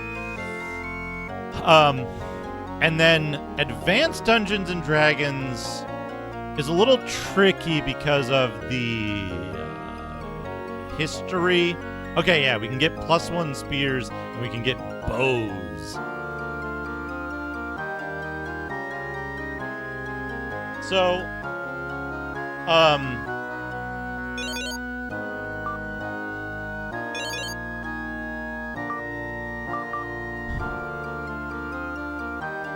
sell that leather.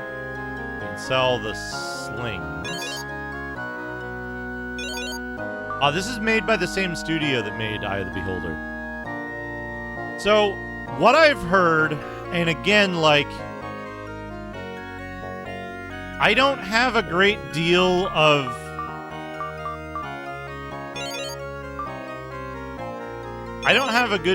like continuity of information to back this up fully. But what I've heard is that Advanced Dungeons and Dragons was kind of proposed as a way to limit what's his name? The other dude, Arneson. It was a way to limit Dave Arneson's amount of content contained in the product so that they could move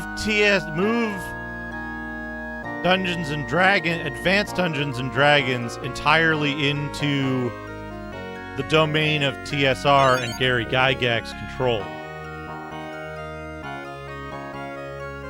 at that time. And so that's why Advanced Dungeons and Dragons got a second edition. And Basic Dungeons and Dragons was kind of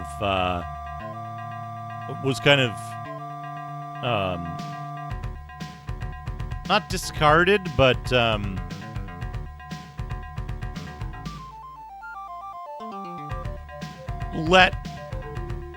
let to stagnate. That's the word I'm looking for. It was left to stagnate. Burn.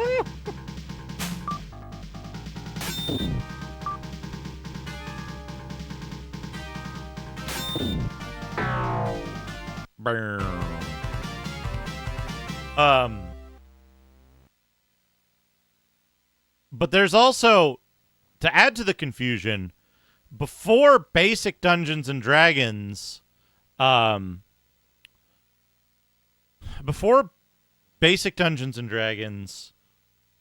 was also a product called just Dungeons and Dragons, which is usually referred to as like Original Dungeons and Dragons.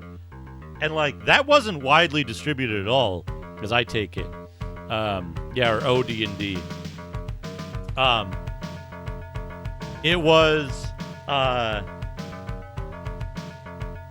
a much less complete product and more like almost a prototype is what I understand. I've never read it or seen it or played it.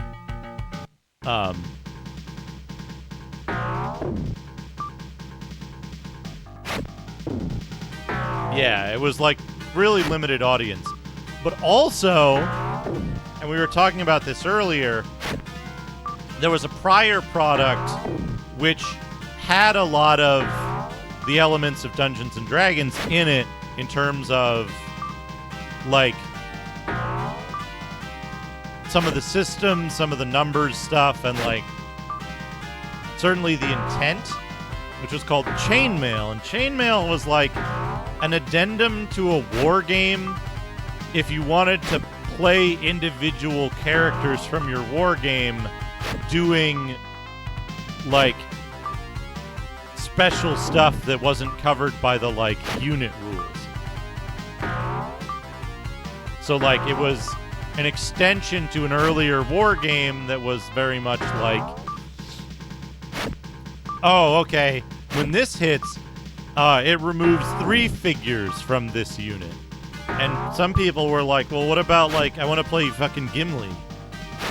And then chainmail was the like, way to expand that to individual characters rather than units.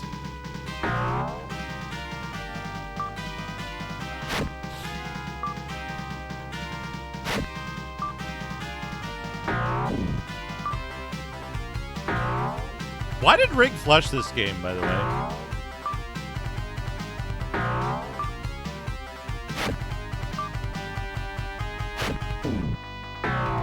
Huh.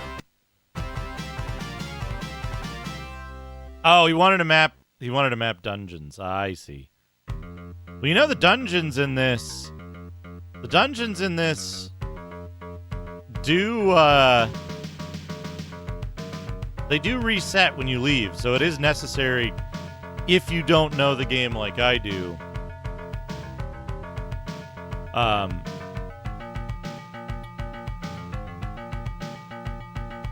Whoa, fair. It is kind of necessary to write down the maps at least, but you have an auto map that'll tell you.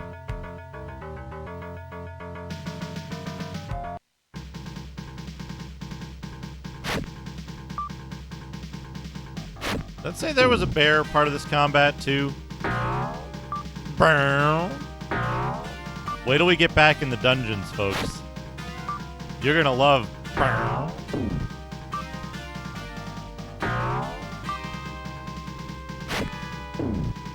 Hey, face.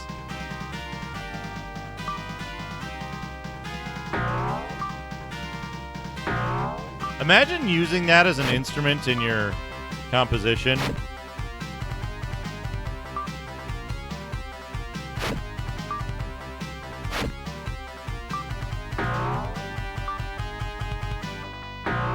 Oh man, Space Gravy. Remember when they did what if Star Trek TOS was... It's a bow. It's a bow. It's clearly a bow. Bows go bang.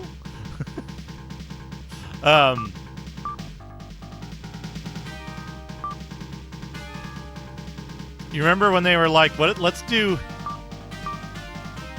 Star Trek original series, but in Mystara."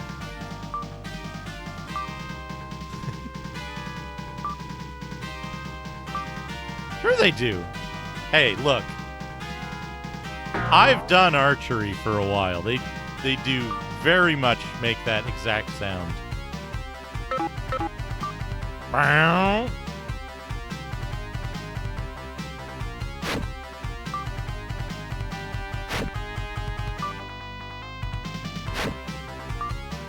You know what I found out when I did archery, though? By the way, I don't know if they still do this, but it was very cool when they did.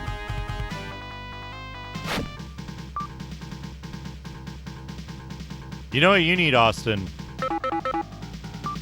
You need to find a way to disguise the content.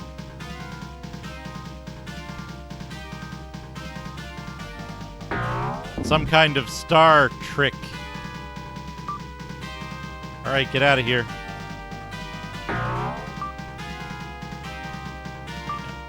Behind this.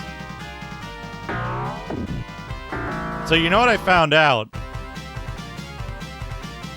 So I have...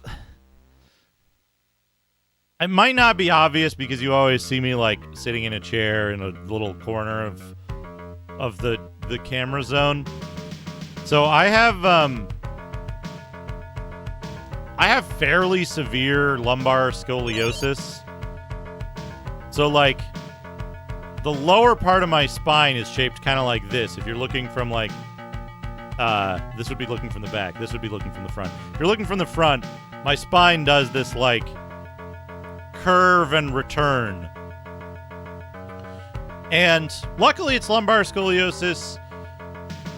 It results in a higher likelihood of back pain.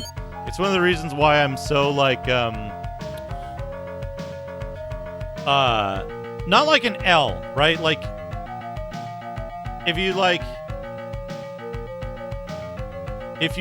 put my hips here, right? And my shoulders up here somewhere, right? It's this curve and return. So you've got straight on the top and bottom, and then there's just like this, like an S, right?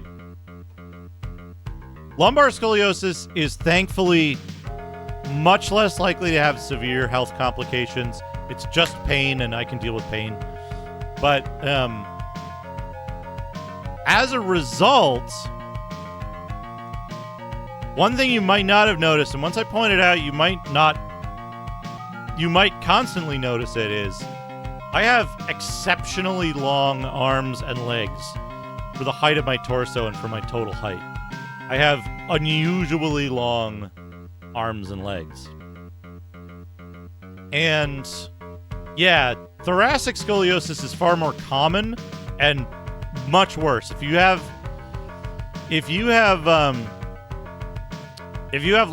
thoracic scoliosis, get it checked out, get it corrected, do whatever you need to. If you're young, get that shit fixed as early as possible, because it can lead to, it makes your lungs, instead of your lungs being a nice barrel, they get like all twisted and weird and like fucks up your lungs, fucks up your heart.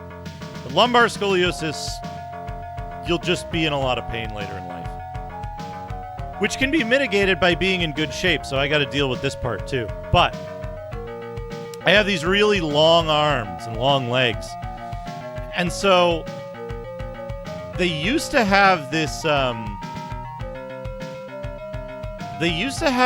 free archery program in Los Angeles at a couple of the different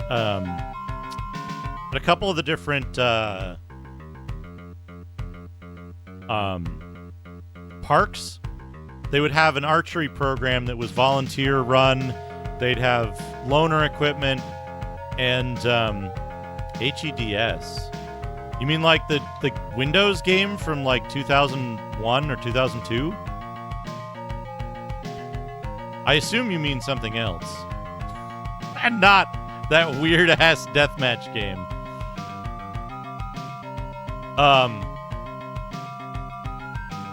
But, Uh-oh. Okay. Yeah, that's good. No, down here. Shit. Okay, hold on. What if I go in here? Good. Oh, I have no idea.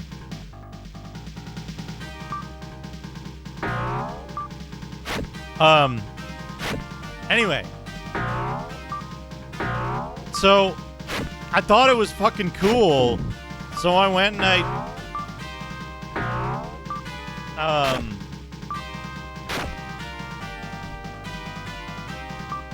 I thought it was super cool, so I went and I did it, and it was super cool.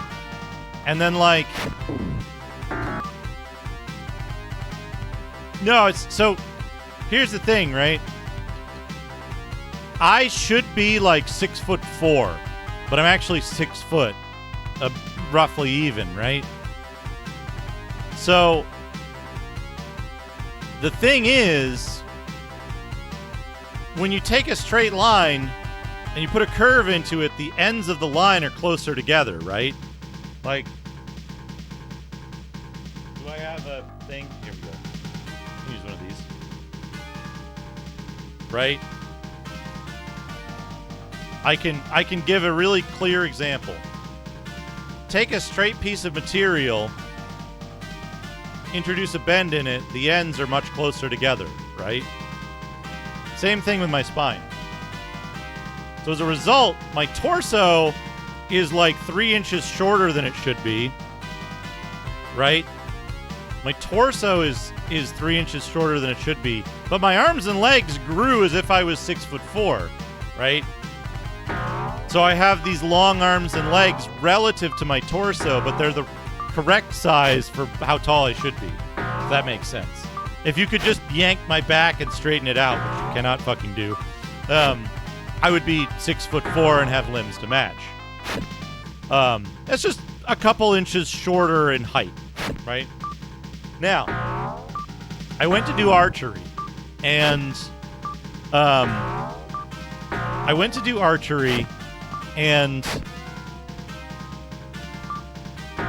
they were like, okay, well, you look about this tall. Here, try this bow. And they're like, pull it to its extent and then gently return it back to normal. And I was like, all right.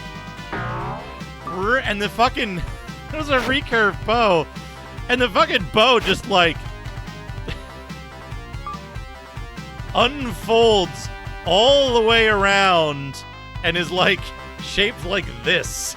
And they're like, okay. Let it out. That's too far. And I was like, too far? The problem was that they were estimating what size of bow to give me based on my height, and your height usually estimates your draw distance. Draw distance? It's probably not that. But, like, when you draw a bow, right, how far you can pull the bow from one end to the other is determined by how long your arms and legs are. Who am I? Cleric. Cleric, get in there. Fight. Fight.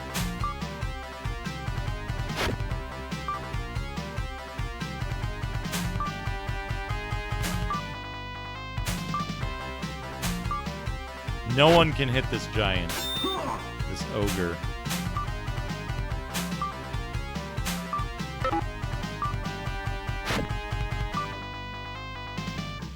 Roast Grunch.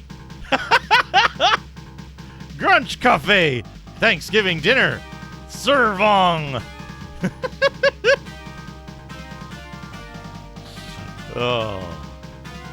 So, yeah, so when you draw a bow, you're pulling it back further if your arm is longer. So the problem was that my arm was longer. And so like, oh, Hacksgiving. Mamming. Garfield.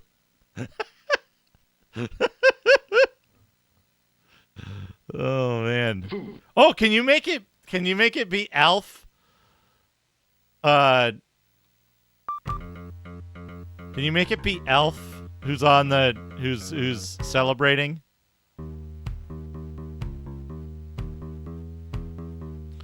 So they went back in their trailer and they were like, hold on. All right, try this bow, but it might be,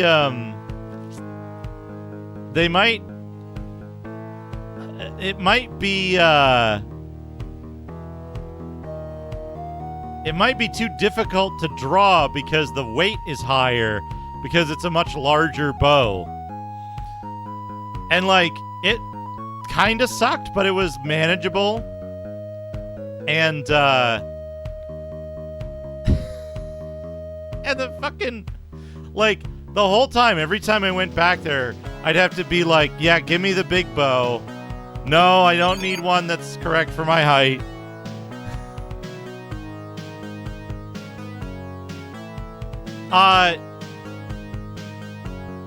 Anchor point. I'm not sure what you mean, Zarek.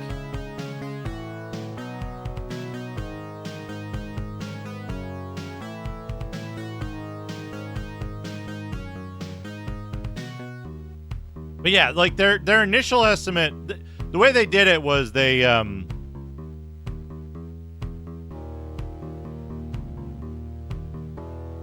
he's gonna make it. He's gonna get unstuck, right? Maybe not.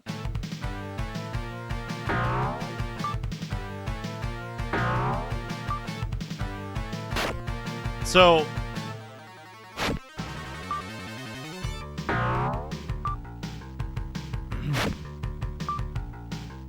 But the good thing was that, like, when I was learning to shoot and stuff, it was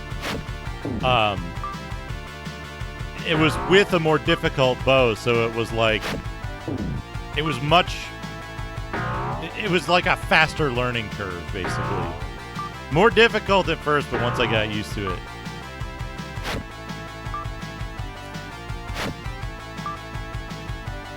Oh, yeah.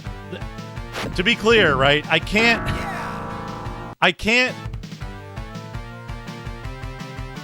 Who leveled up? And by how much? And when was the last time I saved it?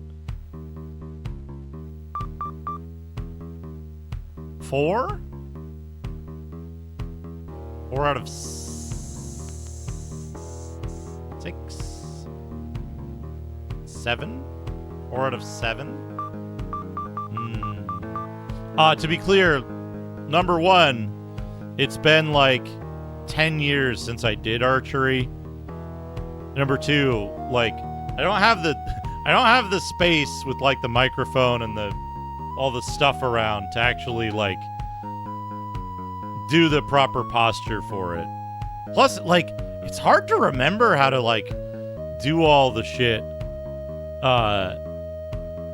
without a physical bow in my hands.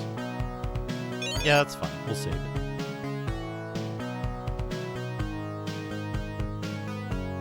Alf-like features in their bowls of macaroni. Weird.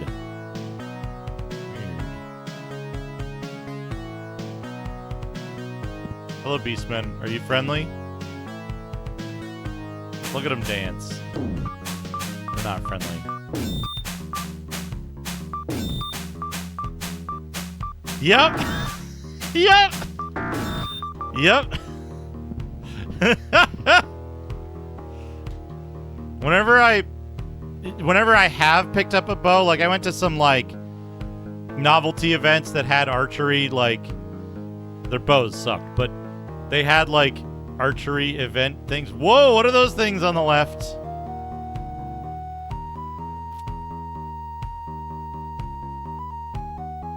And the thing on the right?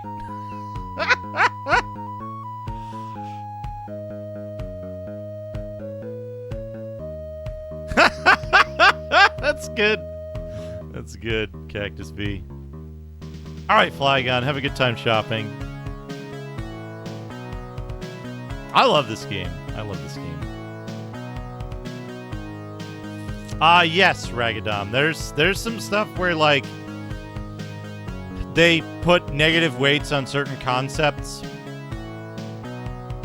But yeah, like I gotta move some stuff around to do this, so I'll do it in a second, but I'll show you, like, anytime I pick up a bow, that's happened a couple of times since I did the, like, since I was doing archery regularly, every time I pick up a bow, right,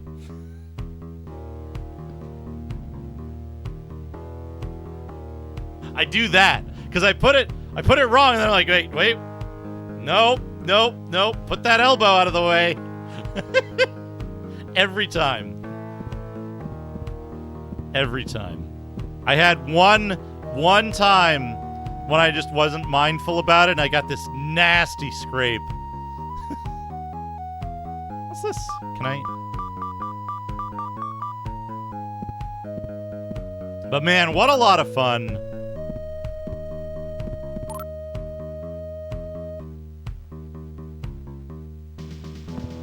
Small bone pipe. Yeah, there was one dude, like, because they had the range open to, like, anyone who had their own stuff at certain times, and then they would do,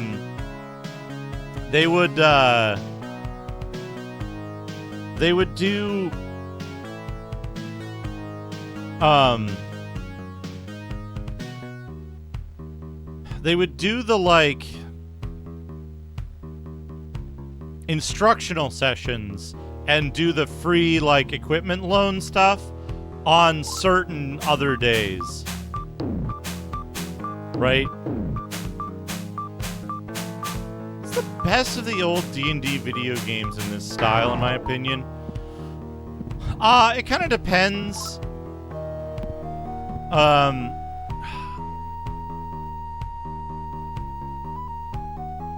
I think Eye of the Beholder and Curse of the Azure Bonds are probably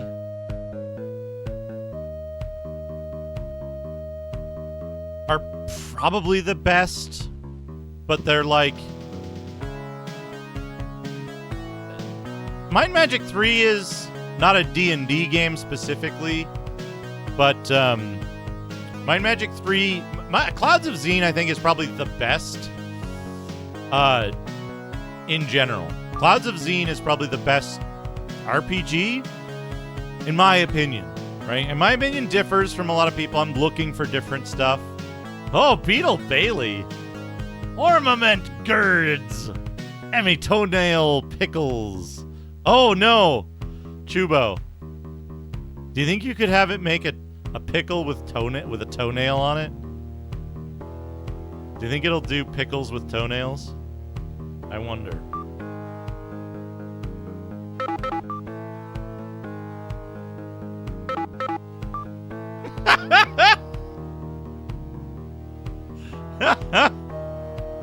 Anything to do with toes or feet are banned now, yeah.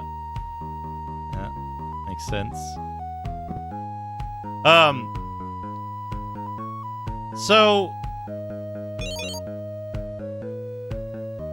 what was I starting to say? Clouds of Xene. Clouds of Xene is probably the best RPG in my opinion, but to clarify, right, like, I don't look for complicated, engaging story in video games very much. I want my video game to be kind of simple in the story department. I want it to be a simple setup that lets me go bash some monsters and get magic items and power up and play the game. So, like, I'm not too interested in, like, your Baldur's Gates, your, even, like, Planescape Torment is supposed to be a great game for story, and I'm like, man, I don't know if I'll ever play that. It's so much reading and talking and stuff like that, and I'm like, it's probably good, but also, like, sometimes I just want to,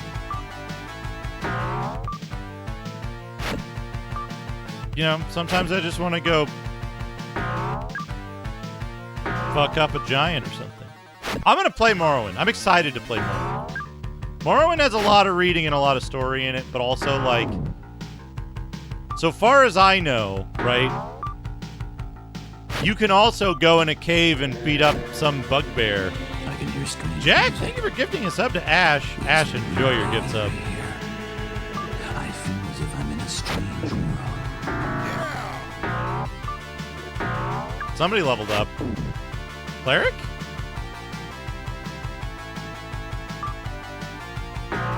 Without further ado, Roast a section of the world's shortest catchphrases. And still, what a catchphrase. The only catchphrase worth the ride. Nah, well, yes, bumptious. I like their As menu. a catchphrase, I'd suggest that you head over to this You Can Speak program that a number of the wonderful people I speak to are running. Because it's really cool.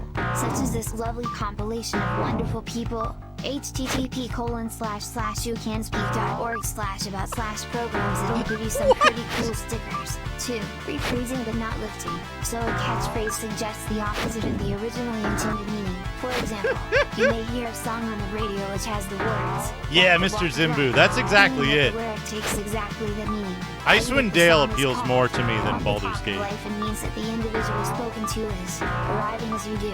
Took your head off your ass. Unfortunately, all too often you come across instances where the source material has been changed in such a way that rather than mean something quite different, it actually means.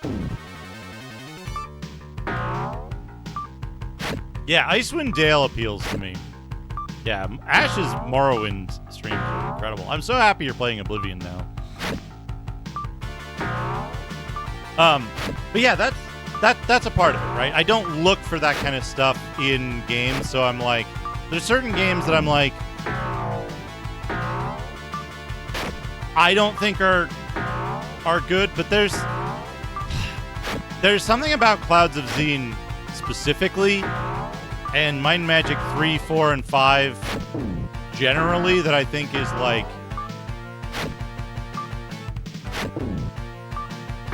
there may be one of the biggest advances in quality of life features in video games we've ever seen. Because they're like, they're so good about, like, they keep track of everything you see and do. Like, found a fountain that gives you plus 20 hit points. Here's what map it's on, what location it's at, and how to get, like, it'll tell you exactly where it is.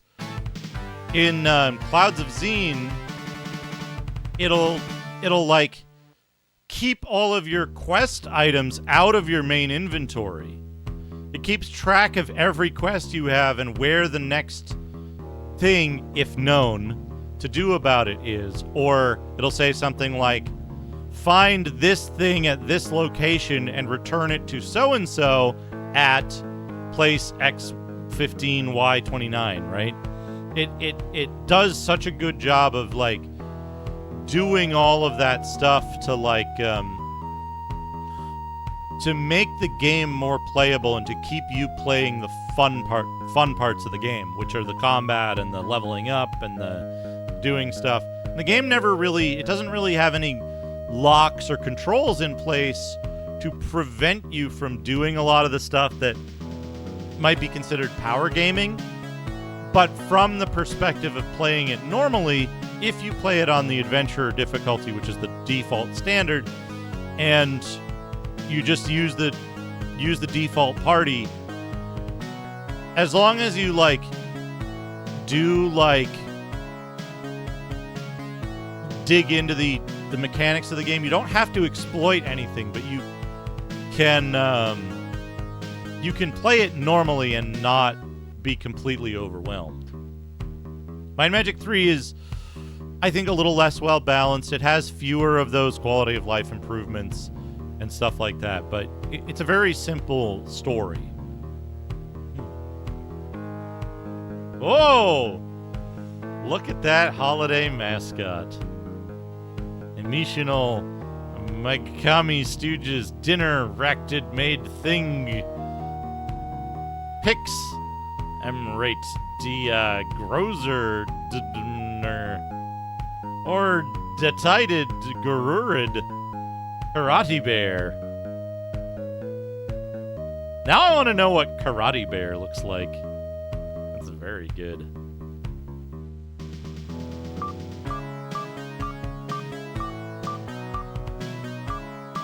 I think we'll just keep... We got, like...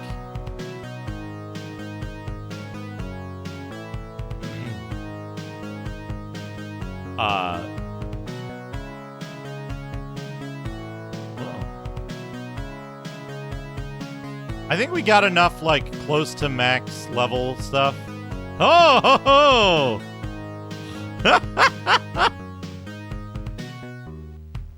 Danny DeVito as Larry Fine in Paracanny Salad.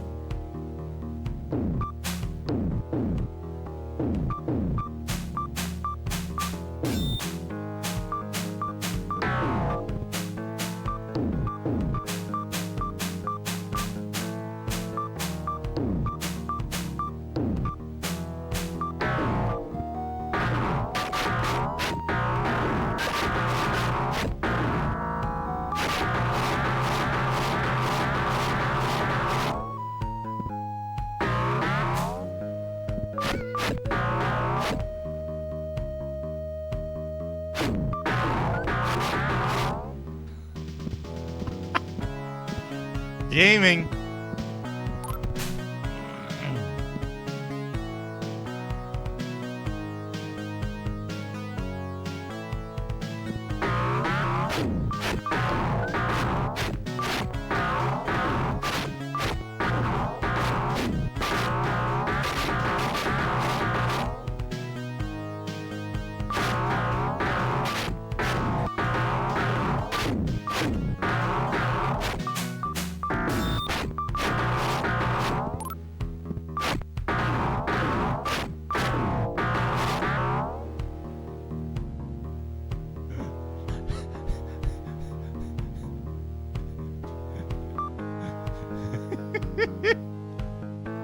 I love the fucking sounds of this game.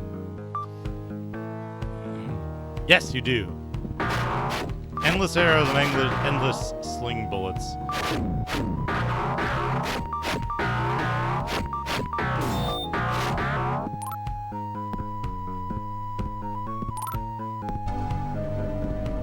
Darkness, gold, and artifacts. Also, Ash, in this game, you can fire almost as fast as you can press the button as long as you're not hitting anything. You picked up the darkness.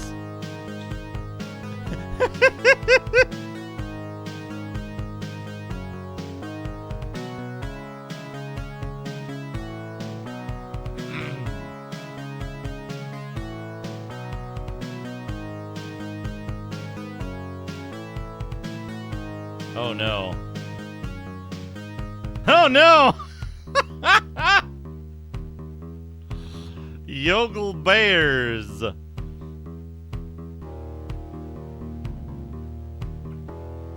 Chubo, I've got an idea. If you don't mind. If you don't mind trying it.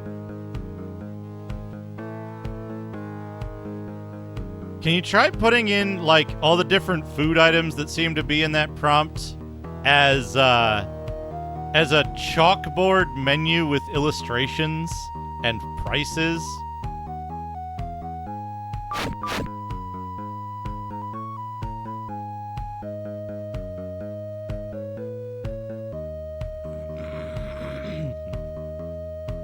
So, in this game,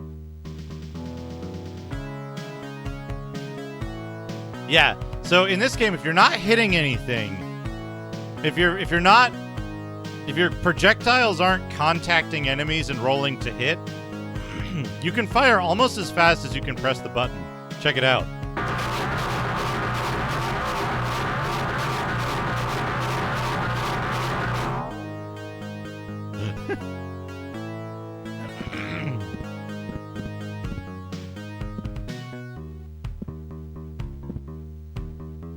And then if a monster walks into that stream of projectiles, the game slows down a great deal. Let's save it here.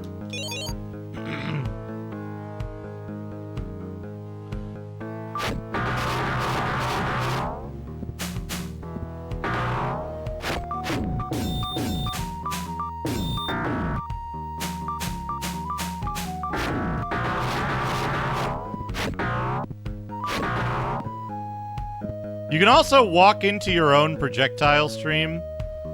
Whoa, roast grunch or dinner. Slozol. Solas. Pickies. Magudni's salad.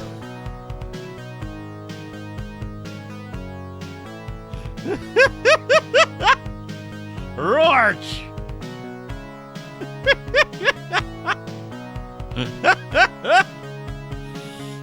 Was that a bowl of worms? Is that gok? Is that Klingon gok?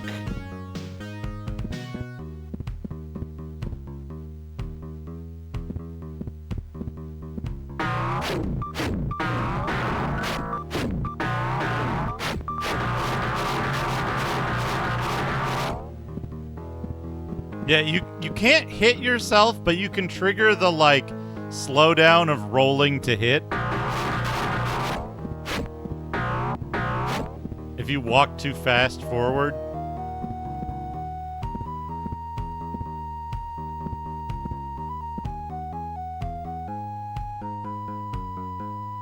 Oh, I see.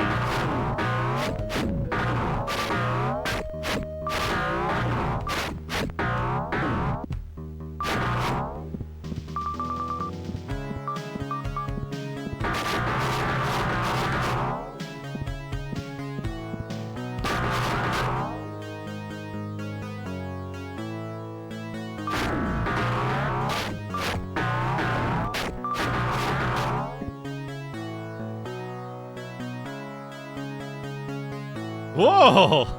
$55 for a Stogus.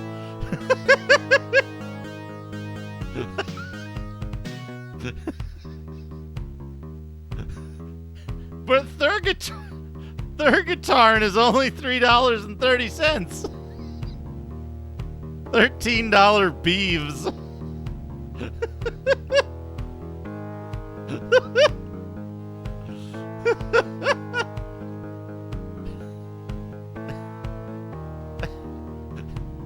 Roast gunch.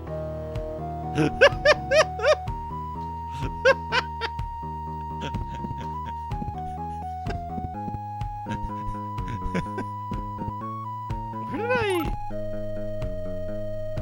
Oh, there we go.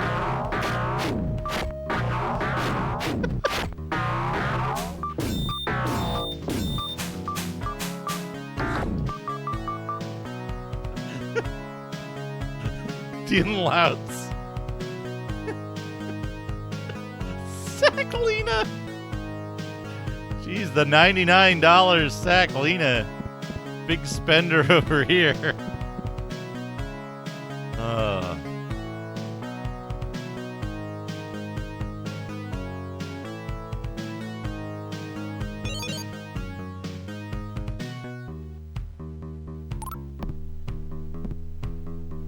Smoke from a fire clouds your vision.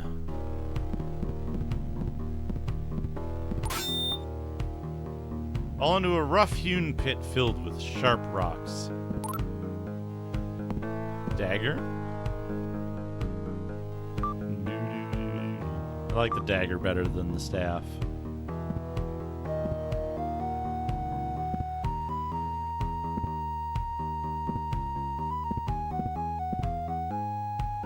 You don't trigger the trap twice. Dolgars!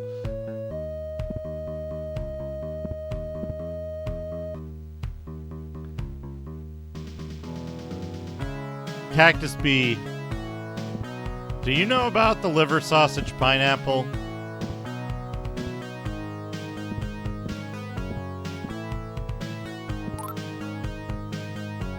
I rarely see a woman warrior through the haze. She snarls and attacks.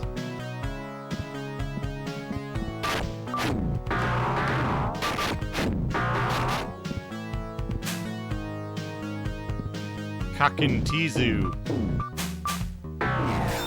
Yeah! I think that was a good level up, 27 to 36. In a cookbook that I own and that I've had for a very long time, there is a full page thing. I'll go get it right now. There's some gold and turquoise jewelry worth about 300 gold pieces. Very good. There's a full page. Whoa! Rokash Grunch. Maganoi Salad. Aspic Pickles. Pixtseal. Pickies Usk. Oramani Goktbest. Verneminal Gorgets. Chicken Nuggets. Chicken Nuggets. I will go get it. Not right now, actually. Give me a minute. Let me finish exploring these caves. But it is a recipe for what they call a liver sausage pineapple. It does not contain pineapple. It does not contain any edible part of a pineapple. Yeah. It does contain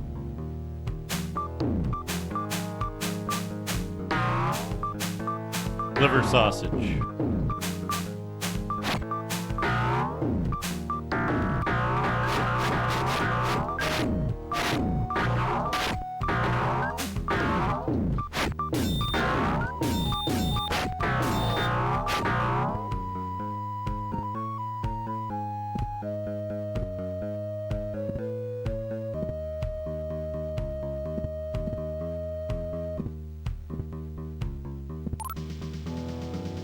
rushes from the shadows and shouts, Uklangor, kill!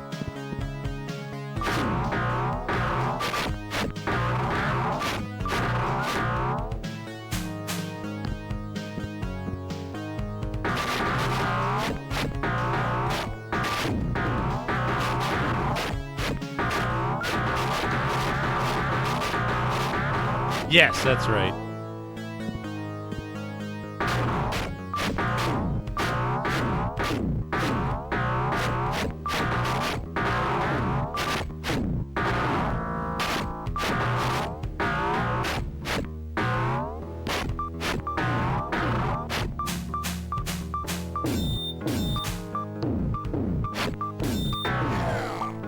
Yeah.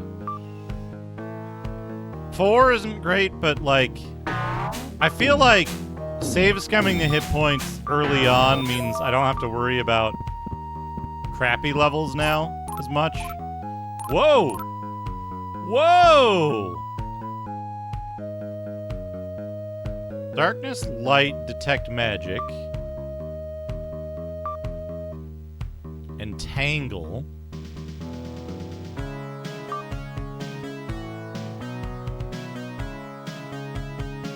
Two spheres. Roast Grunch. Whoa.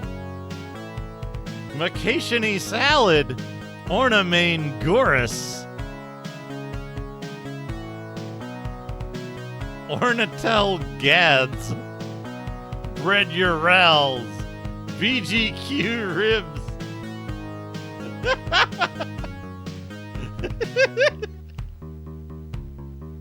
Chick and Nuggets. Frickin' Nuck Guest. Chicken Nubgets.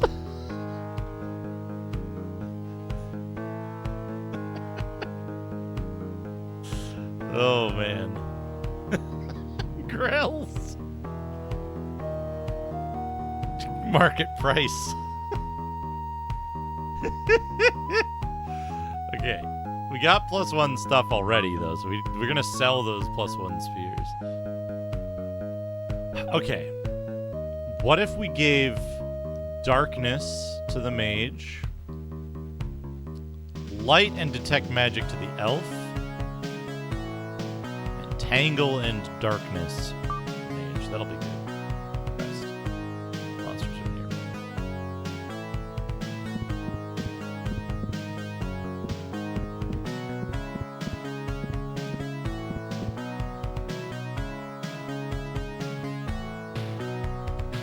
To my left.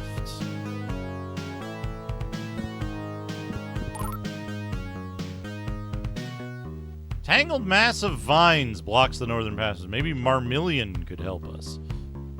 Yeah, it's right there. That's why you need to, if you're not like... Oh. Ugh. Pickles sandals.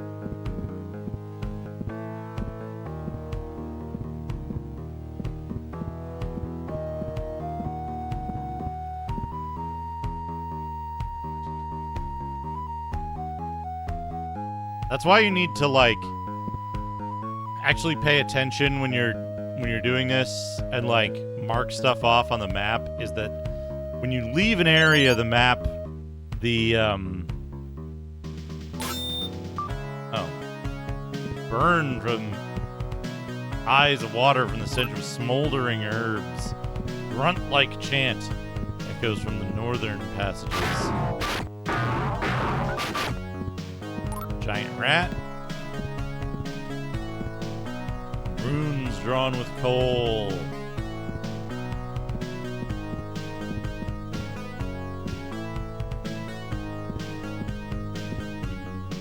Grulap.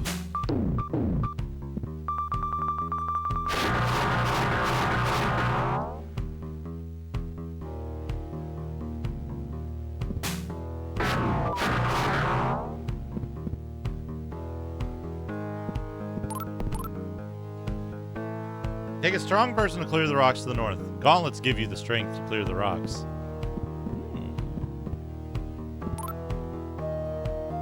Protection from evil, a +1 sword.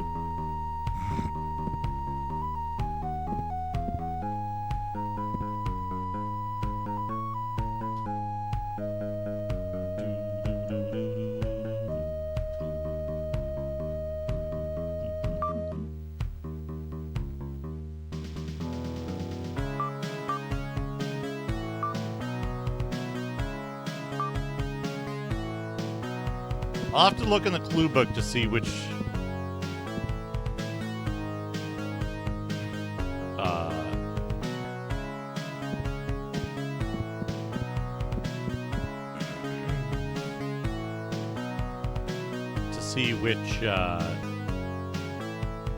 weapons are best.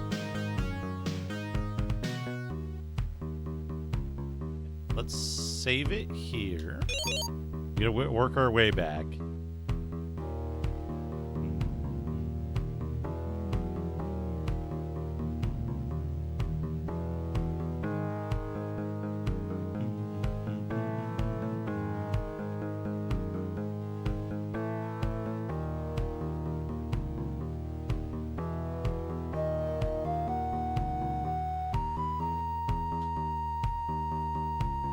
Yeah, we gotta work our way all the way back to the castle. I don't think there's a shortcut yet. I think there is one shortcut you can do, but it's like kind of tough to arrange and doesn't help you here. There's like a waterfall shortcut. The waterfall shortcut we used before, however, god damn it, I'm trying to like shortcut through here.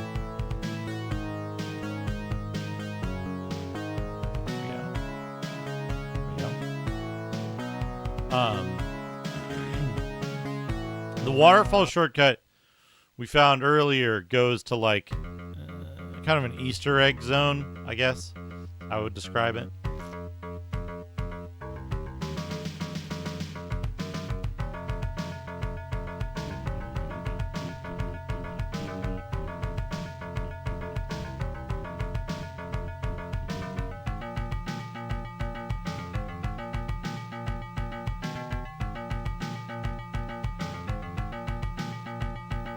Because, like, you can see there's, like, that... There's, like, this raised plateau it's fully surrounded by river. This waterfall here takes you to that tree right there. It's not, like, something you can use as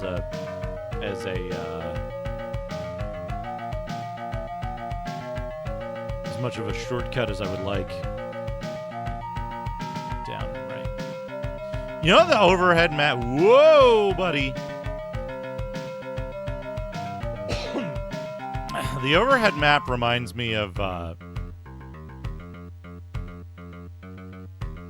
Battletech, Crescent Hawk's Inception.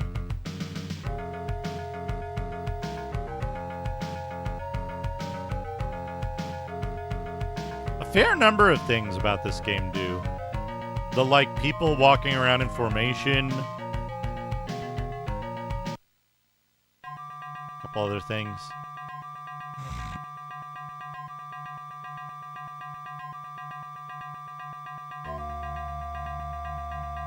I wouldn't be surprised to learn if these games shared staff. Oh, what's that? Probably pretty good, honestly. It looks like sausage in there, maybe?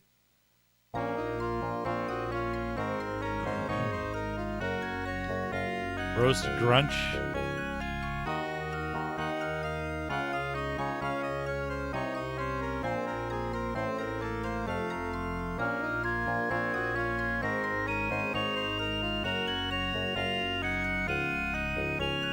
Patched up. We're gonna go check to see if there's magic to buy.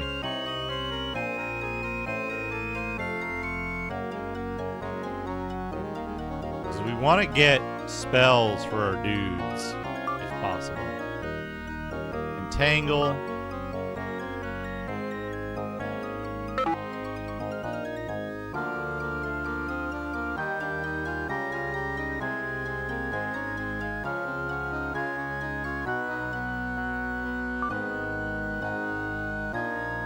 gonna go sell a weapon, I guess?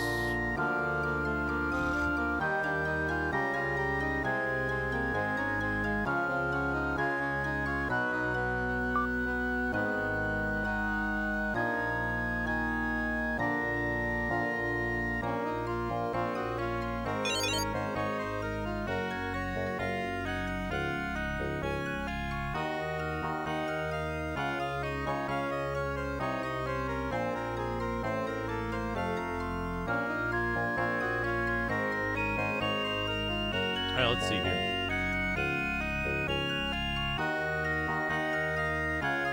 Axe, staff, sword, warhammer, spear, mace, all have the same damage.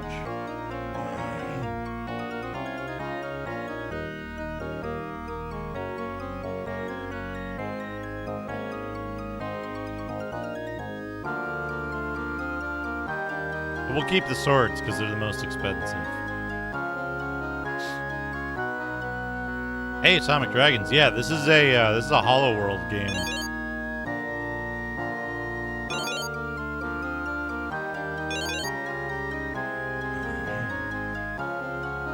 I guess that means I should keep the staff and sell the dagger.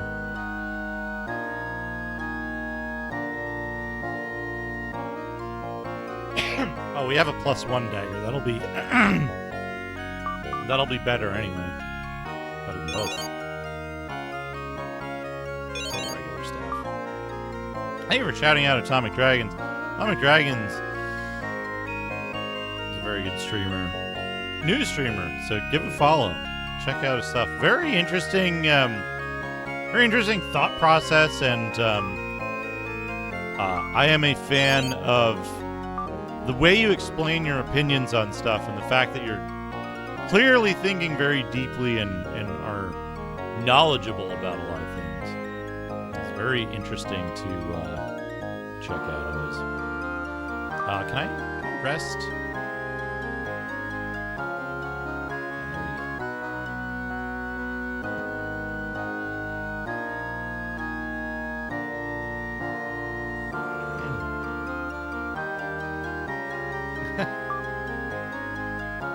It's a good song. It's a good song. Tangle. Yeah, give me that. Give me a Detect Magic as well. I don't know what Detect Magic does in this game, but, you know, bless.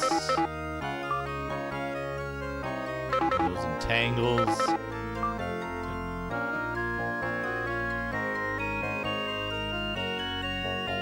Ha! I think that's good. Yeah, this is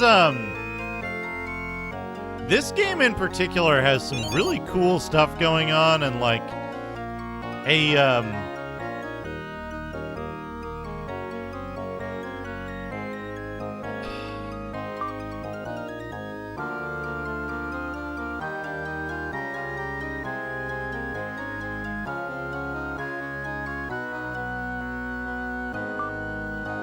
let's see if I can use if plate mail is better than +1 chain mail.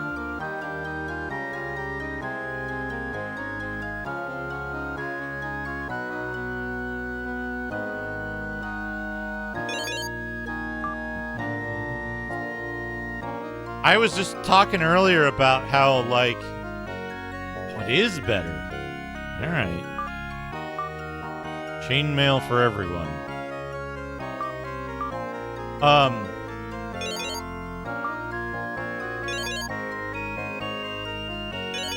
mean, plate mail for everyone.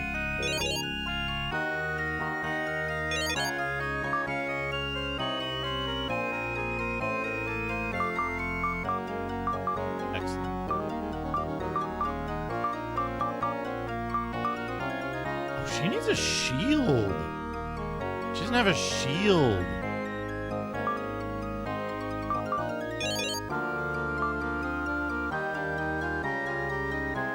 Well, for a while, right? Like, at some point, and he doesn't have a shield. Okay, okay.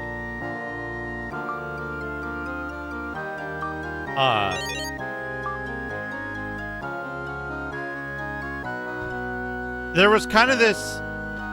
There was like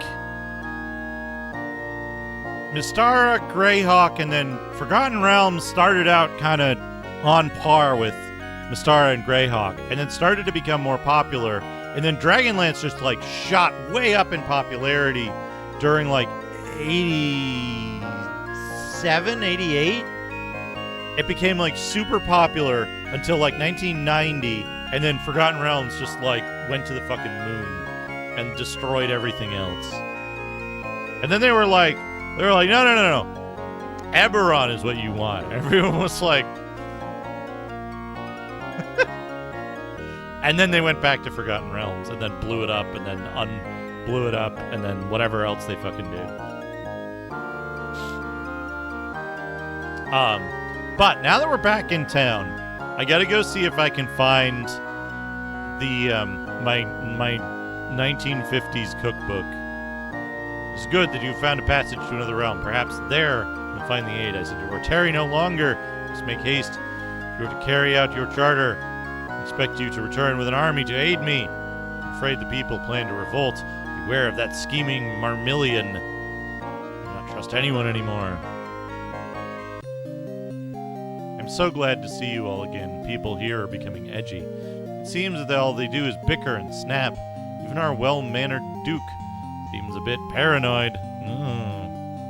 Perhaps it is this infernal sun or the feeling of imprisonment in the strange valley. I do hope you will find some allies soon. Maybe just what the people need to lift their spirits.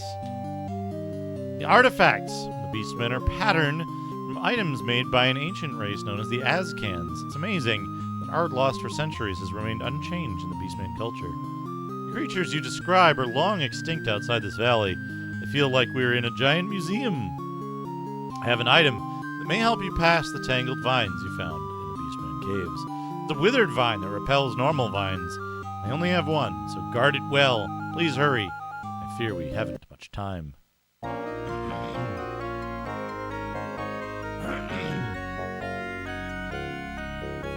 Someone told me that you found a great treasure. I don't really know. Passage beyond the flames. Have you looked there? Where were you during the last Beastman attack?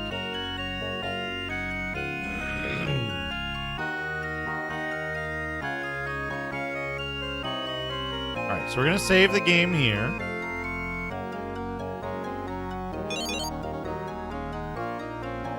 We're going to save on 1 as well. Enjoy the music. I'm going to put on a slideshow of horrors, and I'll be back in just a few minutes with that cookbook I mentioned. If I can find it. I think I know what it is. Here you go. Please enjoy. I'll be right back.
Welcome back, everyone.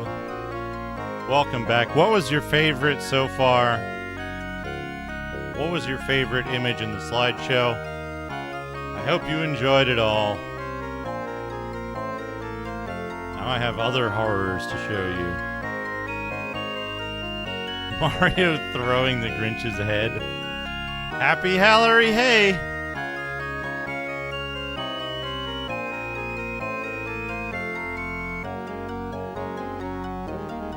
Run the blaster.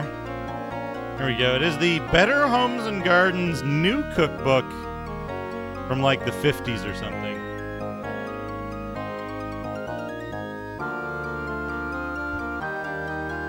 And like it starts off with some fairly cogent stuff. Beef and marshmallows, egg salad. Well, egg and salad. A picture of a typical kitchen.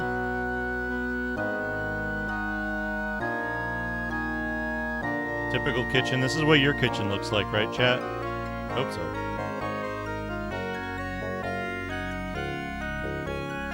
This tool of cake slicing, the cake comber,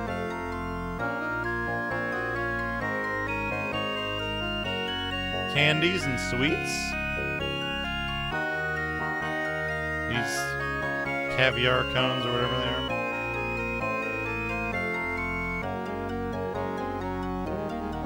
Chicken and corn and cookies and cheeses.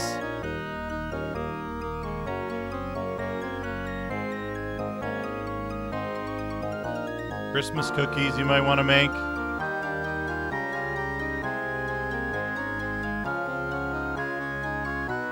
Other desserts like this strawberry cake. This is something I want to make someday, but I do not know how they fucking did this.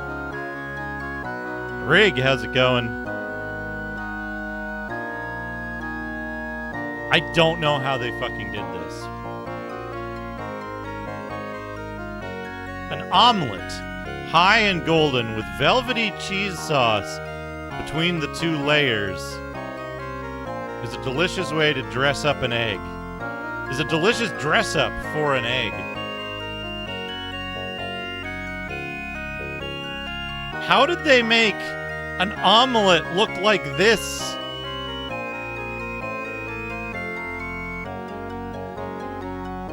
How did they make... What is this? What is this? Double the recipe for fluffy omelet from page 225. Bake in 2 well-greased hot 8-inch round pans in moderate oven for 15 minutes. Put together like a layer cake with cheese sauce, page 350. Between. Dot red currant jelly over the top.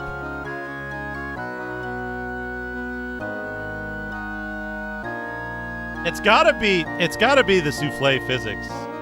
Has to be. Here's typical piece of $1 of beef from the 50s. This gigantic steak question mark. You get $200 dish these days.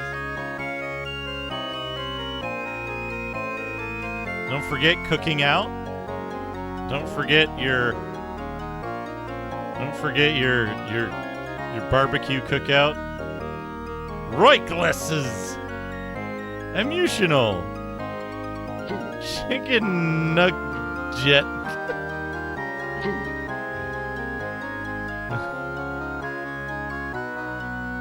It's very good. And grilled pie. Although using the grill to keep your pie hot is probably a good idea. Speaking of pie, the apple pie recipe in this is fucking delicious.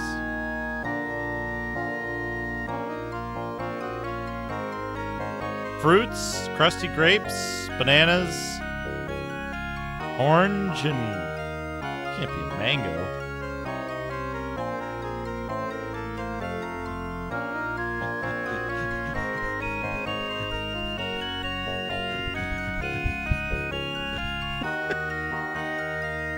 at the color of this soup. I mean, some of it must be the photography, but...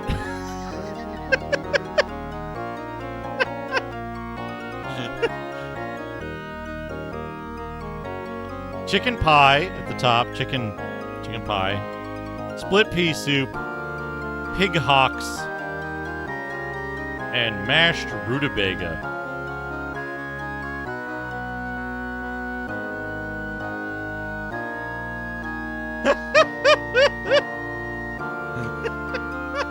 I like that square deep-fried falafel burger. Chicken nougats, now available in Visual Studio.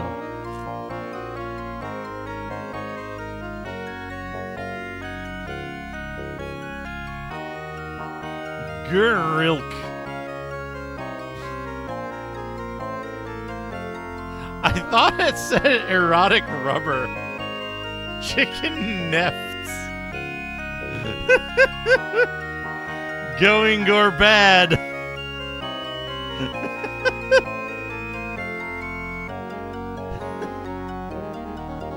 $0.35, 50 cents, roast grunch ad. Yeah, vegetables, meats and vegetables. And I think it's in here. I know it's in here somewhere. This is the right book. Question is, there's like extra pictures. There it is. There it is. Are you ready? Are you ready? Are you ready for this?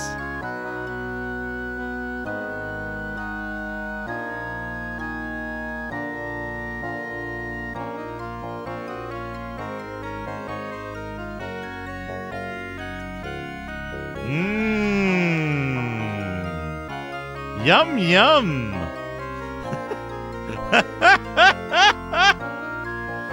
Hold on, I can read the recipe. Read the recipe. Load a Lazy Susan. This is under appetizers and beverages.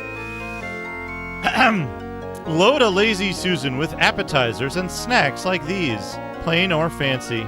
They can be fixed long before your guests are due. Serve with hot coffee or chilled juice. They put people at ease. Spark good conversation. I have to hold this a little different so I can read it. On the Lazy Susan, deviled eggs, tiny cream puffs filled with chicken salad, pretzel pops, blue cheese rolls, cocktail crackers, potato chips. In the center, a liver sausage pineapple. Mix 1 pound liver sausage with 1 tablespoon lemon juice, 1 teaspoon Worcestershire sauce, 1/4 cup mayonnaise. Shape around a jelly glass. Soften 2 teaspoons unflavored gelatine in 2 tablespoons cold water. Dissolve over hot water. Add 1 cup mayonnaise. Chill.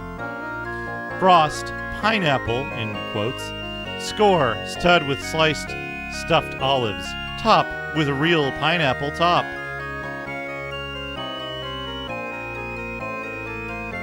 So what they've done here, it's mayonnaise and sausage. Mayonnaise gelatin sausage.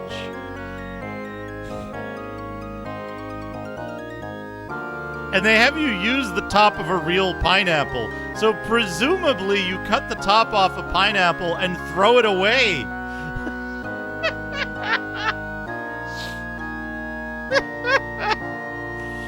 What do we have here? Oh! Gocko ribs. Chicken frastrobbles. Ice preach. Fred is 12 euros. Ass picks for 50.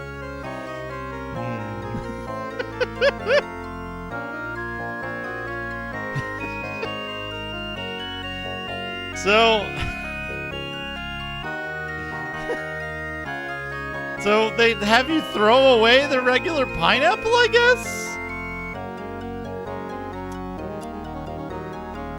Yeah, exactly. But at the time, a pineapple would have been an expensive treat, right? Like, pineapple wasn't just there, because it was... Pineapple involved a lot of, like, of shipping and other shit. So getting just the top, this was an affront.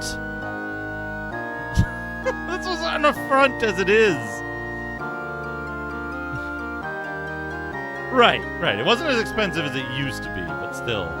But some of this stuff, like, I won't lie, this shit looks fucking delicious. Look at that. Oh. There's a couple of recipes in here that I've made before that are just incredible.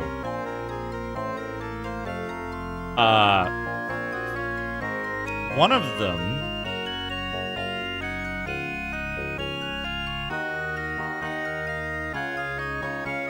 Oh, it also has shit like this in it, like how to, all your different meat cuts, how to know how to do all the different stuff with meats.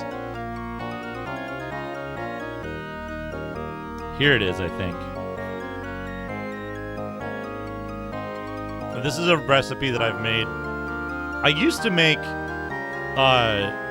regularly for Thanksgiving. Oh no, look at those horrid trolls. Gawk and Rubs. Toonie fish sandwich. Tuft boiled eggs. Tuft boiled sandwich. Soft boiled eggs.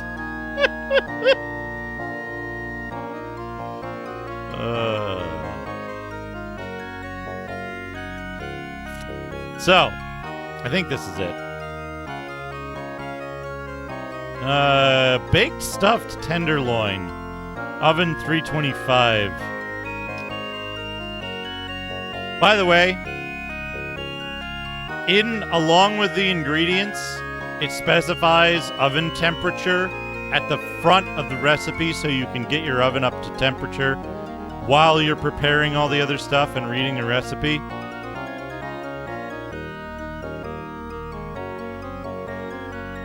Select 2 pork tenderloins of equal size, have them split lengthwise and flattened.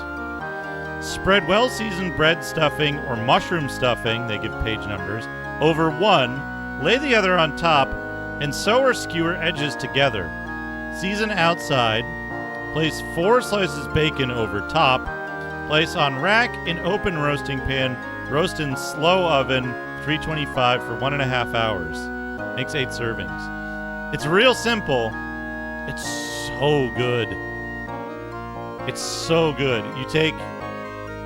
You make a bread or a mushroom stuffing, and you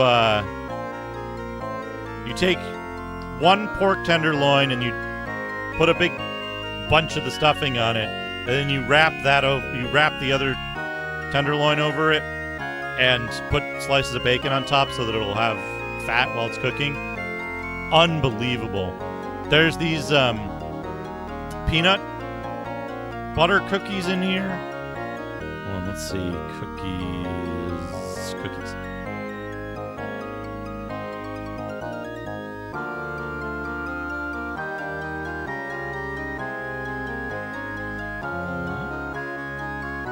There's another thing that I would make regularly here. Oh, they also tell you a bunch of stuff about, like, how to do cookie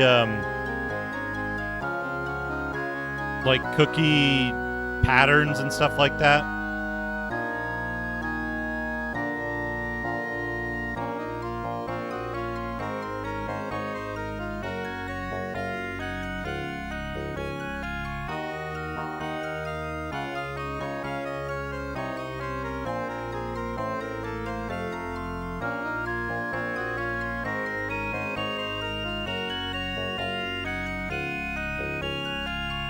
Here they are. Here they are.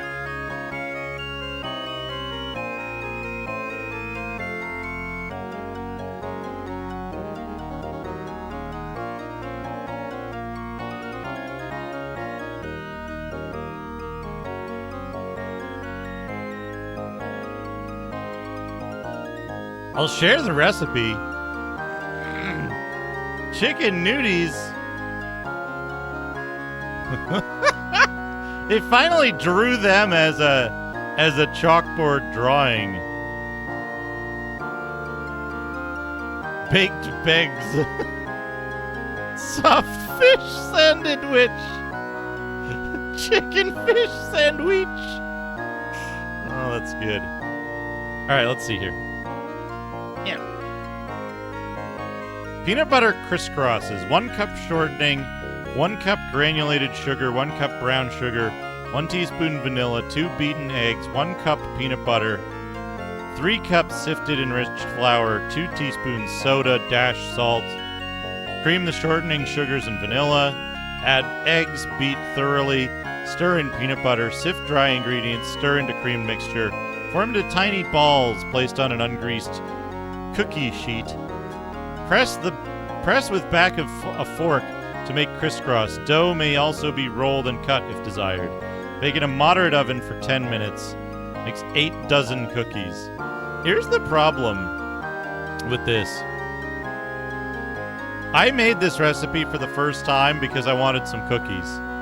I didn't read the last line of it until I had done with the rest of the recipe. And so I had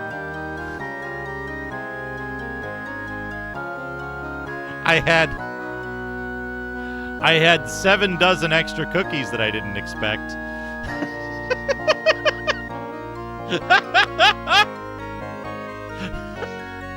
And I spent the rest of the afternoon baking. However, these cookies also, if you store them properly, they keep for a pretty long time, and they're crispy. So they don't get gross real quick. They don't get stale very easily. Yeah, this dough also does. I did that the next time. Have you ever eaten 8 dozen cookies? I thought I was going to have the same thing where I'd just eat them all. But no, it was like boxes and boxes. I brought a box into work to give away. But if you can get your hands on it, it also has this wild art at the beginning of every chapter. This style of art.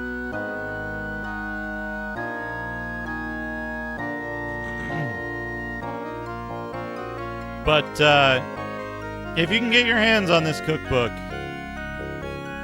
it is a very good cookbook. However, there's revisions to this that change it pretty significantly and make it less valuable, less useful. There's also stuff in here that like fucking weird shit like jellied pig's feet and just recipes that are not to the modern palate. So be aware, read things carefully before you make anything out of here. It also has a handy reference of basic items and their cooking temperature and cooking time. So here it has quick breads. It says biscuits, 450, 10 to 15 minutes. They also have oven descriptions. Very slow oven, moderate oven, hot oven, very hot oven, and extremely hot oven. To describe temperatures between 250 and 525 degrees Fahrenheit.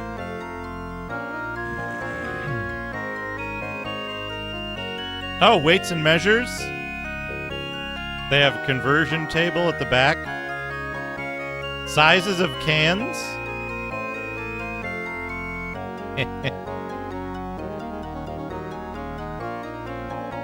The princess got a big can. But yeah, it's a very good cookbook, but you want the one that's whatever, 1950s or whatever.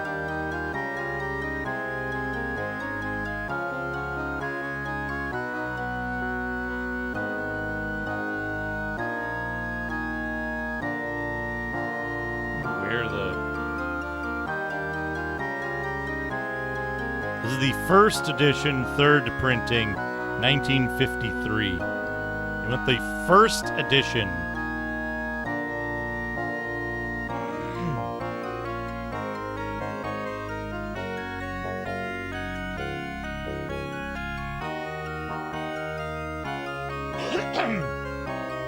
Yeah, there's a whole bunch of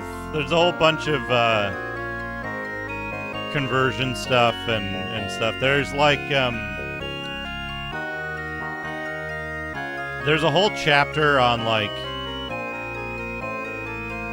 what it means by shortening. And they're basically like, use lard. If you can't get lard, use butter. If you can't use butter, then maybe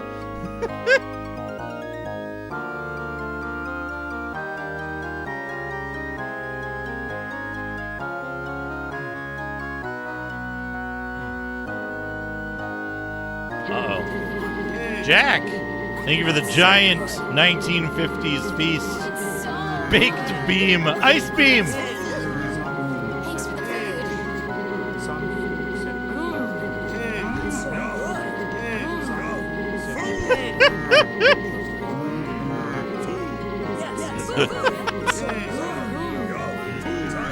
Guerrero rods. Frozen Debbins. Jack, holy shit, thank you for the giant food. I gotta show Rig how to play this game. Thanks for the food. Cat, Time for a eating. Yes, food. I'm still hungry. I'm still Things hungry. aren't much better now. I'm still hungry. Oh, it's so no. Yes, food. Whoa. Oh, look at that giant feast. Food. I should... Thanks for the food. If someone were to crop out and scale down the liver sausage pineapple, I would add it as a super rare food.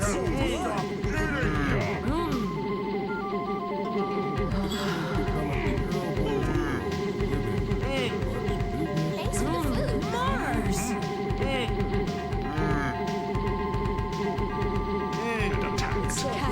Oh. Eating. So good. It's so good. Thanks for the food. Jim told him she had come for him. Thanks for the food. So good. Edible Fleeman. You know the story behind that, right, Ragadom? Thanks for the food. When she returned, she was enraged and assaulted him. Yes!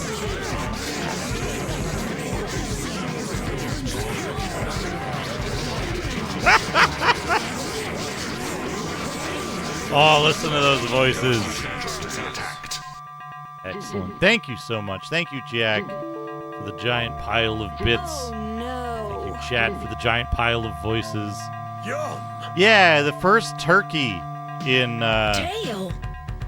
the first turkey in And when she returned, she was Akuma enraged Joe and Dracula assaulted him. on the- There was no one left. on the X68000 is replaced with a infinite Fleamen. So I now refer to Fleamen as turkeys.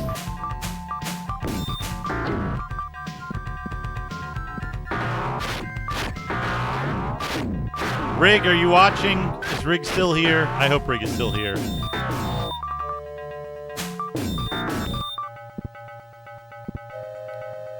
Lesson 1. If you're in the first person thing, you can shoot as fast as you can press the button.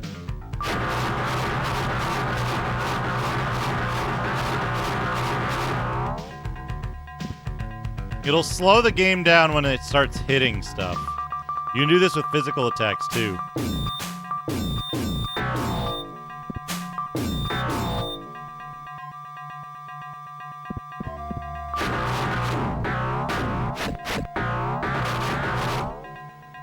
But you can very easily overwhelm enemies.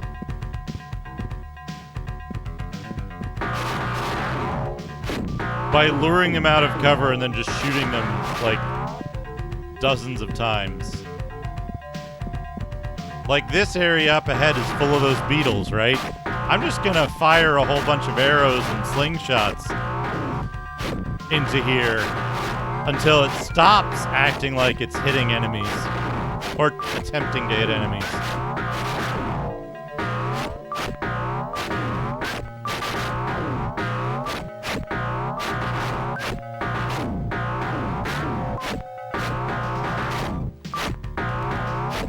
It goes even faster.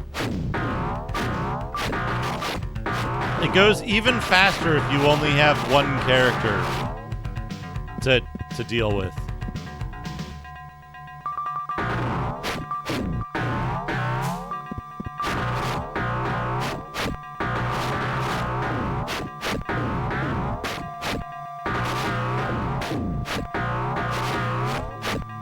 Some enemies are smart enough to, like, run out of the way for a while, but they'll come back.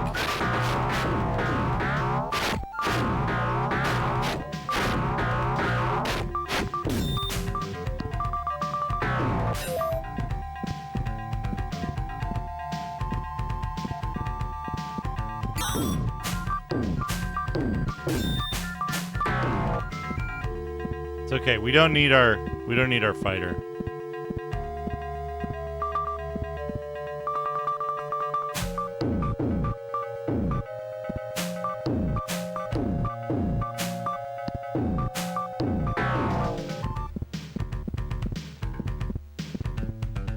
There's also an auto map, but the auto map gets reset every time you leave the dungeon. It resets the map, and it doesn't include any like POI stuff.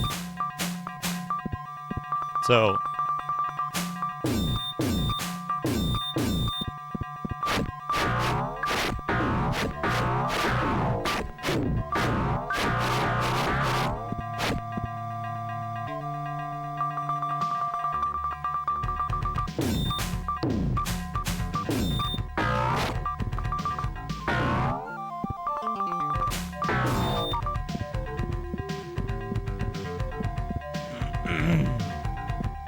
the blue up there for stuck is when you're paralyzed.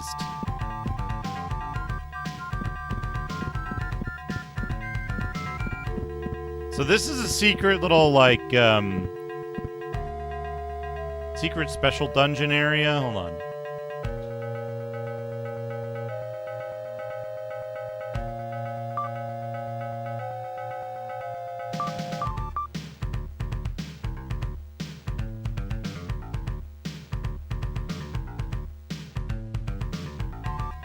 Save game.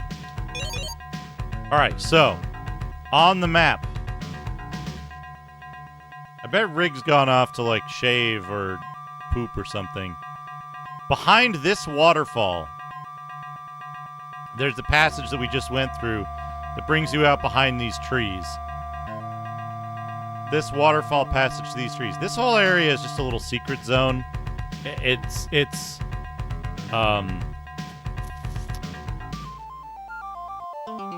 fully contained. You can't go anywhere or do anything else here.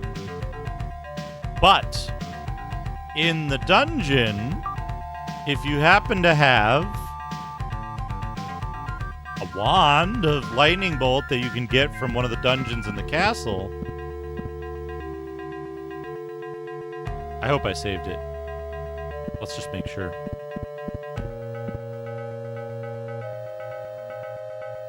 That's what I was... Okay, I get it. I get it. I remember now. I was like, I should have put another elf in the party so that my characters could all use the wand. I get it. Anyway, go in here, shoot a lightning bolt at some trolls, and try to get the fuck out of the way before you yourself die.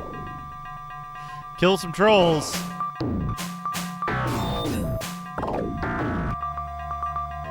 And you just got like a whole big bunch of experience.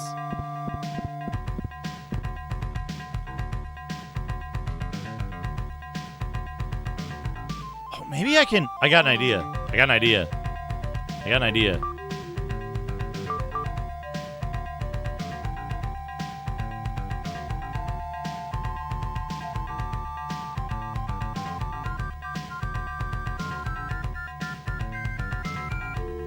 Now, if you save the game before every time you use the wand,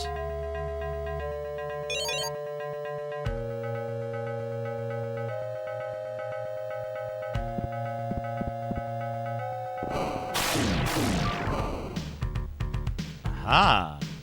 And if the wand disappears, reload the game. They didn't, like, actually implement weapon charges in this.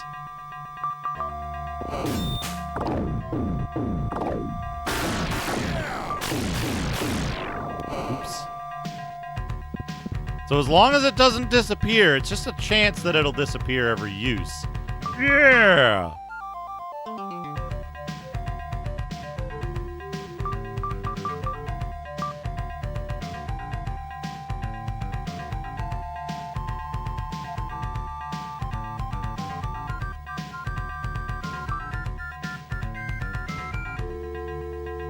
But then you can go here to get a lot of power for your, you can use this area to get a lot of power for your spellcasting classes.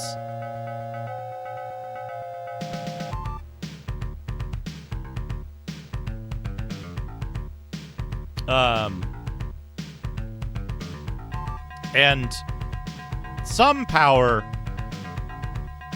for your regular dudes. But with the Wand of Lightning, elves, magic users, thieves, and halflings, I think, can just get a tremendous amount of power up over a very short period of time.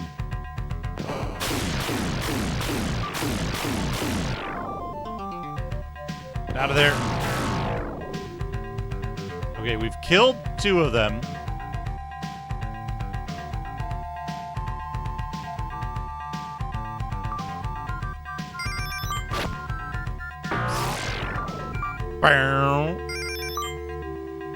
Now we can try to kill more.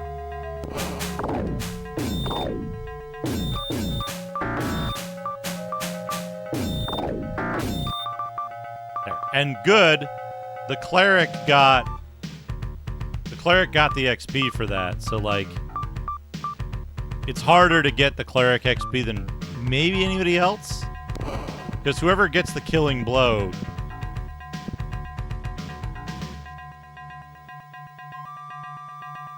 gets third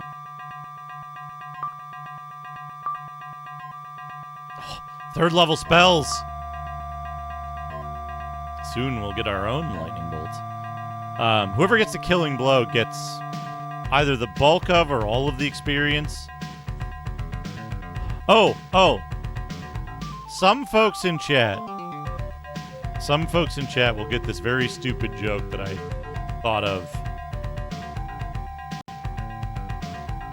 earlier today. I mean, I've been thinking of it's been on my mind for a long period of time.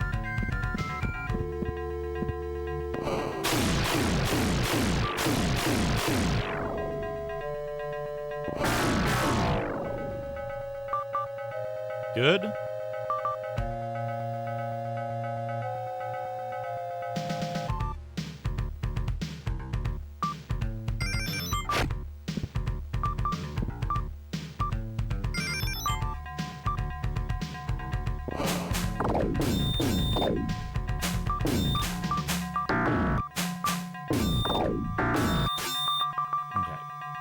Good.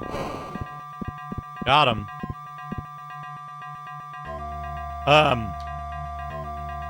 It requires two sets of specialized knowledge for this joke to work.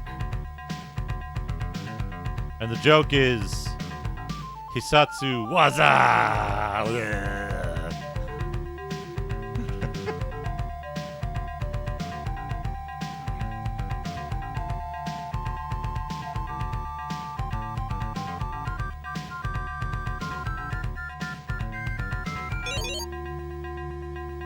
So if you majored in Japanese and turn-of-the-century memes, please enjoy.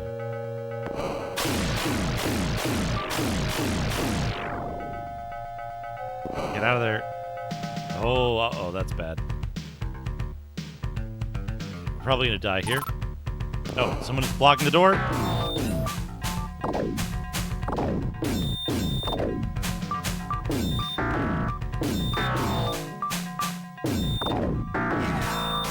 Yeah!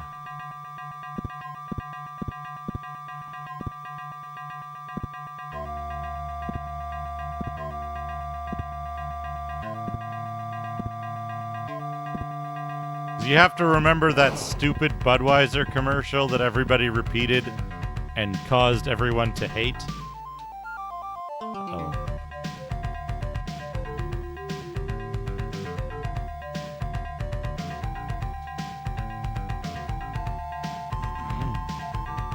And you have to know, like, a part of Japanese that's not exactly conversational.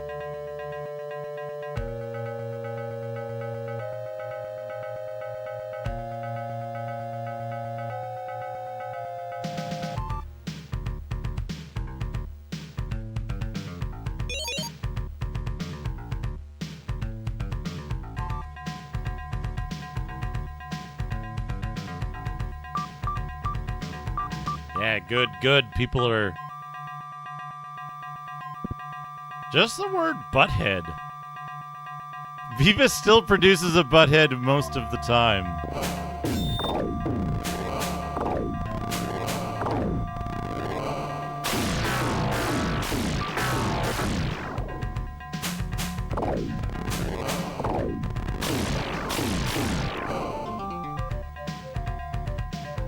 I think it was just counting the damage that I did to my own party members.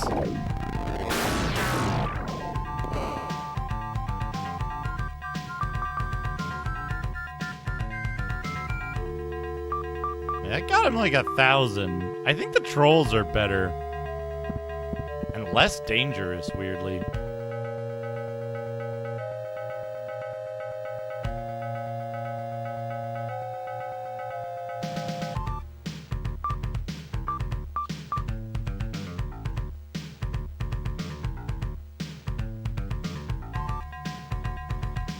But yeah, you can abuse this area to get a lot of power, which makes the rest of the game much easier. Just like go in here, get some levels. You can save a scum a level if you want.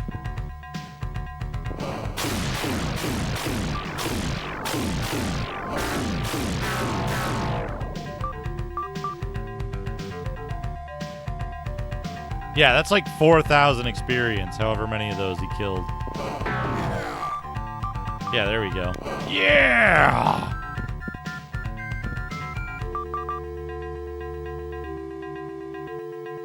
$31,000 experience.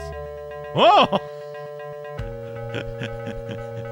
The left and right Beavis heads look kind of like... They look kind of like, what's his name?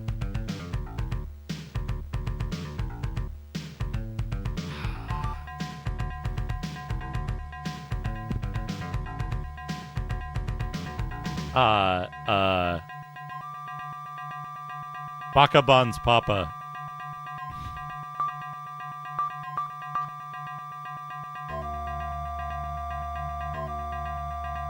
They look kind of like, Bakabun's Papa. With the, like, mustache and the nose like that.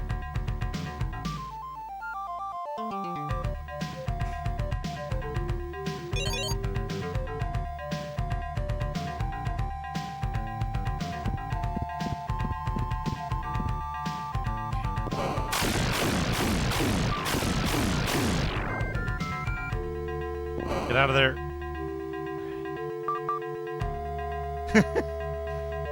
The passive-aggressive smiley.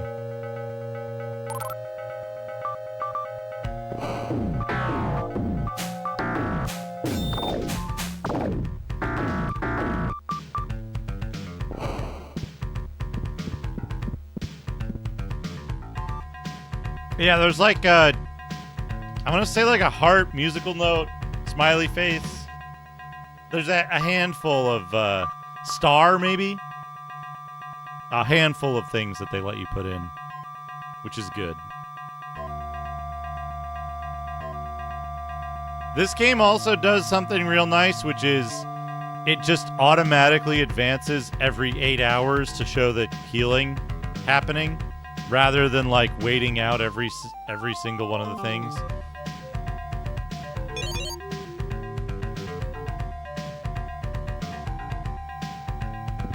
When I played Pokemon Go, which was the only Pokemon game I played for any serious amount of time, I named every single one of the Pokemon I caught Pikachu, except Pikachu.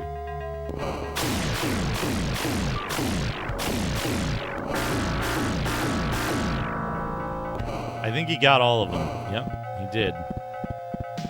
Which is okay.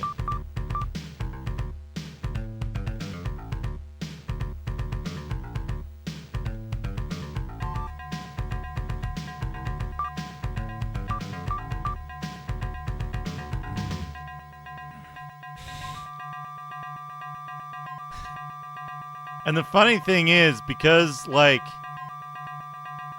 until they made the, like, first major,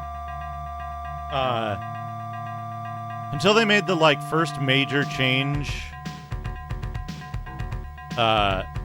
with Pokemon Go and made the game, like, pointless to play, I had every Pokemon that couldn't be obtained from or that you didn't have to go to a special event to obtain.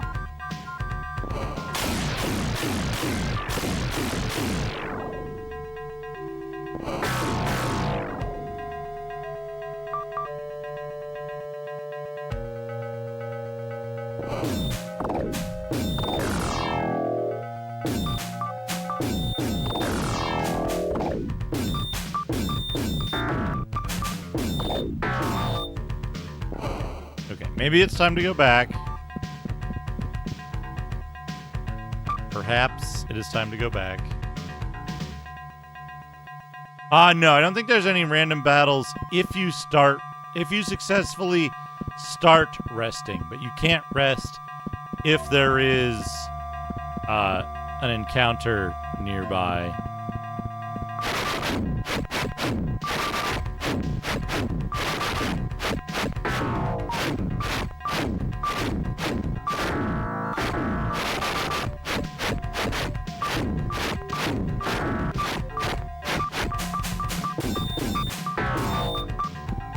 Monsters do move around in the dungeons.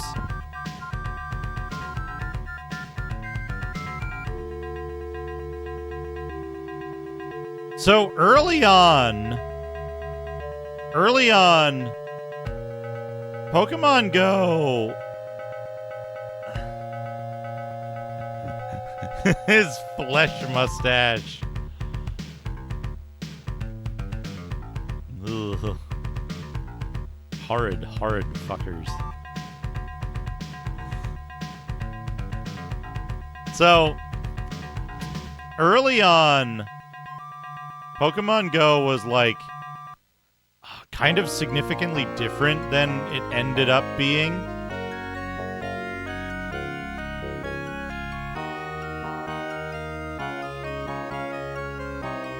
Because, like, early on, somebody figured out how their, like, API or something worked, or they, like, data mined it.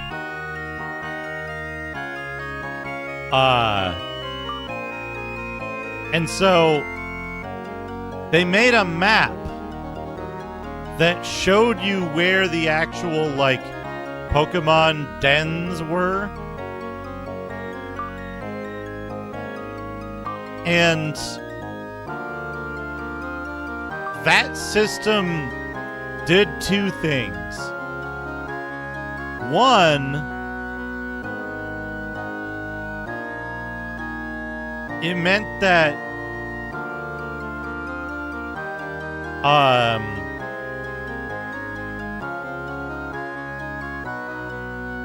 It meant that it was heavily dependent on your location, and you could not play if you weren't in like a city center, right?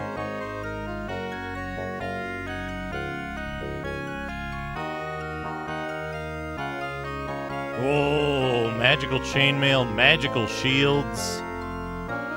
Good, good.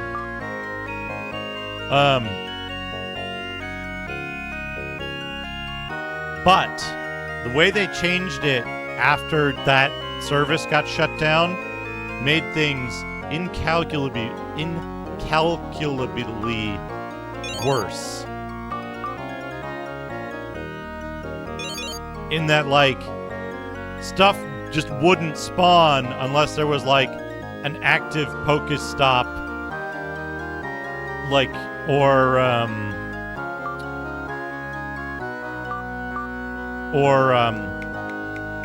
event nearby, right? So they moved it a lot closer to their monetization model, and it made the game just, like, fucking pointless. Because it used to be you could go walk around and, like, shit would pop up, but because they changed it in the ways in which they changed it, it was like, okay, the like, what's the word I'm looking for? The dominant strategy very quickly became go somewhere that gets a lot of traffic and just fucking camp there. Sit there. Right? So, it made the whole point of it made the game pointless, first of all. Right? Because the whole point of the game was like, go walk around and you'll find shit. And then they changed it to like, oh, and also we added a pity mechanic where if you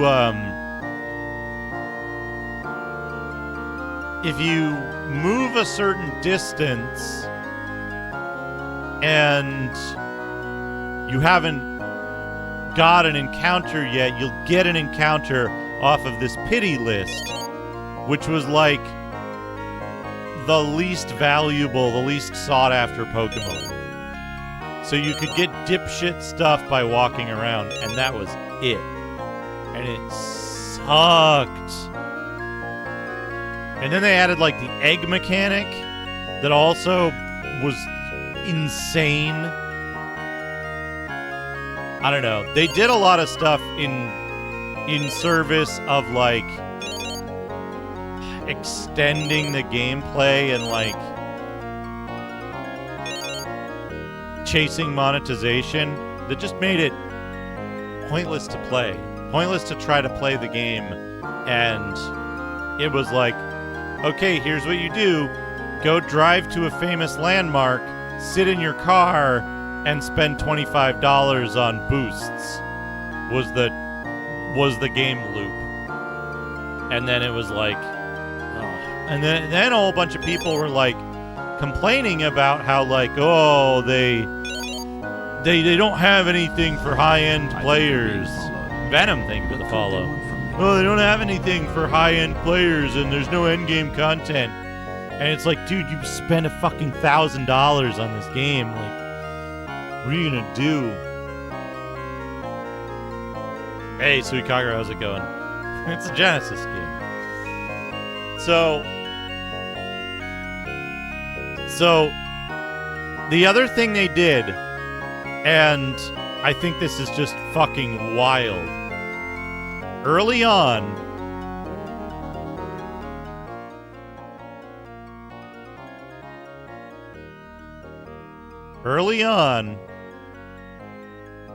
you could get the way it worked was there were like layers or something, and Whale Lord is what they were looking for.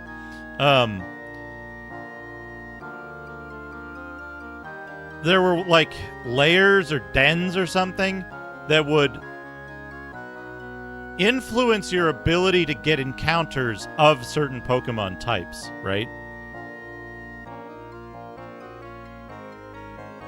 So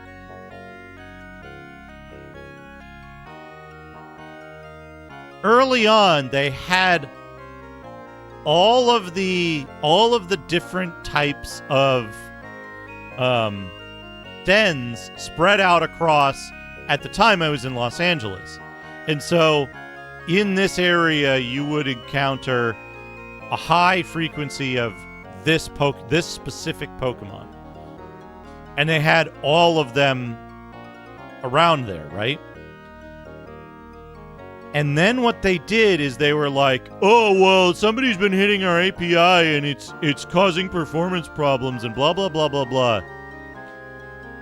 And what they did is they used that as an opportunity to remove from the public access a whole bunch of like the most desirable Pokemon, and they replaced them with, in most cases, either low-level Pokemon that would require you to evolve them to get higher tiers of them, or Pokemon that had lower stat caps. And they moved all of the... They removed all of the, like, best Pokemon from the game. From the like layer list, and made them only available to catch from boosted Pokestops, which they would spawn randomly at. So like very early on, like within the first like, I don't know, month of the game being out, they're like, wait, we didn't mean for people to be able to just actually just play the game and get cool stuff. You have to spend money to get cool stuff, or someone has to spend money for you to get cool stuff. And it was like, oh, okay, fuck this, and I uninstalled it. But at that time, because of the fact that, like, the office I was in was next to, like, this huge, like, popular thing, like, popular area, it was just completely full of every type of Pokemon all the time. Yep, people were just having fun. And then within a month, they jacked up the game balance to make it so that only the paid-for Pokemon were competitive at the, like, gym battle things. They made it so that, like, it was, yeah. Yep. Like, for example, early on, what was it, Dragonair?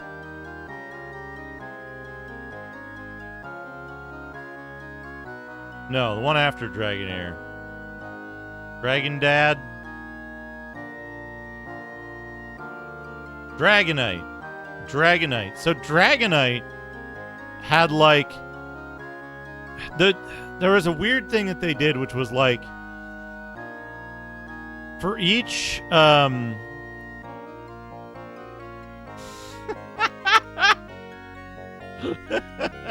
Chubo. Oh, God. Somebody give Chubo $10 and ask for cursed Pokemon evolutions of Beano characters and Red Homedale characters.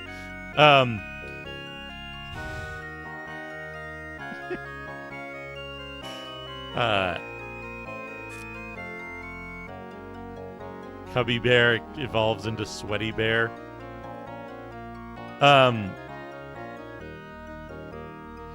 So, the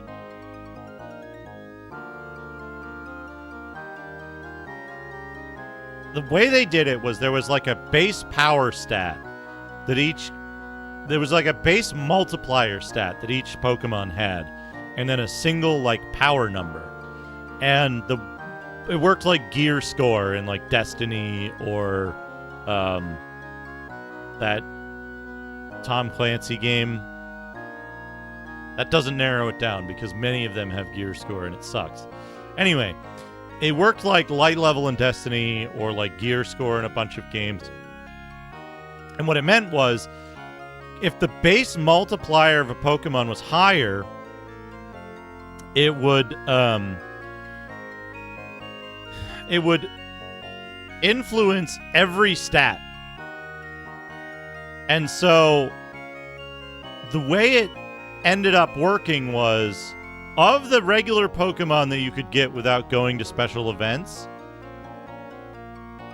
Dragonite had the highest base multiplier.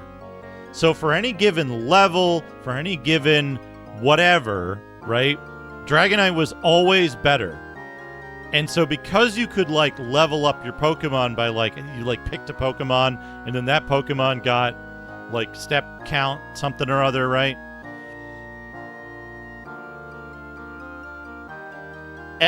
At any level of investment, Dragonite was better. And often, Dragonite was better for a lower level of investment into a Pokemon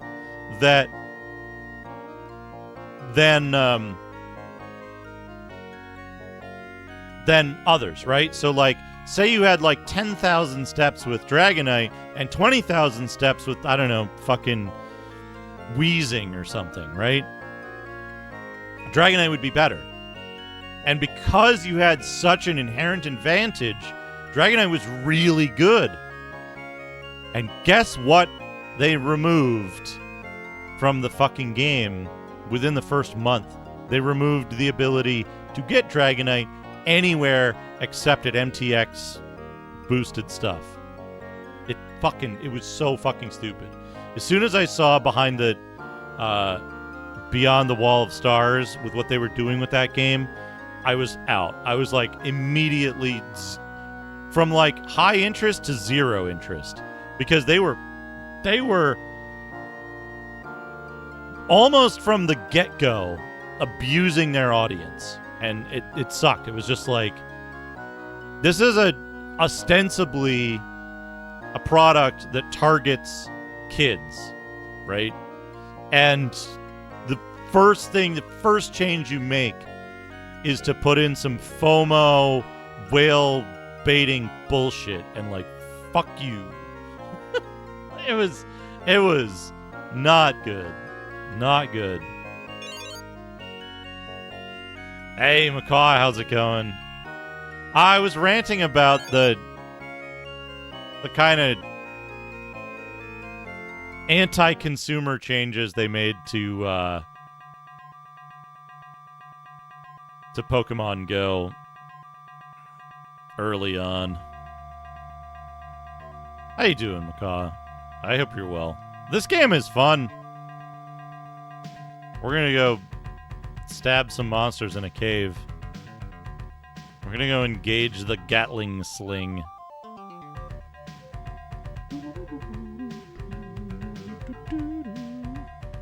But yeah, it sucked because, like,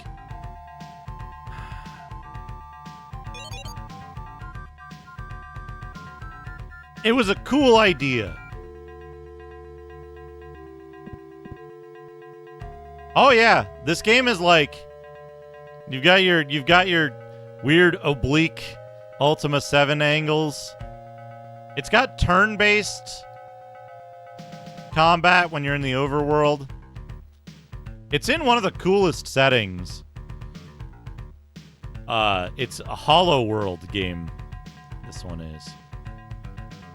But you go around this valley, and then various different caves and entrances lead to other valleys and areas. But there's also first-person real-time dungeon crawling. And what's cool about this is you can shoot as fast as you can press button.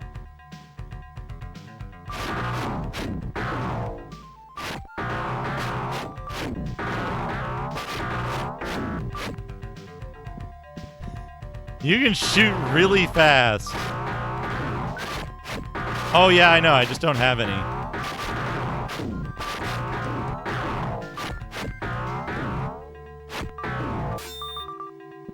And this part actually works, like, really well. Because it's, you know, it's the Eye of the Beholder studio.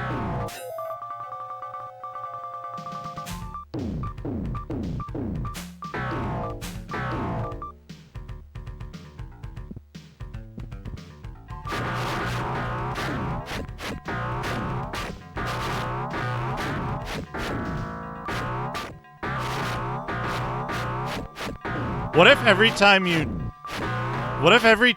cheered... What if every time you cheered bits, it would pop up a little, it would pop up a little player card like these, and it would shoot a slingstone or an arrow, and you'd get a random class and equipment and sprite and stuff, or portrait, random portrait.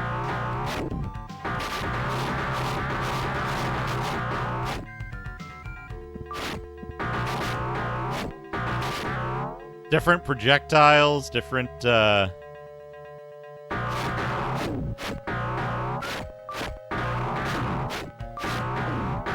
Yeah. Or it pops up the card in the corner and shoots it at the game that's being played at the moment. Uh-oh.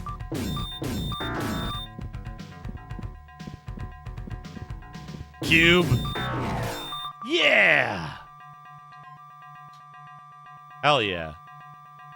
545, that's 5 missed HP. That's not bad. 5 by 9?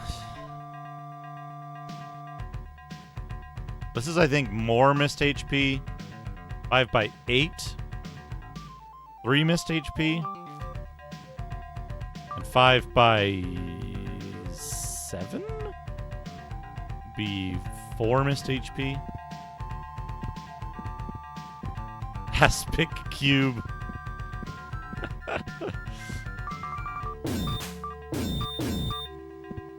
Dangerous carrion crawler.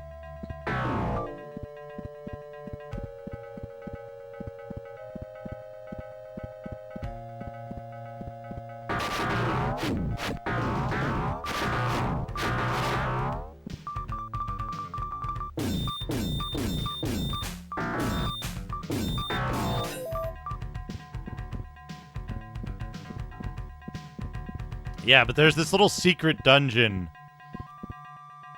This little secret dungeon passage behind a waterfall that's just full of, like, really high-level enemies. They give a lot of XP. Ha! Bloodborne Pokemon.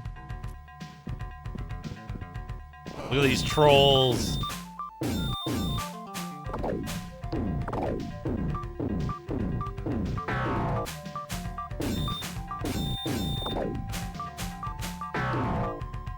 Oh, what do we got? Oh! Oh, look at their weird gummy teeth and fleshy mustaches. Oh, they love their drawings. Like what appears to be a three-eyed Neko arc or whatever it's called. There's these zombies, which are just smaller versions of the Eye of the Beholder sprites. Pretty good.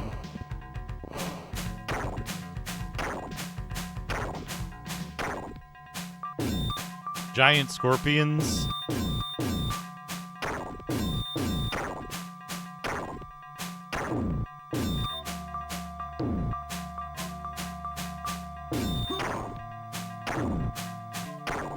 I don't know if there's any treasure in here.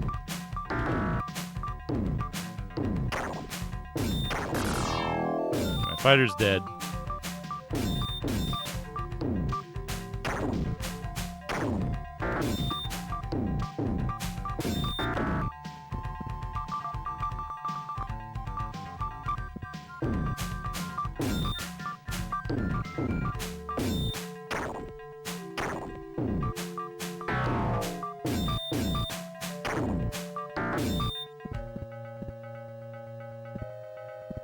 I don't know if there's actually any treasure in this whole secret dungeon, or if it's just like lots of monsters you can kill for tons of experience points. Oh! There's ghouls. The ghouls?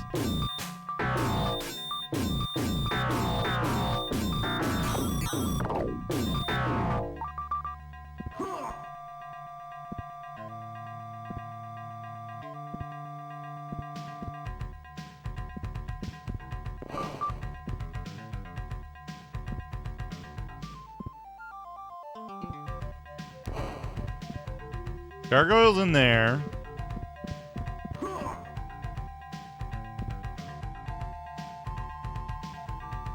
Rest. It just instantly kills characters who are poisoned when you rest.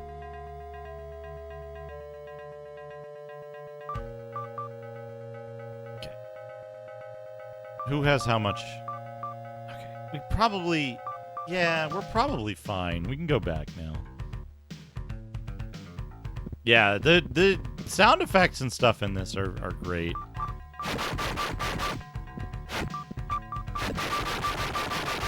Unfortunately, you can't shoot through fantasy walls in this.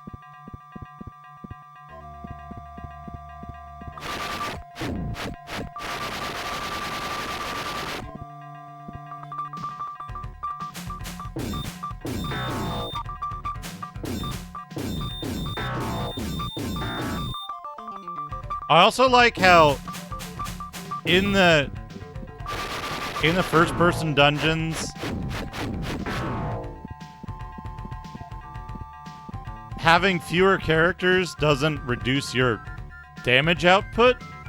You just have a smaller HP pool.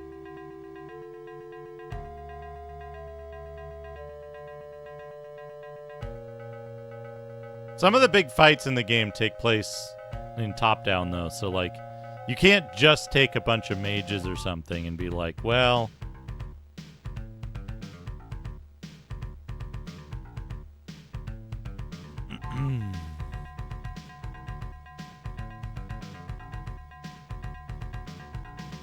I think it's good because it means you're not, like, totally screwed if you lose a character in the dungeon. It's a quirk of the engine and probably not intentional, but I think it ends up being for the better. Oh, you know what other game came before Ultima 7 that used a very similar style? Fairy Tale. Fairy Tale Adventure. No. Fairy Tale. What's it called?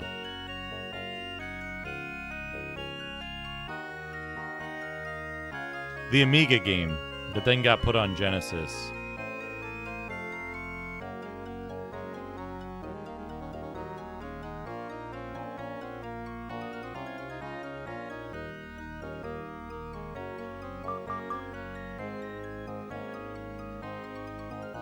Yeah, Fairy Tale.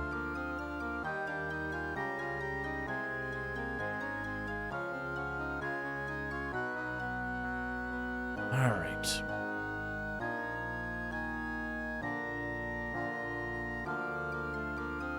The diagonal left view.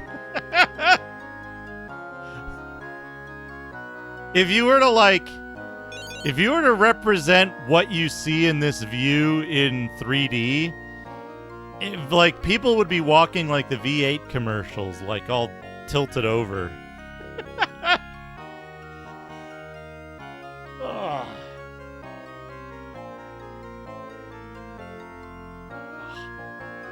Alright, let's save the game. Save 1. Save 2. Next thing I gotta do is go do the Beastman Caves, which will take us to the second valley. This game is awesome. Love this game. Just real quick.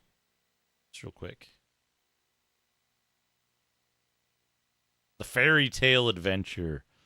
Take a quick look at this game.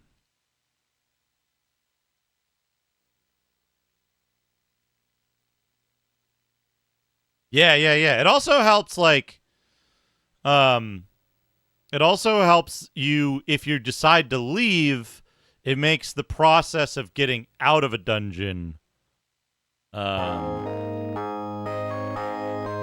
there's that EA sound driver.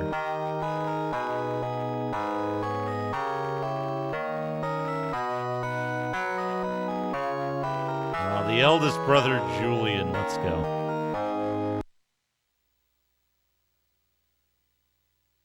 This game is messed up. Julian started the journey in his home, village of Tambry. It was morning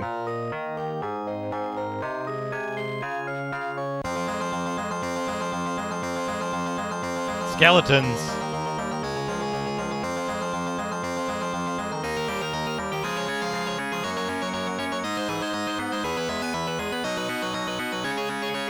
This game's a little, it's offset a little differently.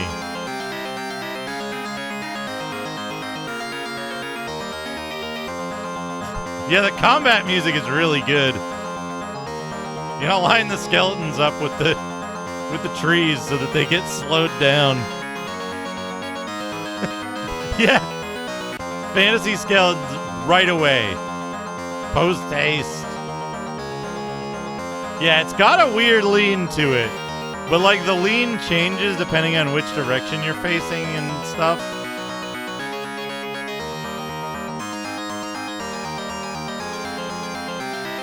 There's one. Come here. Up here. Over here. Over here.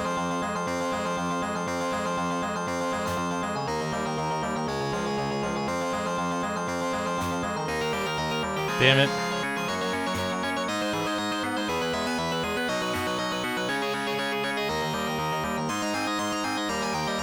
My weapon isn't long enough. I need to go out and actually kill one of them.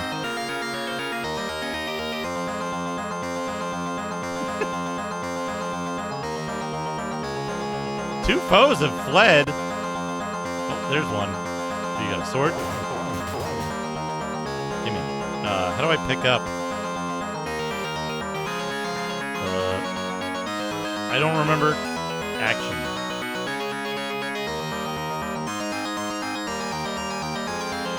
There we go. Okay, we got a sword. Getting a sword is important. Because when you get the sword, I'm pretty sure, if I remember this correctly, you can go into the graveyard and enemies can't hurt you, but you can hurt them. Yeah. So you can go stand in the graveyard. Yes, I picked up a sword. I only had a dagger before. This does have not paper doll for the like if you get armor. I think you get armor later on. But for weapons, it swaps out the weapon sprites. You can get a mace, sword, dagger, mace, sword, bow. I forget what else.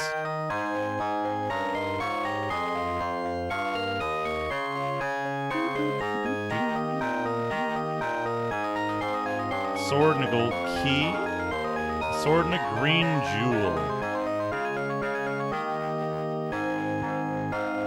Imagine if this game was mouse controlled and you had to click on the arrows to move and then like click on the sword to do sword stuff.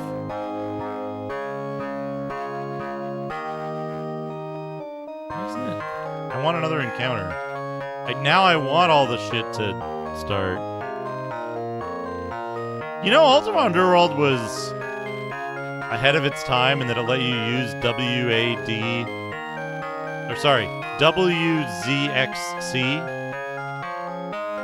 to move.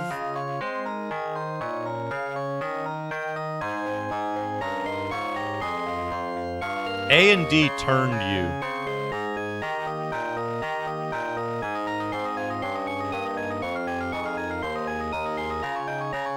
Likely. Ultima Underworld may be one of the most ahead of its time games of all time.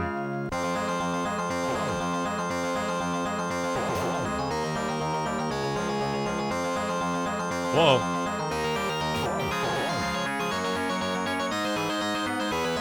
A mace and a gray key, a mace and 2 gold pieces. There's more.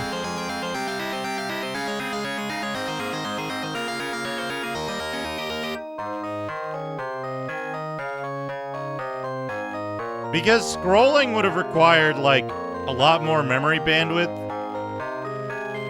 as far as I know, on the Amiga. So they scrolled it slowly. Yeah, there we go. A gold key, a gray key, a green jewel, a dagger, a mace, and a sword.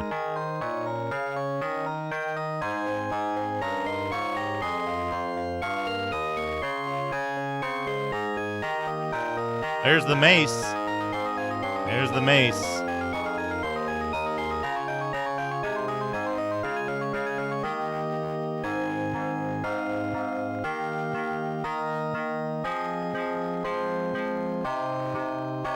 The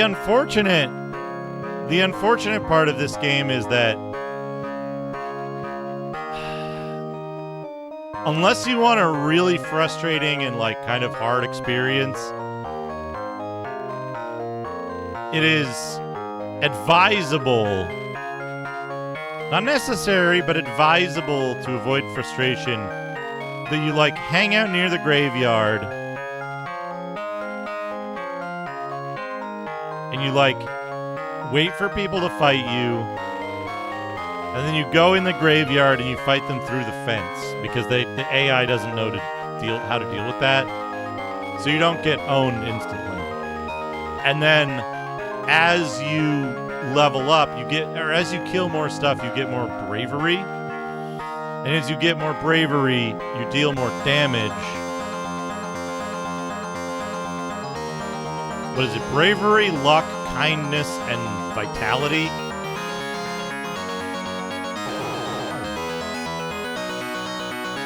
The green jewel.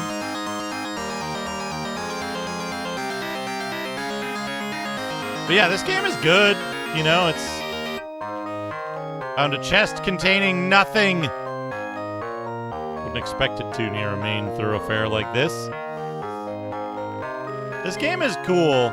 It's just... it's tough. Like, there's a lot of, like, tough elements to figure out in this.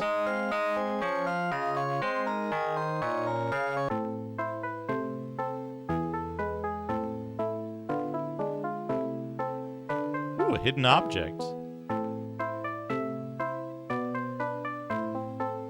Quiver of arrows.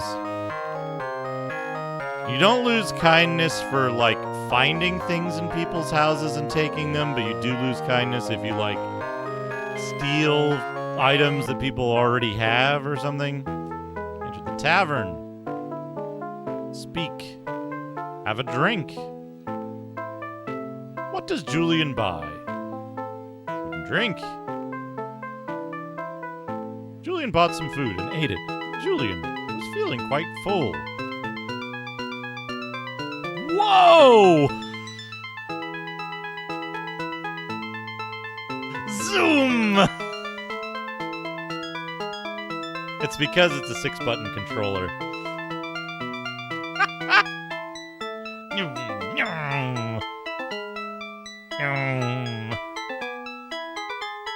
Travel rations.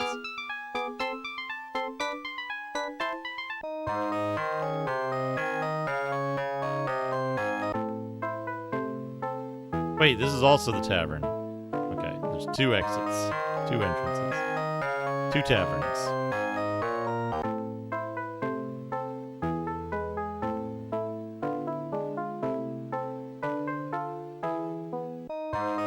But yeah, this game is odd. It's very cool. The Amiga version of this game came out in what, like 1987 or something? It's super, super early. This is one of the earliest games that I can think of that uses one of those, like, fucked up diagonal lean angles. Also weird, when you die, your luck goes down. If your luck reaches 0, another brother...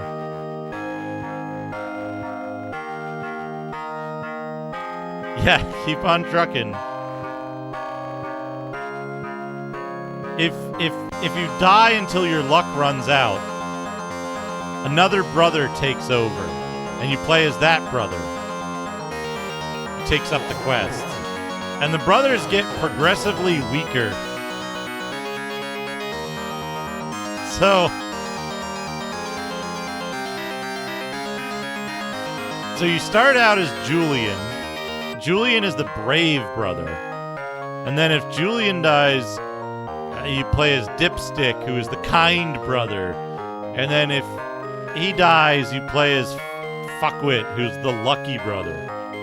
And so, like, It's not every time you die. When you die, you lose luck. When you die enough, you lose that brother and you have to go to the crappier brother. But the next brother starts out with less bravery. So you have to grind far more with each subsequent brother.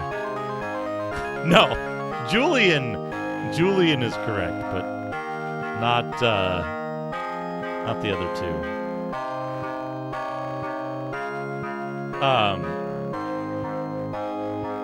But yeah, it's very, very, very strange. It's locked. Does it take a gold key? It doesn't fit.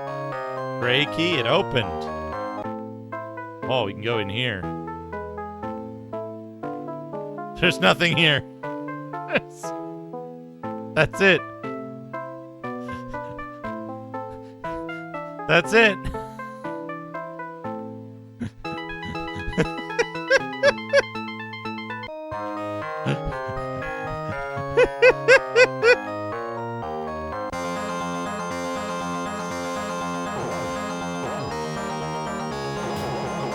But this is the...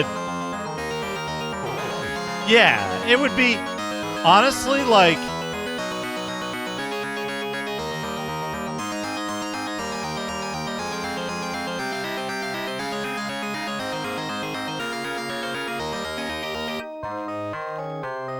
It's the cube.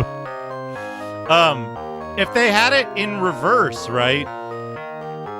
Or not even in reverse, like... If it was like... progressively stronger or like higher vitality brother, right? If it was like, if the last brother was like, okay, look, the last dude,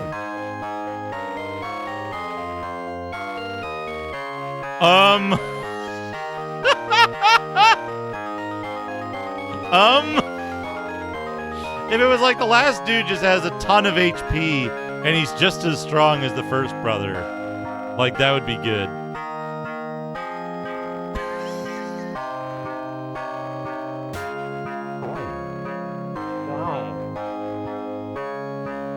And, like, you have to sleep, you have to eat and stuff. I'm really concerned about these bandits that keep standing back up.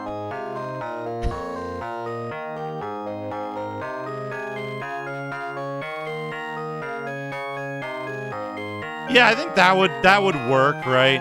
But then there's also, like, one of the problems with the whole brother system is because your bravery goes up as you fight. Even if you were starting as a new character, if you had one of the other characters start with higher bravery, a dominant strategy would be to immediately lose all your lives with the crappy brother so that you didn't have to grind as much with the crappy brother to get a sufficient bravery score to be able to beat the bosses and stuff. Oh, yes! These are the tough thing. If you get those dudes early on, you can just get instantly owned. That was with a sword, too.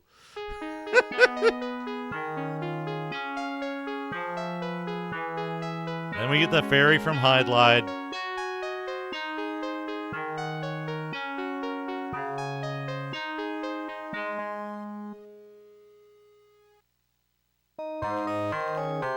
It was morning.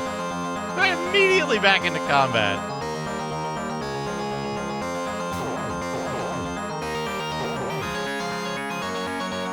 Bye!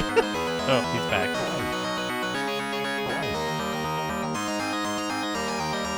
But you can see, like, my bravery went up from, I don't know, 30 at the start to 51 for killing these dudes. And, like... It's a big game.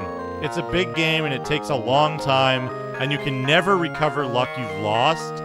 So, like, dying later on when you have, like, you know, 100 bravery, if you lose your last life as Julian, that's gonna fucking hurt. Because you're back to, like, okay, I'm gonna have to grind with what's-his-fuck. Can I use this here? I thought I could, but I couldn't. I don't remember what item you used to get a map. I thought it was the green gem, but apparently not.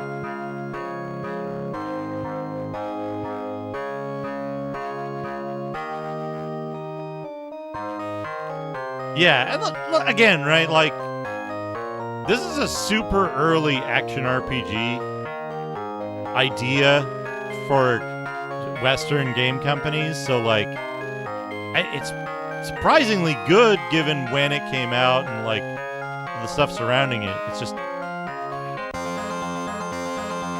We've moved on from these concepts.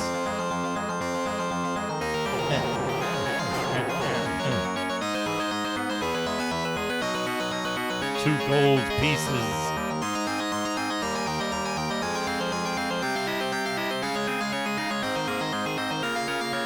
And yeah, the world is fucking huge.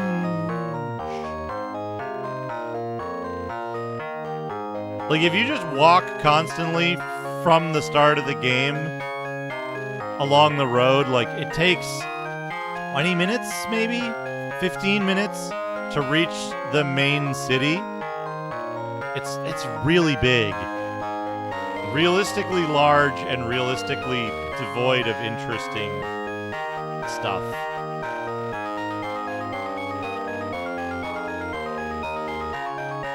Oh, I don't like... Yeah, here we go. Finally. Game Dev Jeff, thank you for the 5 months.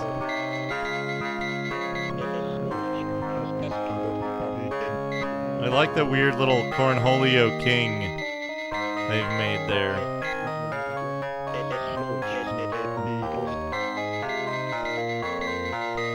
Here's how you get kindness.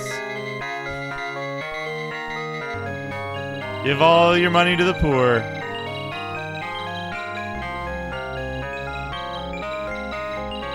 I don't remember what kindness does. But yeah, like, you get to the city. It's a very, like, interesting experimental game, but it's... Uh-oh. He's got a bow. I want that. Come up here. Game Dev Jeff, thank you for the 28 bits. The food. I hope he doesn't despawn. I want that bow. Shit, I think he despawned. Love the EA sound driver. Love the music. Damn. Oh, shit!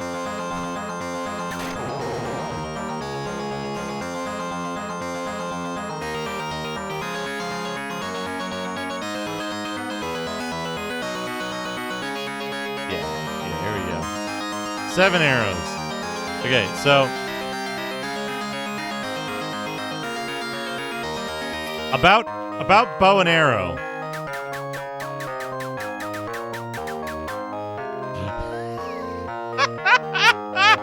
Yeah.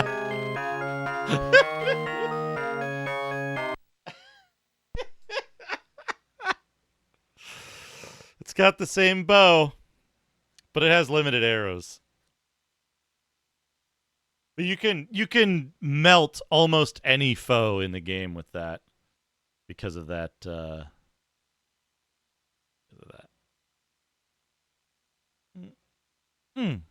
Okay, I'm done. I'm gonna wrap up. Let's find someone to raid. Thank you so much for coming by, everybody. Thank you for all the bits, the subscriptions, and so on, and so forth. Who streams? Incoming chat request. It's Mr. Radon. Oh, I feel like I haven't had an opportunity to raid Radon in a while. One of my favorite streamers. Let's raid Mr. Radon. Very fun time. We'll be back to this next Sunday.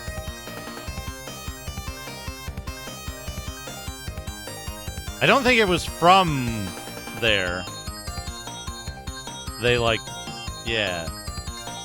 There's a bunch. It's not just Windows, but there's a bunch in there. Operating system sounds, messenger sounds.